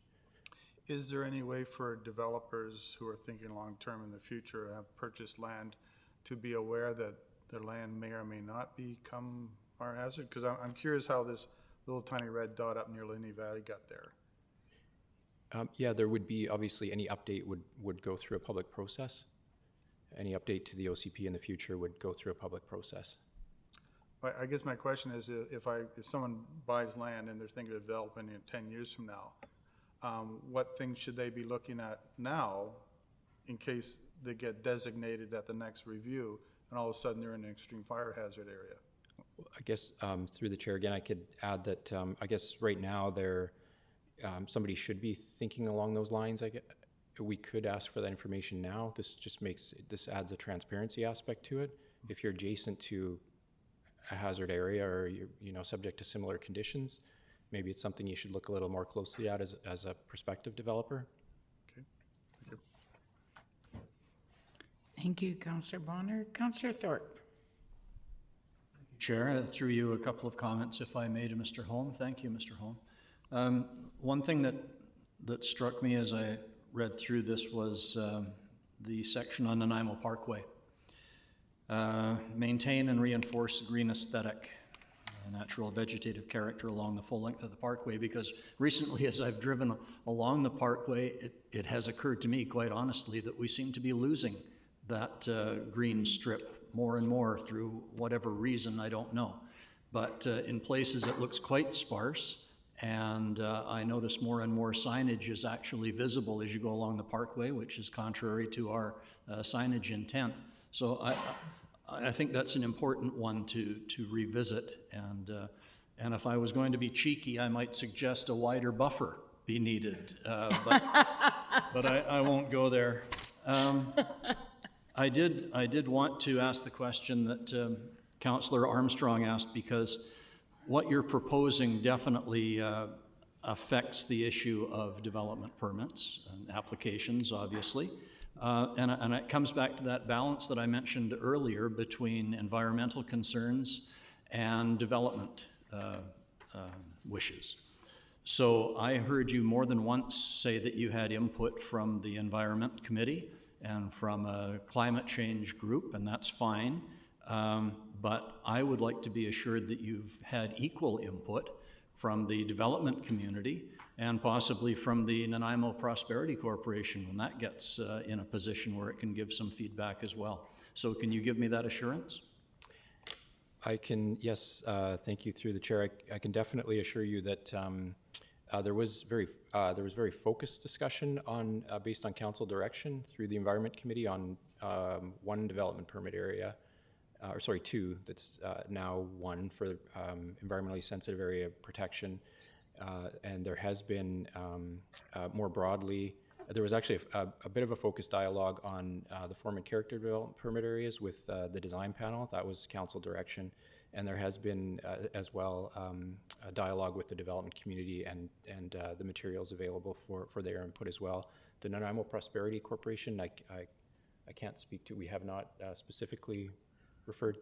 Probably it's too early for them, yes. But any going forward, any changes, you know, there would be as part of an overall, a bigger project, like if we're reviewing the form and character development permit area guidelines overall, or any substantial changes going forward, obviously as a specific project, we would definitely bring forward a stakeholder list for appropriate consultation.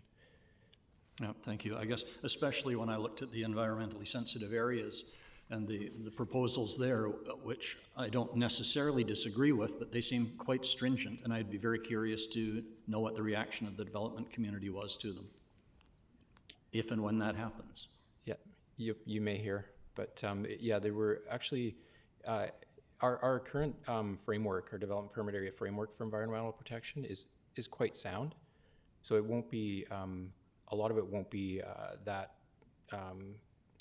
impactful. It's adding a lot of clarity and it's raising the information requirements and clarifying some of the objectives that have been put into practice. It will discourage. It'll go farther to discourage encroachment into those areas. But yeah, you may hear from the development community on some of those for sure. Thank you. And I have Councillor Bonner, Councillor Gesselbrock, and a reminder at the time, and we still have one more item on the agenda. So, Councillor Bonner. Thank you. I'm listening to Councillor Thorpe about the parkway, and I thought Mr. Sims might pop in. Are you referring to the trees along between, say, East Wellington and Northfield? That area there? Because I know we are cutting those down to put in the water line. So that may be, yeah, that may be it. So I guess I'm hoping that that land gets retreed, or we put something on there that helps with the buffer, as we so speak. In terms of the environment and Nanaimo Prosperity Committee, and I'm just waxing politically here, and wasting everybody's time, but I don't think the two are diametrically opposed, or at least shouldn't be. I mean, we're all here on the earth to make sure that our grandchildren have a place to live, and especially business community as well.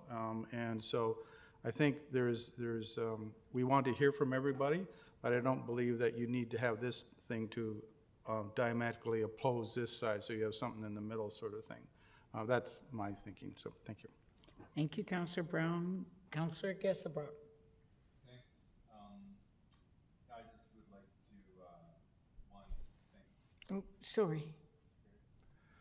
Where are you, Ben? I think you're there. Thanks. I just want to thank staff for their work on updating the DPAs. Quite a lot of work went into, I know, the water course and environmentally sensitive areas, and I really do appreciate the added clarity that's been put on there. And I think, yeah, just having clear guidelines and clear methodology, it works for everybody. And I really do hope we move past this sort of discussion about environment versus development, because it's pretty old school. And I think that I'm really hoping that moving forward, we're going to really see that both the environment, considerations and really, taking a stand to protect it is what's going to build a very solid economic foundation where there's going to be a lot more prosperity long term from that. So I'm looking forward for the discussion to move in that direction, and I appreciate staff doing the work to put some sound measures in place so that we can do that. Thank you. And oh, Councillor Hemmons. Oh, sorry, move you.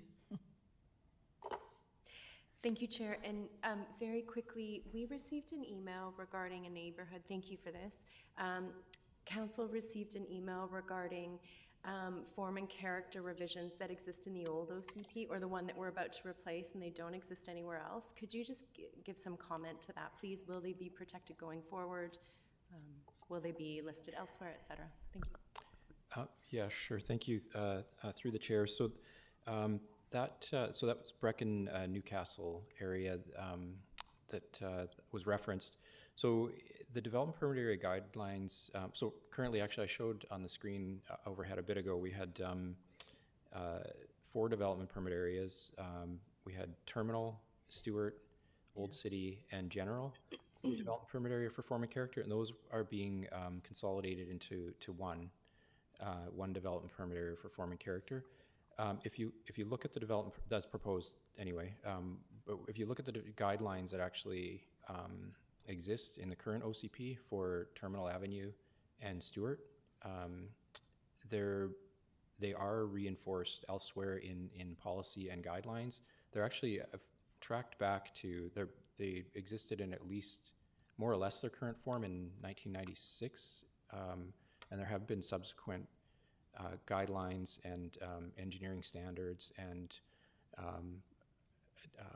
updates, the neighborhood plan for that area in 2011 that largely they're more nuanced and specific guidance for development in those areas. So